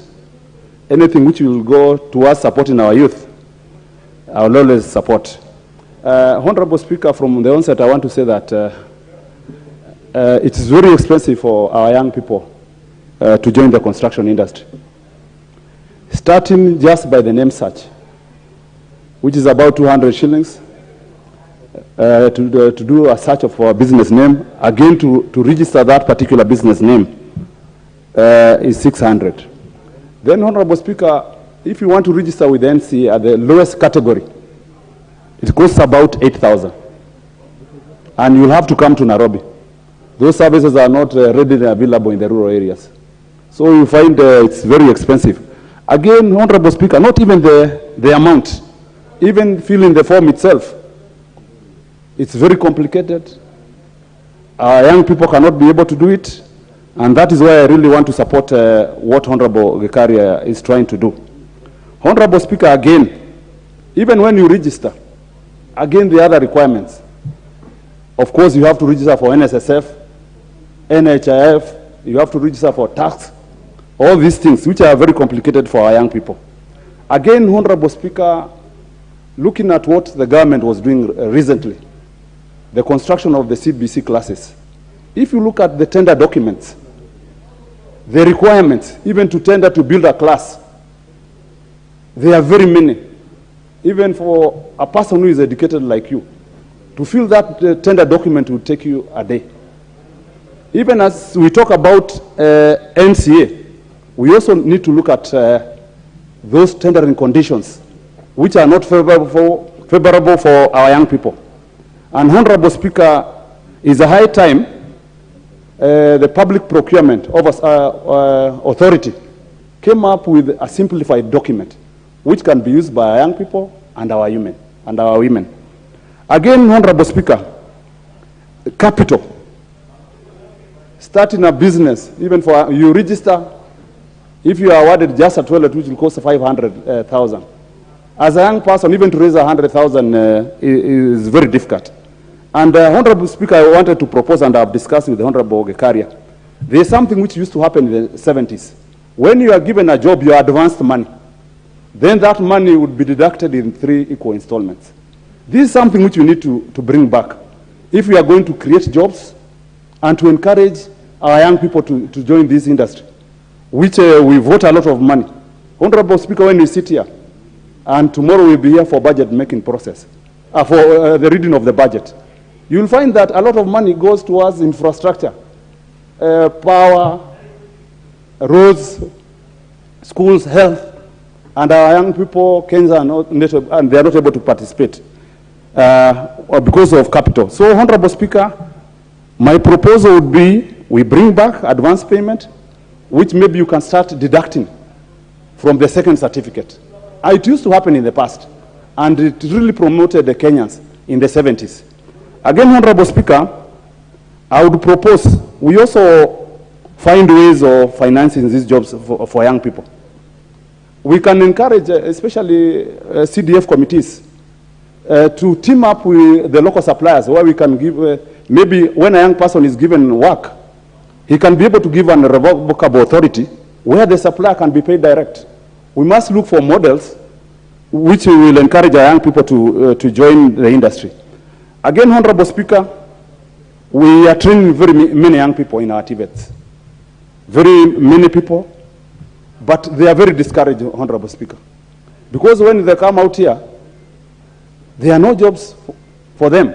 Because most of the jobs locally, all the big construction works are being done by Chinese. All of them, we have pushed out all our local people, given all the jobs to Chinese. We vote money, our people cannot benefit. Of course, Honorable Speaker, it has been said that 30% to 40% should be set aside for locals. But, Honorable Speaker, that one has never been documented anywhere. Even those documents, when they are being made, there's no provision that this 30%, this is the 30% which will be done by a local person. So, Honorable Speaker, I would propose, when we are giving out those huge tenders, it should be clearly set in the tender document, this is what will be done by a local, even the mode of payment, Honorable Speaker. I want to propose that it is done directly. So that if it's a Honorable Speaker, what Ngunyi is doing that job, it is known that when I do that job, I'm paid directly, so that we can benefit our people. Again, Honorable Speaker, there are some of these Chinese who come here to do one particular job, but you find they overstay. They now start competing with our locals. We push out our people. So, Honorable Speaker, it's a high time we change the model. And again, Honorable Speaker, there's something I want to talk about which Honorable Sankok has been talking about. And Honorable Sankok, I want to encourage you. This idea of calling people hustlers is not a good thing. Because, Honorable Sankok, when you go to Muranga, some sections of Muranga, there are people who had come to Nairobi here just to polish, to do shoe polishing. There are other people who had come here to sell, a whole village to sell newspapers. There are people who came to Nairobi to sell vegetables. I'm a product of Mama Mboga. And when you sit here and say that Mama Mboga is a hustler, that is bad enough. Because you cannot call my mother a hustler. Because she took me to school. I went through primary school. She took me through secondary school. She took me to university. And I'm here with you. So, Sankok, I would encourage you that time. And if you want to encourage our young people, please, I just want to say that even our young people, Honorable Sankok, don't call them hustlers. If you want to encourage them to join, we are fighting for them here. We are fighting for them here, Honorable Sankok. We are fighting for them to join the industry. Then again, you cannot go ahead and call them hustlers. The Honorable Sankok allow the Honorable Nduati to finish his submissions. I'm sure the Speaker discerns that his intentions are noble. They are not. Yeah, so that is what I wanted to say, Honorable Speaker. I wanted to tell Honorable Sankok, I'm a product of Mama Mboga. And my mother used to make a lot of money, by the way. And I know when she was working, Honorable Speaker, she used to earn more money than what I'm earning in Parliament today. And we were a family of 9 kids. So she did her work as required, and even much better maybe than some of us here. Honorable Speaker, again, getting back to the bill. Coming back to the bill, Honorable Speaker, I want to encourage members here of Parliament. I want to encourage them to support our youth through CDF, NCDF, which is a very great kitty, Honorable Speaker, and which has really been of much assistance to our local people. And that is one of the ways which we can use to promote our young people. to join the industry, and it's a good industry, Honorable Speaker. I belong to the industry. And Honorable Speaker, I started as a young person. At category 8, then Honorable Sankok, the lower class, then you build up.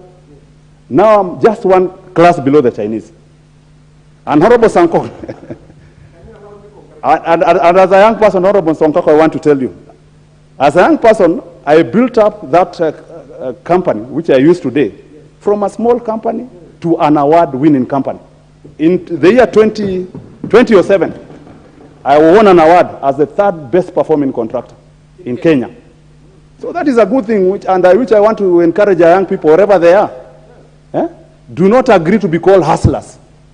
Work hard. I know you can achieve whatever I achieved. Thank you very much, Honorable Speaker, for giving me. The Honorable Sankok just relaxed. The Honorable, I want to confirm to you that the Honorable Ndwati has done well. I am witness to what he has done. And, but I just want to also advise him going forward that invoking that particular word, hustler, in the Kenyan nomenclature, it has attained a certain notoriety in the political space. So you will not use it in the usual ordinary way that you look at it as from the dictionary meaning of it. It has attained a different class of recognition in the country. So it has become a political word, and we have accepted it. So we will live with it. So Honorable Sankok, relax. There's no harm. There's no harm. No, you have contributed and it's finished. So I'll allow the Honorable Anyonyi now to make his contribution. Thank you, Mr. Speaker, for the chance to contribute to this very good bill. I want to thank Honorable Gikaria for coming up with this bill, which is actually a homemade bill. I think it's a lot of realities in the whole bill. One is that given that the youths and women are the majority in this country, and this actually should be able to help us and open up ways and means for the youths and the women to be able to get some contracts and employment as well. You know, Mr. Speaker, that the youths and women and population-wise, I was looking at the newspaper yesterday, they are the majority in this country. Women today are almost 57%, of course more than men, and the youths are more. And therefore this way, I think we'll be able to create time and space for the youth to be able to get jobs. Secondly, Mr. Speaker, in supporting this amendment bill, is that at the time of application for your company, whether the women or youths or the people with disability, I think the details must be there, so that when you're looking at the company profile, you'll be able to profile the company to see whether it's made up of the women, if it's a women group that has actually formed the company, or for that reason, the youths. The ages must come out very, very clear. Of course, if it's with a company for disabled brothers and sisters, should also come up very well so that when you are looking at it or evaluating, they are given the first priority in terms of awarding, so that they are awarded given the fact that, of course, it's made up of disability or the women groups, what have you. Mr. Speaker, the other thing is that I think we should be able to do, given that we have the CDF. In the CDF, of course, we have got the project management. And again, once we pass this particular bill, it should also come out very, very clear that when you're evaluating, when doing the evaluation of the companies that have applied for a specific job, we again have to put into consideration, the Speaker, that the people with disability are given, because the company will show the profile and the level of education for the main contractors of that particular, the main directors of that particular company. And of course, that again should come out very clear so that when the project management committees of the CDF would be awarding that particular group, given that, of course, it's made up of the disabled persons or directors, and therefore be given the opportunity to be able to do that, because it is discriminative in the sense that we are looking at them as if it's their own creation. Being disabled, unless, of course, one has got a road accident, like a friend of mine had an accident the other day, and now he has had his hands cut off, and he was actually a CEC in one of the disciplines in Trans Nzoia. But some of them are born with disability, and therefore disability is not actually, it's just that it's a co-creation, it's not the one's making. And therefore I think this Deputy Makaria, I think you did very well to come up with this bill, and therefore we're looking at it even from the CDF point of view. And I want to make it very clear that one, you have a project, whichever magnitude the project is, we look at the directors of that particular company that you are giving. So priority should be given to that so that our brothers and sisters who are disabled, women and their youths, be given the first priority, as of course we know they are the majority. Lastly and not least, we should make it very clear, and this, I think during the third reading, we'll be able to do the amendment on this particular bill so that it's acceptable across the board.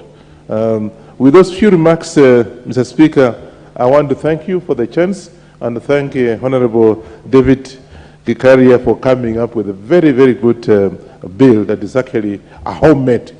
It's not theoretical, it's something that is affecting you and me in our day-to-day activities in building the nation of this country. I support, Mr. Speaker. The member for Karachuonyo.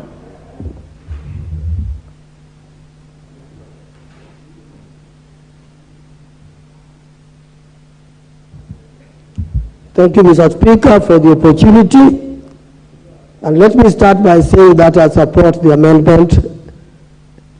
And I feel that when CDF is touched, I know we are touching the heart of this country in terms of development at the grassroots. CDF has done a lot. The achievement of CDF is probably comparable to no other system the government is using. CDF must be inclusive so that people with disability, women and the rest who are disadvantaged in one way or the other, can really find solace in CDF. CDF can develop them. This is development in terms of human beings. But then CDF delivers what they are doing in terms of projects. They have delivered quite a lot. Anywhere you go, The Honorable Member for Karachuonyo, just hold on. The Honorable Sankok seems to have a point of order. Honorable Speaker, I think the Honorable Member for Karachuonyo, I respect him so much. He is one of my members and a very active member for that matter. But in terms of relevance, he's talking about CDF. We are talking about National Construction Authority and reference to ACPO, Access to Government Procurement Opportunities. So, Honorable Speaker, that is how I raise in terms of relevance.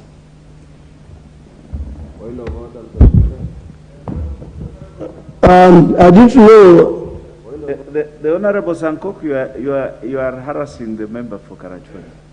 And Mr. Speaker, sir, is okay. Honorable. Just hold on. On the point of order by the Honorable Sankok is out of order. You are quite within your space to discuss the proposed amendments. As far as CDF does a lot of procurement and it involves this particular bill would touch it. But the member for Bumula, the Honorable Mabonga. What is out of order? Just hold on, the Honorable Member for Karachoni. Mr. Speaker, I've been in the House and I've been listening to all contributions, and I've just realized that we are repeating the same thing about empowerment, documentation of our youth. And I think the mover, I have just been consulting with him. Just hold on. I've been consulting with him. He says he has even enough information on how we can improve on this bill to assist our young people. I would request, looking at the mood of the House, on Order 95, Mr. Speaker, you call upon the mover to reply. Because we have so many personal bills. Very well. Very well. You are within your rights, the Honorable Mabonga, to call for that. But let the member for Karachonyo finish, then I will consider your request. Thank you, Mr. Speaker, sir. I just wanted to say a word that the Honorable Sankok is a friend of mine, as he said, that normally he is full of harassment, and I'm not the first one that he has rubbed shoulders with. Be friendly. Thank you. Just keep your cool. You will get a lot more. Now, what I was saying is that the National Construction Authority, that is really the main issue. Yes, it is true. We are talking about them in relation to CDF. And CDF has some limitation, a lot of limitation, because we have only two things to do: education and security. And when we are doing a number of things in terms of constructing schools and school classrooms and the rest of them, then NCA comes in. That's why I was talking about these other things. See the connection, my friend, and we'll be together. I'd like to be with you together. So what I was saying is that, yes, we must be able to give capacity to those who are a little disadvantaged. If we do that, we'll be carrying everybody along with us. These people who are disadvantaged need to be helped. And this is why I'm supporting the bill, because the bill is trying to ensure that we help them. Mr. Speaker, I'm happy with what CDF is doing, and I think we all need to increase capacity for CDF to do more than what we are doing now. And by extension, we will be able to do more to the disadvantage than we are doing today. Thank you, Mr. Speaker, for giving me your time.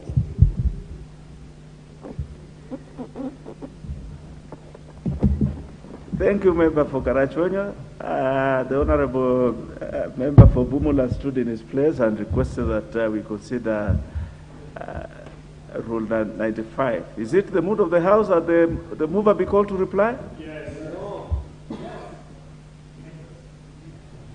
Honorable members, is it the mood of the House that the mover be called to reply? Those are with that, as many as of that opinion say aye. Aye. As many as of the opinion say nay. No. The ayes have it. The mover will reply. The Honorable Gikaria. Honorable Speaker, I want to thank you, and of course, as it has been said, Honorable Speaker, you are a great man. Hopefully, we will meet here in the coming Parliament. Hopefully, you've been a friend for quite a long time, Honorable Speaker. Isipokuwa siku moja tu ndio ulinikosea, lakini nilikubali.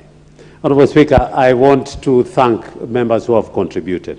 And Honorable Speaker, this is how great this House is. Honorable Speaker, in my thinking, I had a very small version of what I was thinking. But from the contribution that I've gotten from members here, Honorable Speaker, it has widened my thinking. It has given me a lot of other input that and most of the members have indicated very clearly that yes, it is one thing to give that waiver, but even after giving that waiver, what next? Again, we go to the aspect of these vulnerable groups not getting enough financing, and how best can we be able to address that? And I want to agree, Honorable Speaker, especially what Mheshimiwa Nduati, the Member of Parliament, Engineer Nduati, Member of Parliament of Tanga, has indicated, the various ways that were used in the past, that we can go back and be able to give this group an opportunity for them to actualize the 30% procurement from all government institutions. Honorable Speaker, it is true, and the Member of Parliament from Kisauni indicated that cartels have taken over, and they have used this aspect of using youth, but the youth get only peanuts, while the bigger chunk of the money goes with the cartels. Honorable Speaker, it is something that we really need to look into, and more importantly, Honorable Speaker, is what you have spoken, the CDF, that it is an integral devolution unit that we need to really think about it, that if CDF could be used to be able to actualize some of the functions of the national government functions at the grassroots, then there would be so much improvement and so much economic empowerment for that. CDF will go a long way to try, and I totally agree with you that what if the maybe a few people who have, not even members of parliament, but a few officers within our CDF who have not been using the money properly, is that, but you can see generally 99.9% of CDF has gone into proper, effective youth, use for purposes of education. And you can see, much as it's happening, education has thrived. Education is improving on a day-to-day basis. If you look at the documentary of every member of parliament, whenever they are bringing, and we look at them in our pages, you can see the improvement that has come along in terms of safety. I totally agree, and I hope that the President will find favor and be able to accede to this bill so that it can go. And it is true, Honorable Speaker, I personally have started over 50 companies for these groups, but you open up space for them, but they get locked up in some places, either because of the NCA certificate, either because of funding, either because of other, being marginalized. And, Honorable Speaker, I think this will go a long way in improving the empowerment, and especially open up the unemployment gap. We can be able to reduce this thing if we can be able to encourage the vulnerable groups to be able to do that. I want to thank Honorable Songkok for your contribution, and it is sad, Honorable Speaker, that this bill is before us talking about youth, talking about women and people living with disability. But if you look at this House, has a sizable number of members of parliament who are youthful members of parliament, and they're not here to be able to address, including women. Honorable Speaker, it is sad that not in a single lady has contributed to this. And this affects the women who are by large the bigger number that we are always. It is, I think, important. The Honorable Gikaria, the member for Mandera. The member for Mandera, the woman representative for Mandera. Oh, sure. The Honorable Safi contributed. Sorry. Yes, I must have. I must have been thinking about my constituency then. Sorry, Honorable Speaker. A lot of appreciation to the women rep, Marsabit. Thank you, Honorable Speaker. I beg to reply. Thank you, Bala Daktari, my former vice. Both of us, we are. Very well done, the Honorable Gikaria, and the members who have contributed. Even the Honorable Yusuf, member for Mandera West, I'm sure you would have been supporting this, but I think it's a job well done. Thank you. So I will not undertake the next step in regard to these proposals by the Honorable Gikaria. I will direct that step to be undertaken when the matter will be set down on the order paper again, and direct that we move on to the next business on the order paper.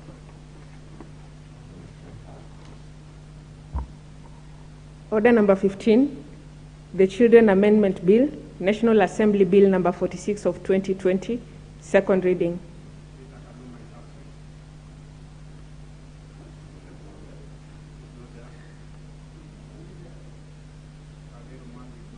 The Honorable Kaluma. The Honorable Kaluma again. As per the directions of the Speaker, then that is taken out of the list and it goes to queue. to the queue again for consideration later on.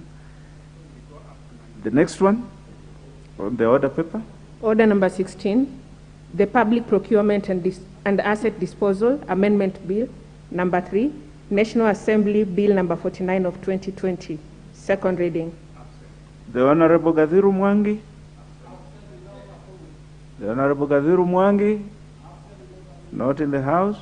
I direct that that business be taken out and goes to the queue again from the very last. The next business. Order number 17, the Pharmacy and Poisons Amendment Bill, National Assembly Bill number 1 of 2021, second reading. The Honorable Alfred Keter. The Honorable Alfred Keter, not in the House. I direct that that business to be taken out and goes to the very last of the list for consideration of private members' bills. Next business. Order number 18, the Computer Misuse and Cyber Crimes Amendment Bill, National Assembly Bill number 11 of 2021, second reading. The Honorable Aden Dwale. The Honorable Aden Dwale is not in the House. I direct that this business to be taken out and to line up from the bottom of private members.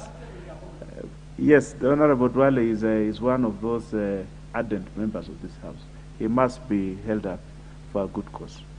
But the direction of the Speaker that it will be listed. So we'll move on to the next business. Order number 19, the Health Amendment Bill, National Assembly Bill number 14 of 2021, second reading. The Honorable Mwambo Mabonga is in the House. Proceed, the Honorable Mwambo Mabonga. It is your time on the stage. Thank you, Honorable Speaker. I beg to move that the Health Amendment Bill, National Assembly number 14 of 2021, be read the second time. Mr. Speaker, the main objective of this bill, or the principal objective of this bill, is to amend the Health Act number 21 of 2017 so that to provide the national government and county government a room for consultation through existing intergovernmental relationship so that they can be able to establish the cancer or regional cancer centers. Mr. Speaker, we will all agree that cancer disease is the third leading disease in the world, and is causing a lot of problems right now in our villages because most of the patients are very innocent or very green. We go for funerals, Mr. Speaker, and from the history of the sickness, even a layman can conclude that this person has been suffering from cancer.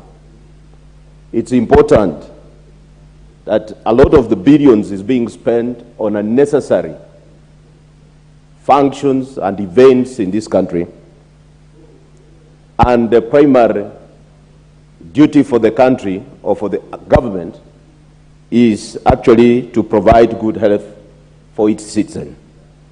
And that is important, that if we have the regional cancer centers, the screening will be done early, and the person will know the problem early enough. And by doing the early screening, Mr. Speaker, you will save a lot of costs when it comes to treatment. In developed countries, Mr. Speaker, I'm reliably informed because I was in Malaysia and we were discussing about this thing, this animal called cancer, that whenever this disease is identified early enough before it spreads to other parts of the body, it's a treatable disease. But here in this country, the only proper screening you can get, maybe, it's in 3 places, and majorly in Nairobi. So it's important that the government sets aside the required amount to establish, not necessarily in every county the way I had proposed earlier, but even just to have the regional cancer centers so that they can save many lives that are perishing today. Mr. Speaker, if the screening of cancer is done early, the medics are in this house and they can confirm that there are better chances of such a person surviving. But whenever the screening is done when the person has gone to the very late stage, the chances of survival and the costs that are involved in treatment, the Speaker, is quite a lot. It's also, with the new research, it's indicating that new signs or new cases of cancer are emerging. So with the research at our regional places, we are likely to curb these means in our society. In this bill, Mr. Speaker, the bill also seeks to amend the Principal Act to make it an offense for a person in charge of a public health facility to demand a permit or demands payment in advance or as a precondition in order to provide medical services. Mr. Speaker, I know it's worldwide tradition that all medical doctors take an oath to save life. And at times, this one I'm not just saying, I have seen many cases because there are small payments that are required, even when the person cannot afford the payment. And Mr. Speaker, it has been ruled, even in the courts, it's in the Constitution, but we are here to make sure that we reinforce what is in the Constitution. We reinforce and make sure that those people who have been tasked to be in charge of our health facilities, priority number 1 should be to save life. Mr. Speaker, I am sure if you walk in public hospitals, there are people who die even at the waiting, at the reception. And because there is no clear punishment that is attached to some of these sections in the Constitution, people take advantage to misuse people in such a public facilities. Mr. Speaker, this bill further proposes that the Principal Act should be amended to provide a punishment, make it an offense for any person in public health facilities to detain a deceased body or person as means of enforcing settlement of any outstanding bills. Mr. Speaker, I have a concern. I come from a rural constituency where, on daily basis, even where I'm seated here, I have just sent money, and of course it can't be enough to facilitate a dead body from a public morgue to can be buried. I attended a funeral, Mr. Speaker, where a person had a quarter acre of land, and that person is forced even to sell that piece of land to secure a dead body to come and conduct a decent send-off. Mr. Speaker, I find it's just a moral duty. And we are just confirming again the obvious here, because the courts have ruled that it's illegal to retain a dead person. If, Mr. Speaker, we can find other mechanisms of settling such cases and release the person, be buried, it will save a lot of agony from many families. Mr. Speaker, even if you retain a dead body for years, that dead body cannot be converted into a property to be sold so that you settle the bills that probably you are looking for. And in most cases, Mr. Speaker, you will realize that even, especially if a person who has passed on is a person in charge of almost all properties, it will be very difficult for such a person to enforce whatever payment that is required. It's the responsibility of the government to ensure that we get some funds. If not, in the meantime, we agree with the courts that a dead body, once a person passes on and the family is ready to do the burial, the body is released to the family and the other mechanisms are put in place. That should be in consultation with the national government and still with the county government. This bill further seeks to amend the Principal Act, Mr. Speaker, to provide some regulations on levying charges for the practice of conventional medicine. Mr. Speaker, I know you come from a rural constituency just like mine. There are notorious civil servants who have been employed in medical facilities. They will find a way of ensuring that the medicine are not in the hospitals or in those clinics in the rurals, and they will direct patients at specific chemists or a store to buy medicine. And when you move from one shop to another, same medicine, if it's Panadol, the price is different. Is there a way, Mr. Speaker, we can regulate this so that the common mwananchi, we are talking of empowering people at the lowest point or lowest level of the pyramid? I can assure you, Mr. Speaker, and I don't need to label on this, that I'm sure you come from a constituency where a person cannot even afford to buy Panadols. But a Panadol in one shop is 5 shillings, or 10, or 20, but you can go to the next, just in the nearby, probably where you've been referred, and you realize that the same medicine is costing almost 100 shillings. We must find a way of having this balance. Mr. Speaker, this bill does not in any way delegate legislative powers, neither does it limit fundamental rights and freedoms of any citizen.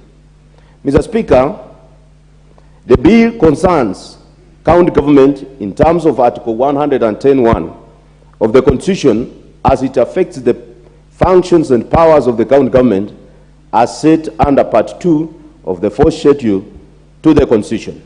And I wish also to bring to attention, Mr. Speaker, that the enactment of this bill shall definitely occasion additional expenditure of public funds. I wish also, Mr. Speaker, however, even if money is going to be involved in this bill, in Section 5 of number 21 of 2017, I propose the following amendments, Mr. Speaker, that every person has the right to the highest attainable standard of health, which shall include progressive access for provision of promotive, preventive, curative, palliative, or even rehabilitative services. It's in the Constitution, Mr. Speaker, and it's the responsibility of every government to ensure that its citizens or her citizens enjoy this kind of benefits in all our health facilities. Mr. Speaker, we should not be waiting things to become an emergency so that we act.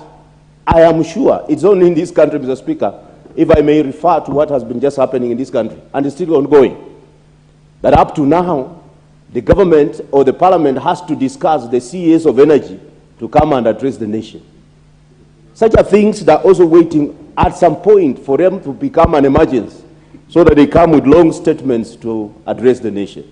It's important that we put some medication in place so that we cap these kind of problems that many citizens are going through at the moment. Secondly, Mr. Speaker, every person shall have the right to be treated with dignity, respect, and have their privacy respected in accordance with the Constitution and this Act.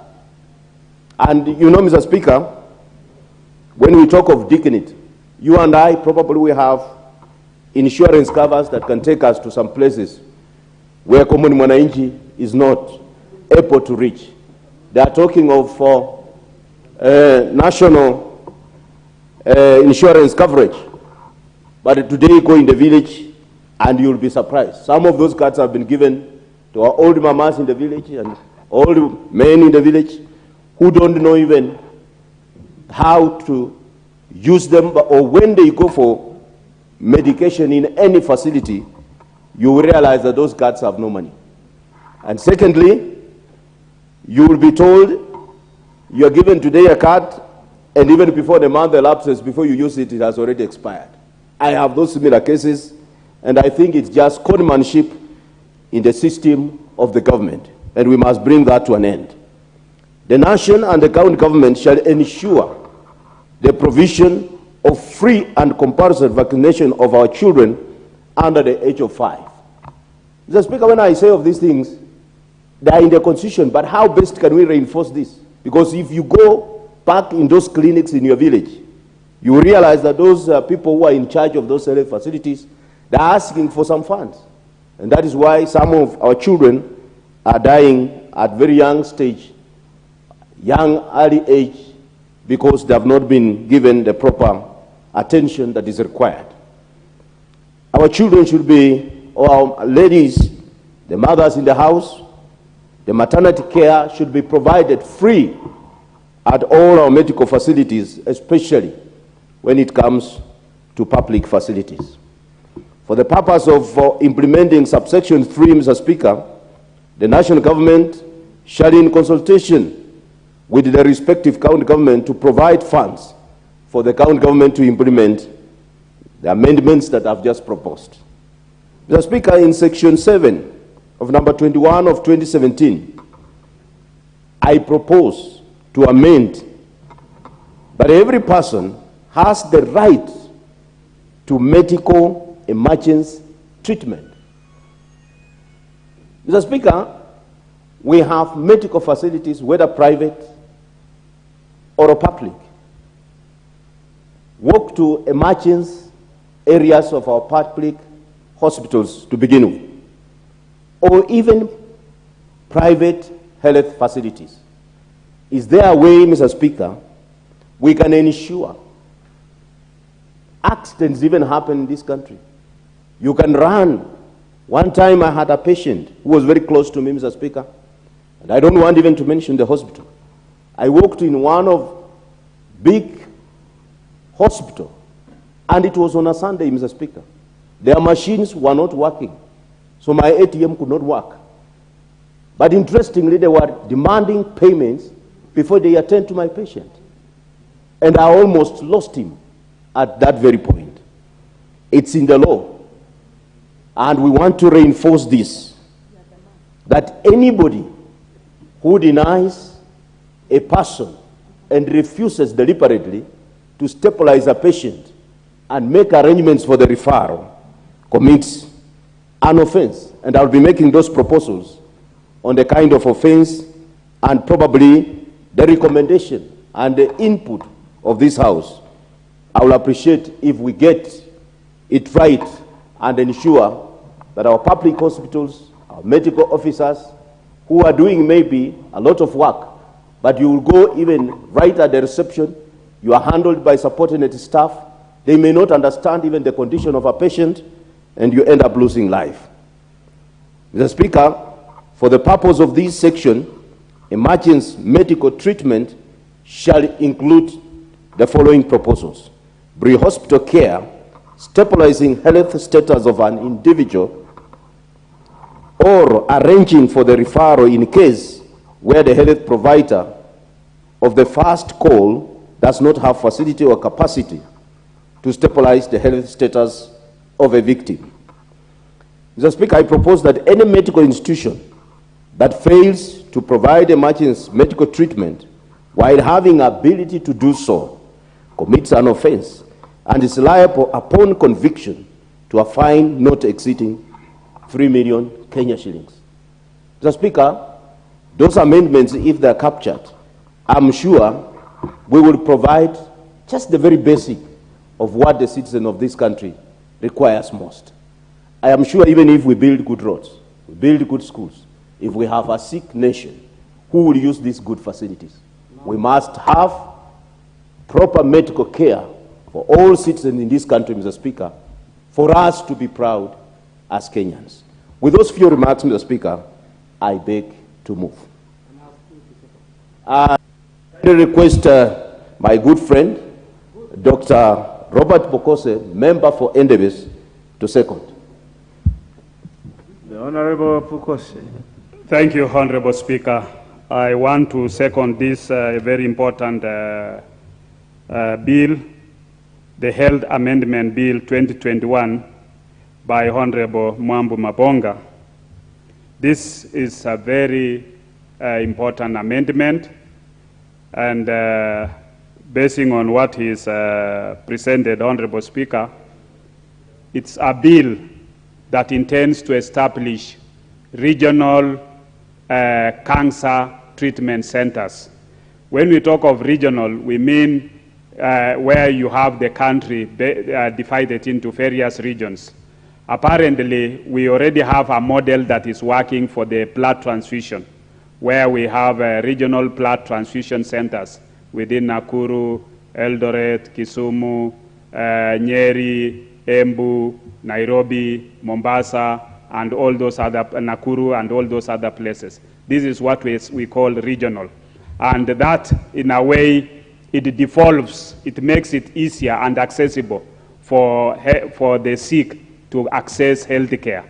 So by establishing this regional and providing them with the necessary support, because one of the biggest challenges that we face as a country after health was devolved is how its implementation, because apparently when we were developing this health care, the transitional authority never did a proper costing of the devolved functions, because the Constitution talks of the functions and the funds must be devolved in commensurate, such that when you develop a certain function, it must be followed by funds. So one of the biggest challenges that we need to look back as a country is if we are going to have these regional centers for cancer treatment centers, because apparently cancer has become one of the biggest challenges in our modern days. People are being taken to India, and by the time they are being taken to India, somebody is taken at advanced stage, stage 3, stage 4 of the disease. That means this person, if we had early diagnosis and treatment, the person would have gotten better. Because you hear of cases where people have been diagnosed and have lived their full life. A case in mind is the late Reverend Desmond Tutu. Desmond Tutu was diagnosed with cancer at the age of around 70 and is lived up to around 105 years and died. So it means once you do early diagnosis, then these people can get proper treatment and the disease cannot progress. We have cases of our own citizens who have confessed to have cancer at an early stage, and you find them now, they are leading a normal life because it was diagnosed early, they had access to proper treatment, best facilities, and that way they are able to be taken care of. So by this bill saying we need to have regional development centers, I think it will also be very important that those regional facilities must have good facilities. When we have a regional cancer center, we must provide expertise in terms of human resource. We must provide equipment for them to make early diagnosis and treatment. We must provide medicines so that this is done in a proper way. The same bill amendment talks of where you have in consultation with the county in consultation with the healthcare practitioners and the relevant statutory bodies, where you need to do where you are going to levying of charges on the practice of conventional medicine in consultation with the relevant statutory bodies and stakeholders. We must be able to consult both the doctors, both the patients, both those who are involved in providing this health care in terms of how much do we charge for certain services. For example, if we must have uniformity in charges, because one of the biggest challenges is that when somebody goes to some of the private hospitals, the charges that are made there are very exorbitant, while the same treatment being offered in a government facility or in another facility charges less. For example, you'll find that somebody is taken to, you hear somebody was in ICU in one of the hospitals and was charged certain millions of money, when the same another person who was in another facility was charged less than that. So we need to have, at least if there is going to be variation, it must not be exorbitant. It must not be a very big variation in terms of charges. So we must have, at least in conventional medicine, you know, when we talk of conventional medicine, we are differentiating. This is the modern traditional medicine. We are differentiating it from the herbalist, because herbalists can charge any other figure, and whatever they give you, they might even be giving you placebos. That is, giving you placebos means giving you something that might not just to treat you psychologically. But in terms of practice for conventional medicine, we need to have uniformity. If somebody is removed an appendix in Nairobi Hospital and Kenyatta National Hospital, it should not be a very big difference. It should be within a small variation that allows everybody to have affordable health care. The other issue important is somebody should not pay a deposit before that person is treated. Let the person be treated, then after that look for the money. If this person even dies, why do we have to detain the body that these people to go and look for money, especially in public facilities? If you are working in a public facility, the public facility has been built with taxpayers' money. The trucks you are using are taxpayers' money. The staff who are working there are paid salaries by taxpayers' money. Why would you detain a body that until they bring the money to pay for the medical expenses is when you release that body? I think this bill should criminalize that kind of practice, such that anybody, you are a public officer working in a government institution, in a public facility, then you are detaining a body that people to go and look for money. You should be surcharged, you should even be dismissed from that position because you are not worth it. Anybody working in government facility, you should not demand for this person to pay a deposit before the person is attended to.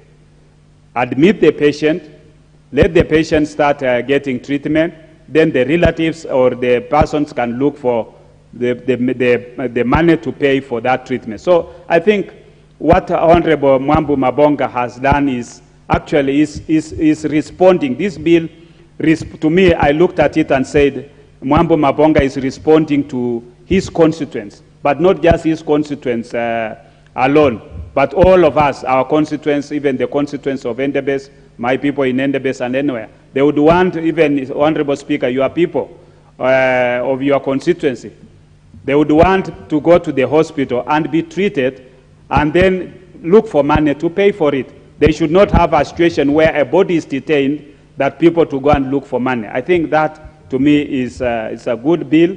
It's a bill that responds to the wishes of many Kenyans, and I hope that this House will support it. With those few remarks, Honorable Speaker, I second.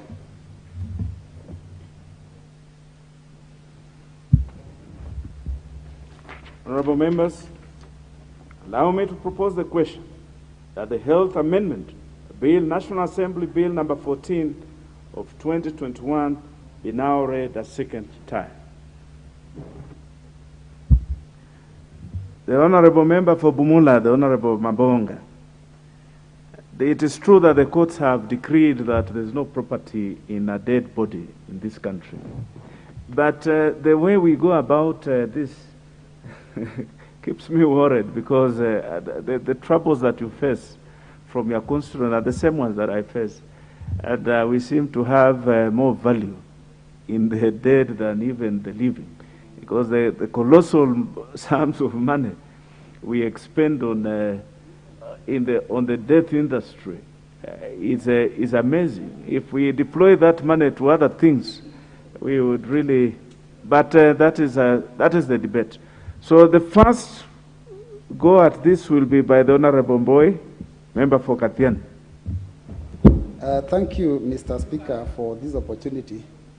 Mr. Speaker, I also rise to support this motion by the Honorable Mabonga, and first I would like to thank him for coming up with a great motion. One of the responsibilities that members of Parliament have is to legislate, and coming up with such great amendments to the Health Act is really commendable, because really what he's done is he's representing his people by dealing with the issues of concern to them, and at the same time he's legislating by making amendments to the law. So that's excellent. And this is a kind of level of leadership that this country requires, people that react to the problems of the nation, and not only do they react, but they provide solutions, whether legislative or otherwise, not just complaining. I listened to him, Mr. Speaker. He didn't complain, he didn't lament. He talked about real issues, and he provided solutions through the legislation. And if all of us could be operating like that, all the way from the president to the deputy, to members of parliament, to governors, this country would be far. We would not be continuously complaining out there in the streets about the things that are going wrong. Mr. Speaker, upon independence, our forefathers set out to fight. They gave 3 fights that they had to deal with. The first one was ignorance, then the poverty, and then the issue of disease. Now, the matter of disease is what we are dealing with. And Mr. Speaker, this problem has continued to be a major problem affecting Kenyans. And in fact, has even become worse than when we got independence, because the kind of quality or the types of diseases that we have now have advanced, have metamorphosed. There are many, many more. Maybe because of the diets, probably because of the lifestyle, because, you know, there's people now are living luxurious lifestyles, which obviously are prone to major lifestyle diseases. So really, there is a bigger problem of healthcare. And obviously, that is the reason why, Mr. Speaker, you notice that in our Constitution 2010, this issue of health was addressed. In the Bill of Rights, it provides, the Constitution provides that everyone has a right to proper medical care.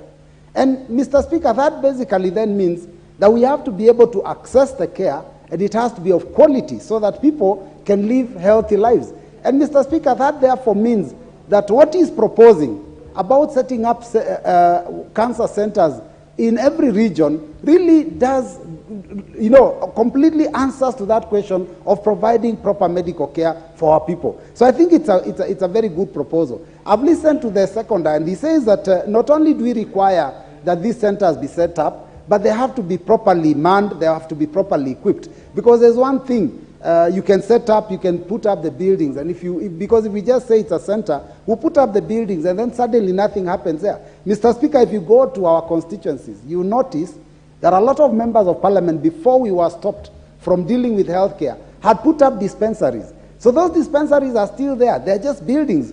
There are no doctors, there's no equipment, there's no medicine, and there's no treatment that takes place there. But the people still, you know, they still call them hospitals. So we need to come up with proper cancer centers that are properly equipped, properly manned, and that are going to be functional. In fact, we must legislate the exact standards so that we ensure that we don't just put up buildings in order to accept what has been said.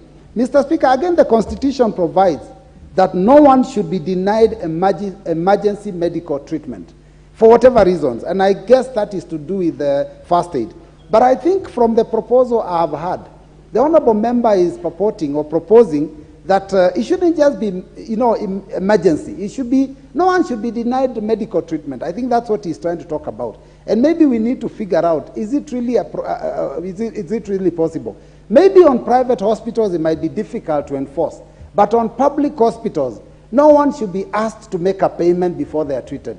Honestly, I have heard the analysis that all these doctors are paid by taxpayers, or the medicine is bought by us. So why would anyone go to hospital and be told to make a payment before they get treatment? I think it makes sense what he's proposing, so that Kenyans can be able to get proper value. And Mr. Speaker, the current position where we are coming up with universal health care and trying to use NHIF to pay for those people that can afford to pay for their medical care, from their salaries, and those that cannot, who are called indigents, are supposed to be paid for. Maybe that will go a long way in ensuring that the problem he's trying to address is sorted out, because going forward, we must ensure that our people are properly dealt with. I like the penalties he's proposing, and in fact, maybe if we had a way of making them even more hefty, I would propose that we increase the penalties. Because this is the problem that we face. People are sick, they are treated, they get better. And you know, people don't leave the hospital when they are completely well. They leave a hospital and they are given bed rest at home. And then a doctor says that now you cannot go because you have a bill of 50,000, 20,000, 10,000, 5,000, and they are detained. So you turn people who are sick into prisoners. What that does is that if the problem was the problem was a health care issue, now it becomes now a mental issue. Because can you imagine the anguish of struggling with a medical condition in the body, and you have to figure out where to get money? That again becomes a problem, because now it starts affecting the mind. And Mr. Speaker, you've seen cases where people go and smuggle their loved ones from hospitals because of these kind of things. We need to figure out how do we protect the hospitals, and how then do we also protect the patients. So in that bit, I support that anyone who's found culpable should be punished severely. But we also must figure out how do we protect the hospitals so that people don't go in, refuse to make any payments, get treatment, and then walk out because the law says that they don't have to pay. We need to marry these proposals with the NHIF bill so that we are sure that whatever happens in every hospital is safe for Kenyans. And there's also, we also legislate for prosperity. You saw in this house we came up with a proposal that we cushion health, whatever, not health, but oil marketers. We said we'll come up with some money that we'll put aside from the levies, and then we can cushion oil marketers. Suddenly, it has become a problem because we realize it is not sustainable. In the next 1 or 2 months, if the prices of oil keep going up, it will be impossible to be able to cushion the prices, and suddenly Kenyans will have to pay much more on pump prices for fuel. So clearly, when we come up with legislation, let us think far ahead. Let us look at the worst case scenario so that we don't come up with legislation and then it becomes impossible to implement. I also am concerned because there's also the issue of detaining dead bodies. And I like the analysis when they say that, the dead body has no value. And Mr. Speaker, you actually did mention that, the Africans have a way of valuing dead bodies. In fact, some communities, they value them more when they are dead than when they are alive.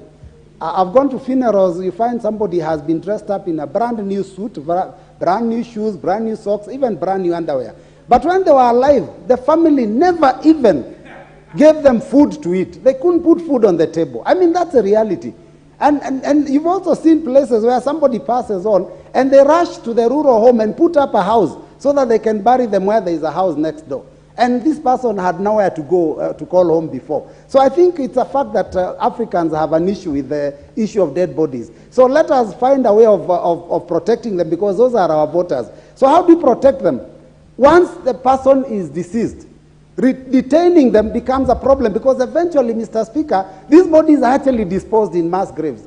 So why keep it and then deny the family, then throw the body out eventually? Let's come up with a way by which we can release the bodies for decent burial so that we can also appease the family. And if there is a debt, just like any other debt, we can pursue that debt going into the future. But can you imagine collateral for a loan in the bank is a dead body? Honestly, that is incredible, Mr. Speaker. So we need to find a way of figuring out how do we get this money paid and what can be written off, because some of these, especially in these government hospitals, some of this is our own money. How can we just write it off so that we do not have to struggle? These members will tell you, and the member has confirmed here and confessed, he has sent money. I want to tell him he shouldn't say that unanswered, because right now is not the time to send any money, because we've just been told by the law not to contribute. After the elections, we can continue sending. For now, be careful not to be seen to be sending money, because that might be construed to mean that you are inducing a voter to support you.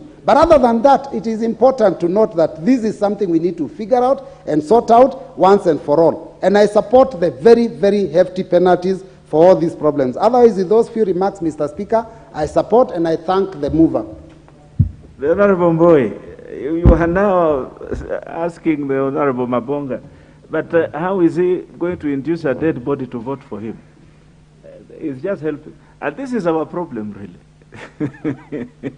I'm sure all these members here, apart from probably the Honorable Yusuf Haji, who doesn't have these problems of contributing to funerals. But I'm sure that any member here who does not come from probably the Muslim constituency, there is no weekend you will not part with at least some reasonable hefty sum of money for these purposes. And the sooner we get out of it, I think we need to relook at the whole philosophy of life and the dead, so that we divest ourselves from that and give a decent burial, but we should not spend too much in that process. The Honorable Yusuf Haji, I will give you space before the Honorable Sankuk, because we cut you out. Thank you. The member for Imenti, you are out of order. The Honorable member for Imenti, you are out of order. You have not even keyed in. The Honorable member for Imenti. The Honorable member for Imenti. The Honorable member for Imenti. Okay, thank you so much. Just hold on, the Honorable Haji. Thank you so much, Speaker. Just hold on, the Honorable Haji. We will not allow this. The Honorable member for Imenti, I will do this just once. Kindly just approach the Speaker's bench here. Please do. Proceed, member for Mandera West.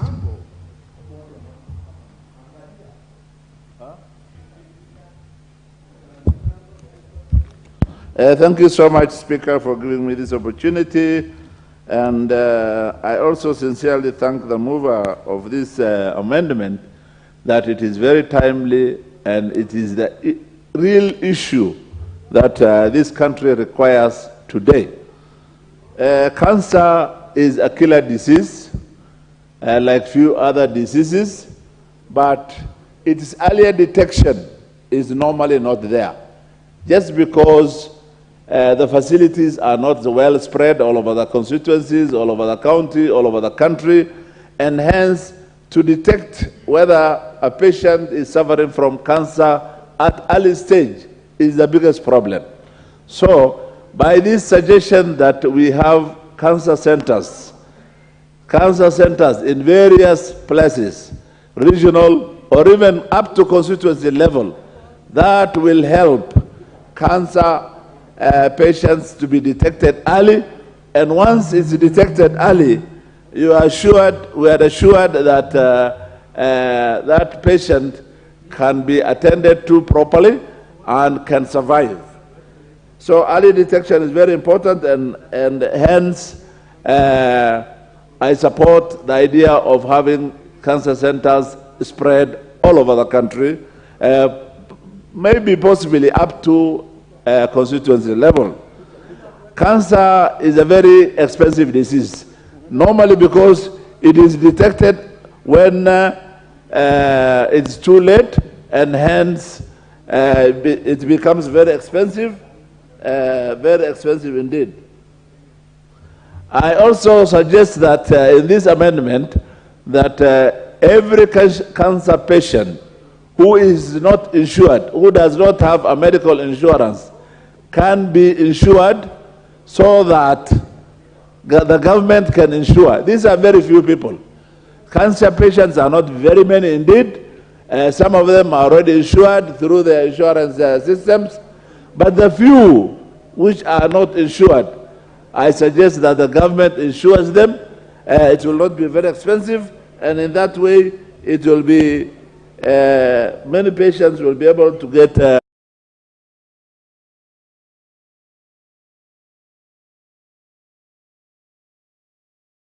when it comes to dead bodies being retained, I think the hospitals are not fair by retaining dead bodies. This is because when a patient is coming to hospital, he or she has no intention to die there to become a dead body. The intention is to get treated, to get cured, and to go home. And diseases doesn't give notice. You can fall sick beyond midnight, at midnight. You did not prepare yesterday that tomorrow you'll be sick and you have to have some money ready somewhere. And the following day you go to hospital, you are not prepared, and unfortunately the person dies, and then the body is retained. That is very, very unfortunate situations, as diseases don't give notices, and hence dead bodies should not be retained. In my culture, or the Muslim culture, dead bodies are disposed immediately. Immediately they die. Immediately they die. And dead bodies, you don't have to clothe them with very expensive clothes. You put a white cloth like the one I'm putting on, wrap the body. Whether that person was a minister, whether he was a rich person, whether he or she was a poor person, once you are dead, dead body is a dead body, and it has to be disposed immediately at the least cost, which is just putting a piece of white cloth around and dispose it immediately. If every Kenyans could have followed that culture, of course culture takes time to adapt it, but since already your neighbor is practicing, and it's a very good culture, why don't you slowly start adopting it? You don't have to buy shoes, watch, and other expensive ornaments for a dead body. He or she doesn't need it at all. And hence, I stand to support this motion, and it is very timely, and it is not for only his constituents, it is for the whole of Kenyans, and if it goes through, Mheshimiwa has contributed to the welfare of all Kenyans. Thank you so much.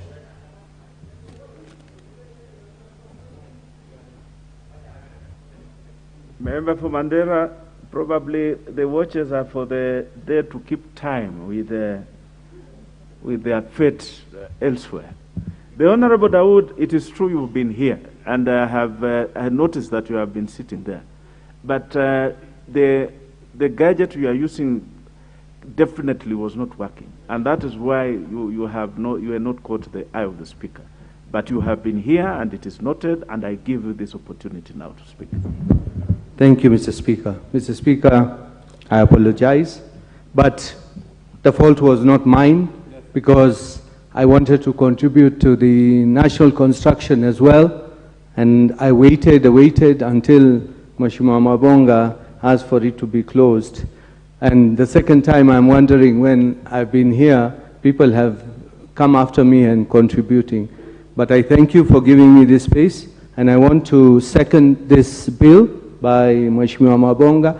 And I think this is a very timely bill, in the sense that only yesterday is when I was paying for one lady who has been detained in hospital, and I think we need to even do a change in this bill, where it is not just, we are not just criminalizing people who have died, but people who have got bills, and they are being retained in hospital against their will because they cannot pay off the bills. Mr. Speaker, it is very important that we get to know how the people who cannot afford to go to private hospitals but have to go, and then they cannot even pay a bill of 20,000, and then they are retained in hospital for long. And Mr. Speaker, when that happens, the bill from 20,000 goes up to 40,000, and which initially they could not even pay 20,000. How will they go and pay 40,000? So, Mr. Speaker, I would wish Mheshimiwa Mabonga, when it comes, we can do a few changes where we put not just admission to public hospitals, but even the bills, when they are there, when they are ready to go home, they can go home. Because, Mr. Speaker, if they have been treated, what is the need of them being retained in hospital? What purpose will it serve? The second one is, Mr. Speaker, there is a body which has been lying at Kenyatta National Hospital.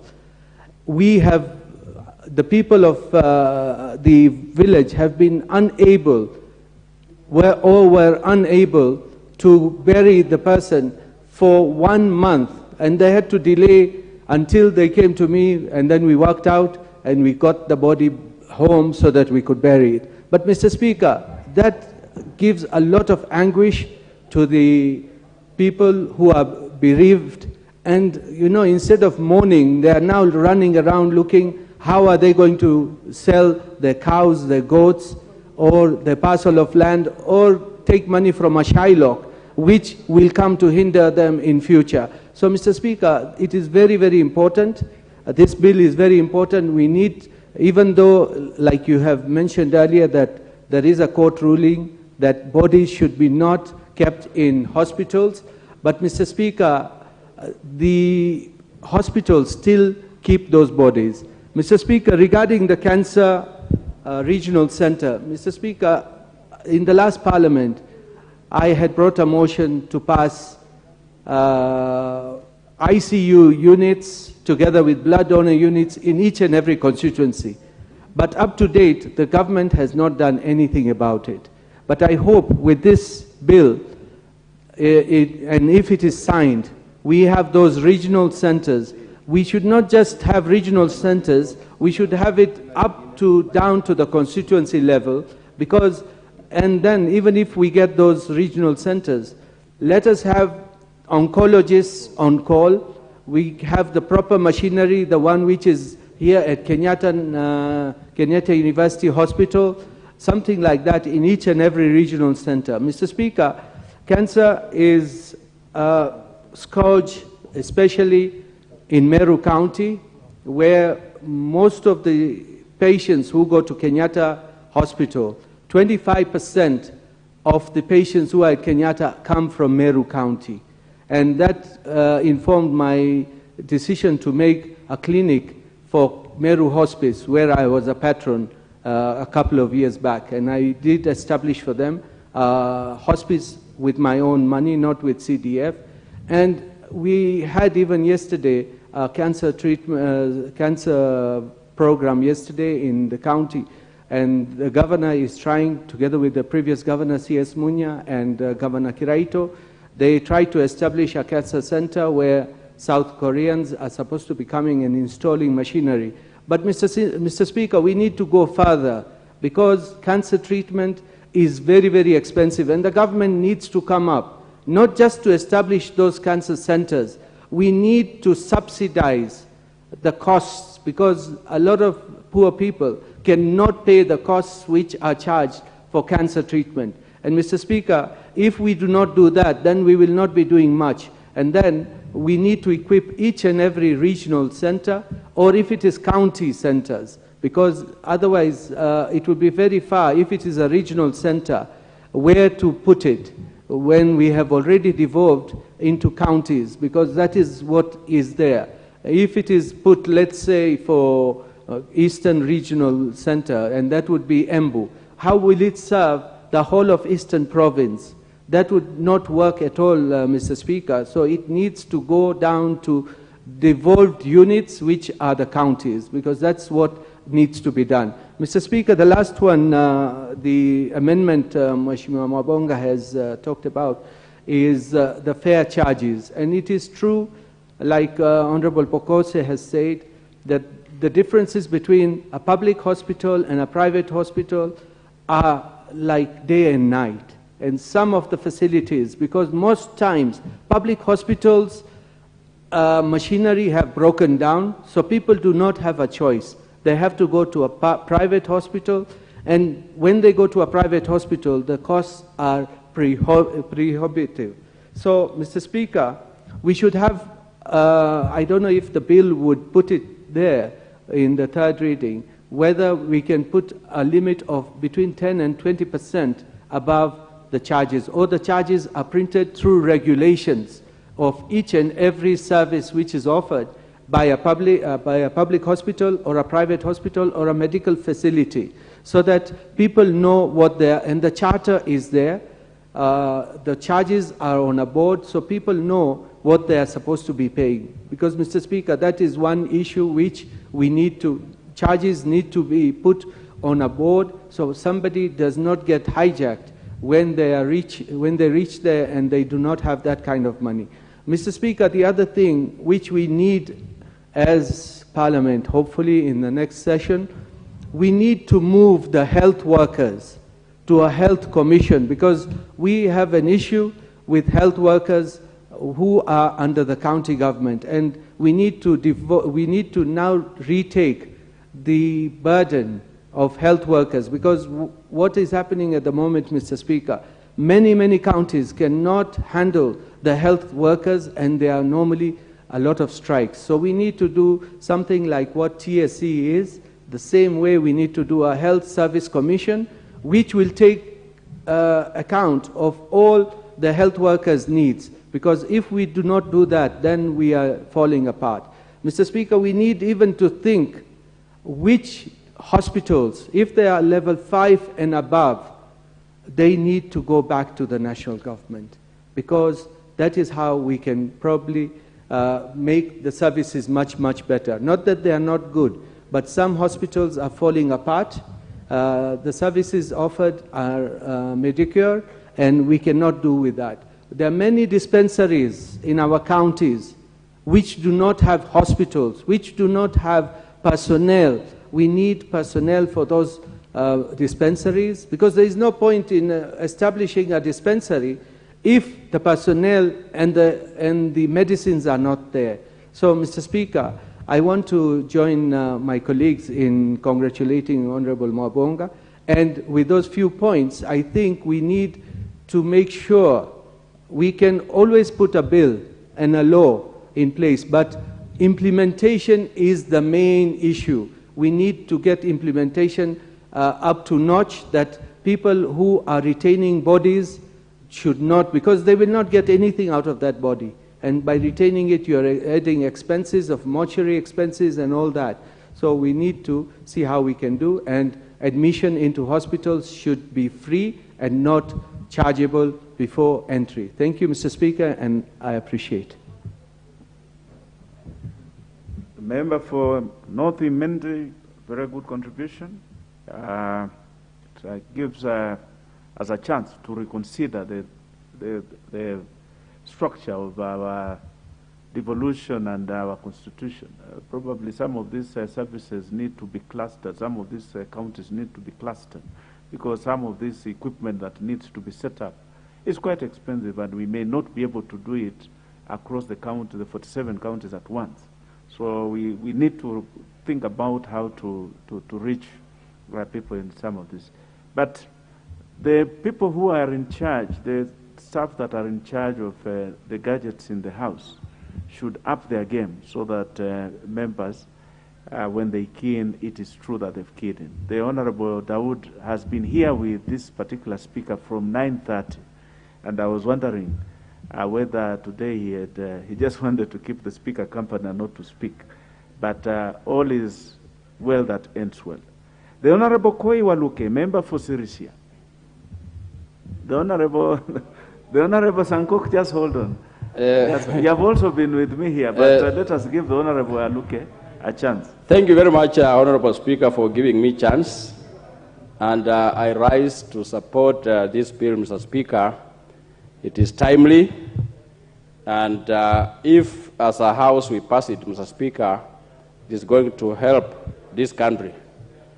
Mr. Speaker, there are people, poor families, Mr. Speaker, in this country who suffer, but they don't get proper medical care in this country, Mr. Speaker, and due to lack of resources or finance, because they come from poor families, Mr. Speaker. And this bill, Mr. Speaker, if we pass, it is considering so many issues that it can solve for us in this country, Mr. Speaker, as a nation. Mr. Speaker, cancer is the main killer. These days, Mr. Speaker, I don't know, because of the food that we are eating, because you get very many people are suffering from cancer, Mr. Speaker. And Mr. Speaker, it is one of the most expensive diseases, Mr. Speaker, that it's really killing people. Mr. Speaker, the health workers in this country, Mr. Speaker, they are human beings like anybody, any other human being, Mr. Speaker, but some are inconsiderate, Mr. Speaker, due to they are after money, especially, let's say, in private hospitals. The other day, Mr. Speaker, a month ago, we raised money to pay the bill for one of our colleagues, our colleague who died, the former MP for Mount Elgon, which the hospital refused that the bill was 5 million shillings. Unless it was paid, the body of Honorable Sarut was not to be moved home for burial. And remember, Mr. Speaker, if he was not a former MP, or because many of us participated in raising money to pay for the body of Honorable Sarut to go home. Mr. Speaker, this bill is going to solve problems like this one. To refuse on a dead body that until fees is raised. Mr. Speaker, this is not fair. Let the honorable members of this House pass this bill.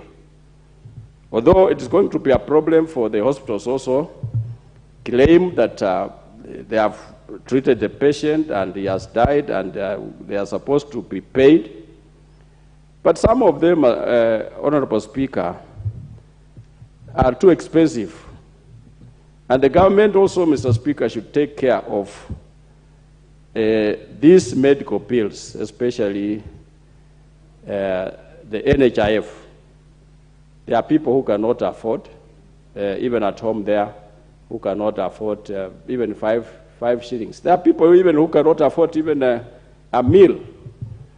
And because he's a human being and he's sick and he wants treatment, Mr. Speaker, this person should be taken as a human being. And even if he doesn't have the NHIF card, the government should come in. Because finally, this person, Mr. Speaker, if he or she will die, the hospital will still refuse to release the body for this patient, Mr. Speaker. So this bill, Mr. Speaker, I urge the House that we pass this bill so that it can help us. And the people who are suffering in this country, Mr. Speaker, on the patients and also on these dead bodies are us, the members of Parliament, Mr. Speaker. Because these are our people, these are our voters. If somebody dies, Mr. Speaker, the family, every day, they will call you, they call me, that look, somebody has died and we need help. So what will you do? Is to pay, to assist them paying either for the dead body or for the patient, Mr. Speaker. So this bill, Mr. Speaker, has come at the right time. And as a House, Mr. Speaker, we need to consider, we need to pass it so that we give the big burden to the government to handle this, this issue of hospital bills, for dead and for the patient, Mr. Speaker. So it is timely, and I support this bill, Mr. Speaker. Thank you, Honorable Speaker. The Honorable Sankok.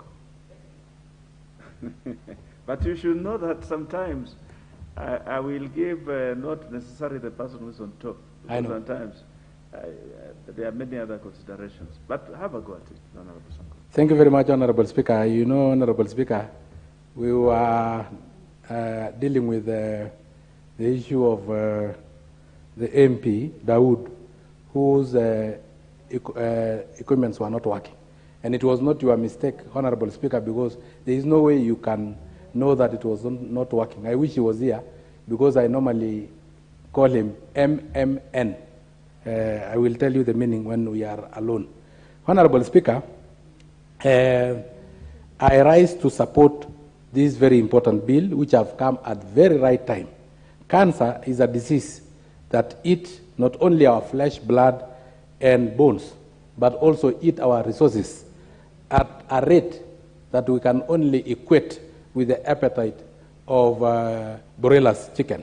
Honorable Speaker, and I would like to congratulate Honorable Mwamba Mabonga from Bumula for bringing this, is it Mwambu Mabonga, for bringing this very important bill to this House.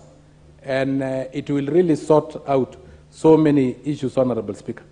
Honorable Speaker, cancer, unlike other diseases that are caused by organisms that are foreign, like viruses, bacteria, and fungi, cancer is actually our own body cells that have behaved abnormally and multiply uncontrollably and destroy other body tissues, Honorable Speaker. So dealing with it require a lot of medical expertise, because you have to know when to kill your own body cells that are abnormal and those that are normal, Honorable Speaker. Honorable Speaker, that is why when you talk of chemotherapy or radiotherapy, it really have a lot of effect and side effect to our bodies, Honorable Speaker. Honorable Speaker, at the same time, Kenyans are one disease away from poverty. And many families in Kenya are one patient cancer away from becoming destitute, Honorable Speaker, because of the skyrocketing cost of treatment in Kenya. Therefore, when this bill is brought for us to be able, first of all, to have ways of controlling these skyrocketing medical bills, how can we come in? Should we come in through universal health care, NHIF, so that we can be able to cushion our poor families? Because some of us who are privileged to be members of parliament, members of county assembly, and top civil servants can access best medical services and can be able to pay for those medical services. But remember, also our constituents and our voters are also human beings with human feelings, Honorable Speaker, and they are suffering down there because they cannot afford. Most of them have lost their lives. Most of them have lost their loved ones simply because they are not accessible to proper medical care. Honorable Speaker, it also beats logics that a patient must pay before they are admitted, before they are treated. And you know, a medical condition is an emergency. You can faint while you are in this house, Honorable Speaker. You may have money, but not in your pocket. You may have money, but in assets. You need to dispose those assets to be able to pay.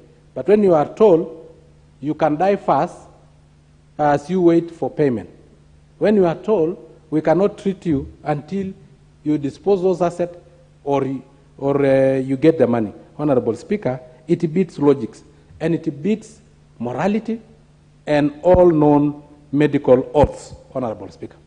Therefore, when clause, I think 3 subclause 4 proposes a 3 million fine for any medical practitioner or any doctor who refuses to treat a patient until they pay, then I think we support that one, Honorable Speaker. Honorable Speaker, these issues of our health sector, where did the rain start beating us? Honorable Speaker, I was a student leader in the University of Nairobi during the introduction of parallel degree program. And I remember I was suspended, I was jailed, I was tortured because I said, when you charge your potential workers while training them. They will come and pass that fee to the common mwananchi. Honorable Speaker, I remember complaining, even in, I think it was KTN talk show, that you cannot have an A without money becoming a C in terms of grade, and grade C topped with money becoming an A. Because when they introduced parallel degree program, when you had an A, but fortunate enough you have money, that is approximately 4 million Kenya shillings, then you can train to be a doctor. What will happen with this doctor who have trained using 4 million Kenya shillings? They will need return in their investment.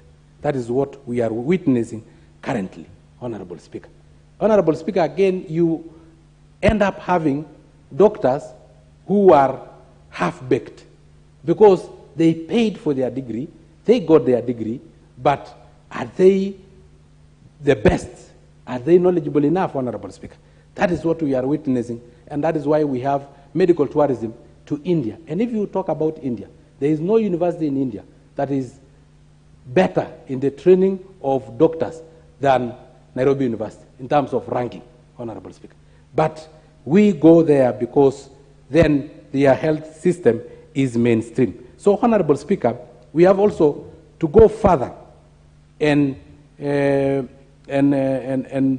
deal with the issue of training of medical personnel, Honorable Speaker, because I saw it coming and I knew one day I will be vindicated that training not only medical staff but also engineers and architects and charging them while training them, we will end up in this quagmire, Honorable Speaker. So many buildings are collapsing under the hands of half-baked engineers and architects.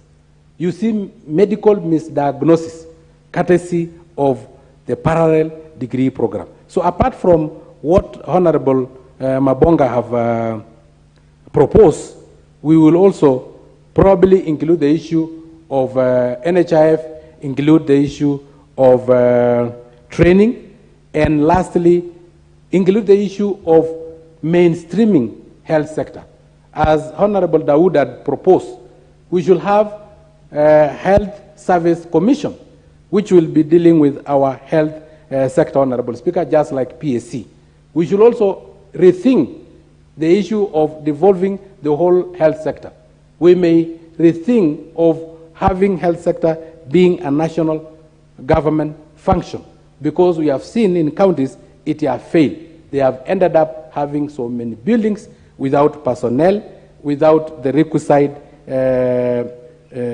equipment, Honorable Speaker. So, Honorable Speaker, with those very many remarks, I do support and hope that the House will fast track and pass this bill and the implementation part of it to be seen to the latter, so that we start benefiting from such a very progressive bill from the Honorable Member of Bumula.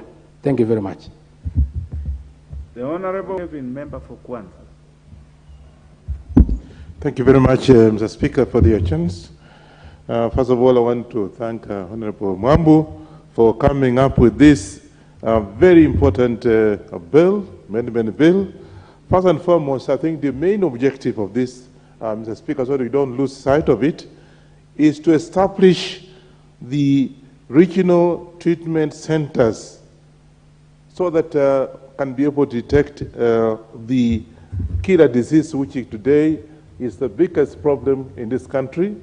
And therefore, I think it's good that we have this particular one, and I hope we'll be able to pass in a good time so that can be able to set up the regional centers with enough facilities to be able to detect this particular monster, which, as many have said, is the main killer of our people. Then, of course, the facilities should be adequate, as we all are saying. And, of course, early detection of this particular cancer, the Speaker, normally, if it's detected in the first stage or second stage, it's treatable. But if it goes beyond that, it becomes a problem. And therefore, I think it's good to have the centers near to the people so that you don't have to travel all the way from Western Kenya or Northeastern to come to Nairobi to check whether or not we have that facility. And therefore, I think it's a very good bill, and I hope we'll pass it in good time to be able to establish the main centers for the same. And of course, the only other thing that has been mentioned, and I agree with the other members who have said the same, is demanding the payment before such a person is actually recognized. The Honorable Anyonyi, I'll have to stop you. It is now 1 o'clock. Hey. This bill will have a balance of time of 2 hours, 17 minutes. And the Honorable Anyonyi, you have a balance of 8 minutes to prosecute your presentation when it is again set down on the order paper. Honorable members, the time being 1 p.m., this House stands adjourned until today, Wednesday, the 6th of April, 2022, at 2:30 p.m.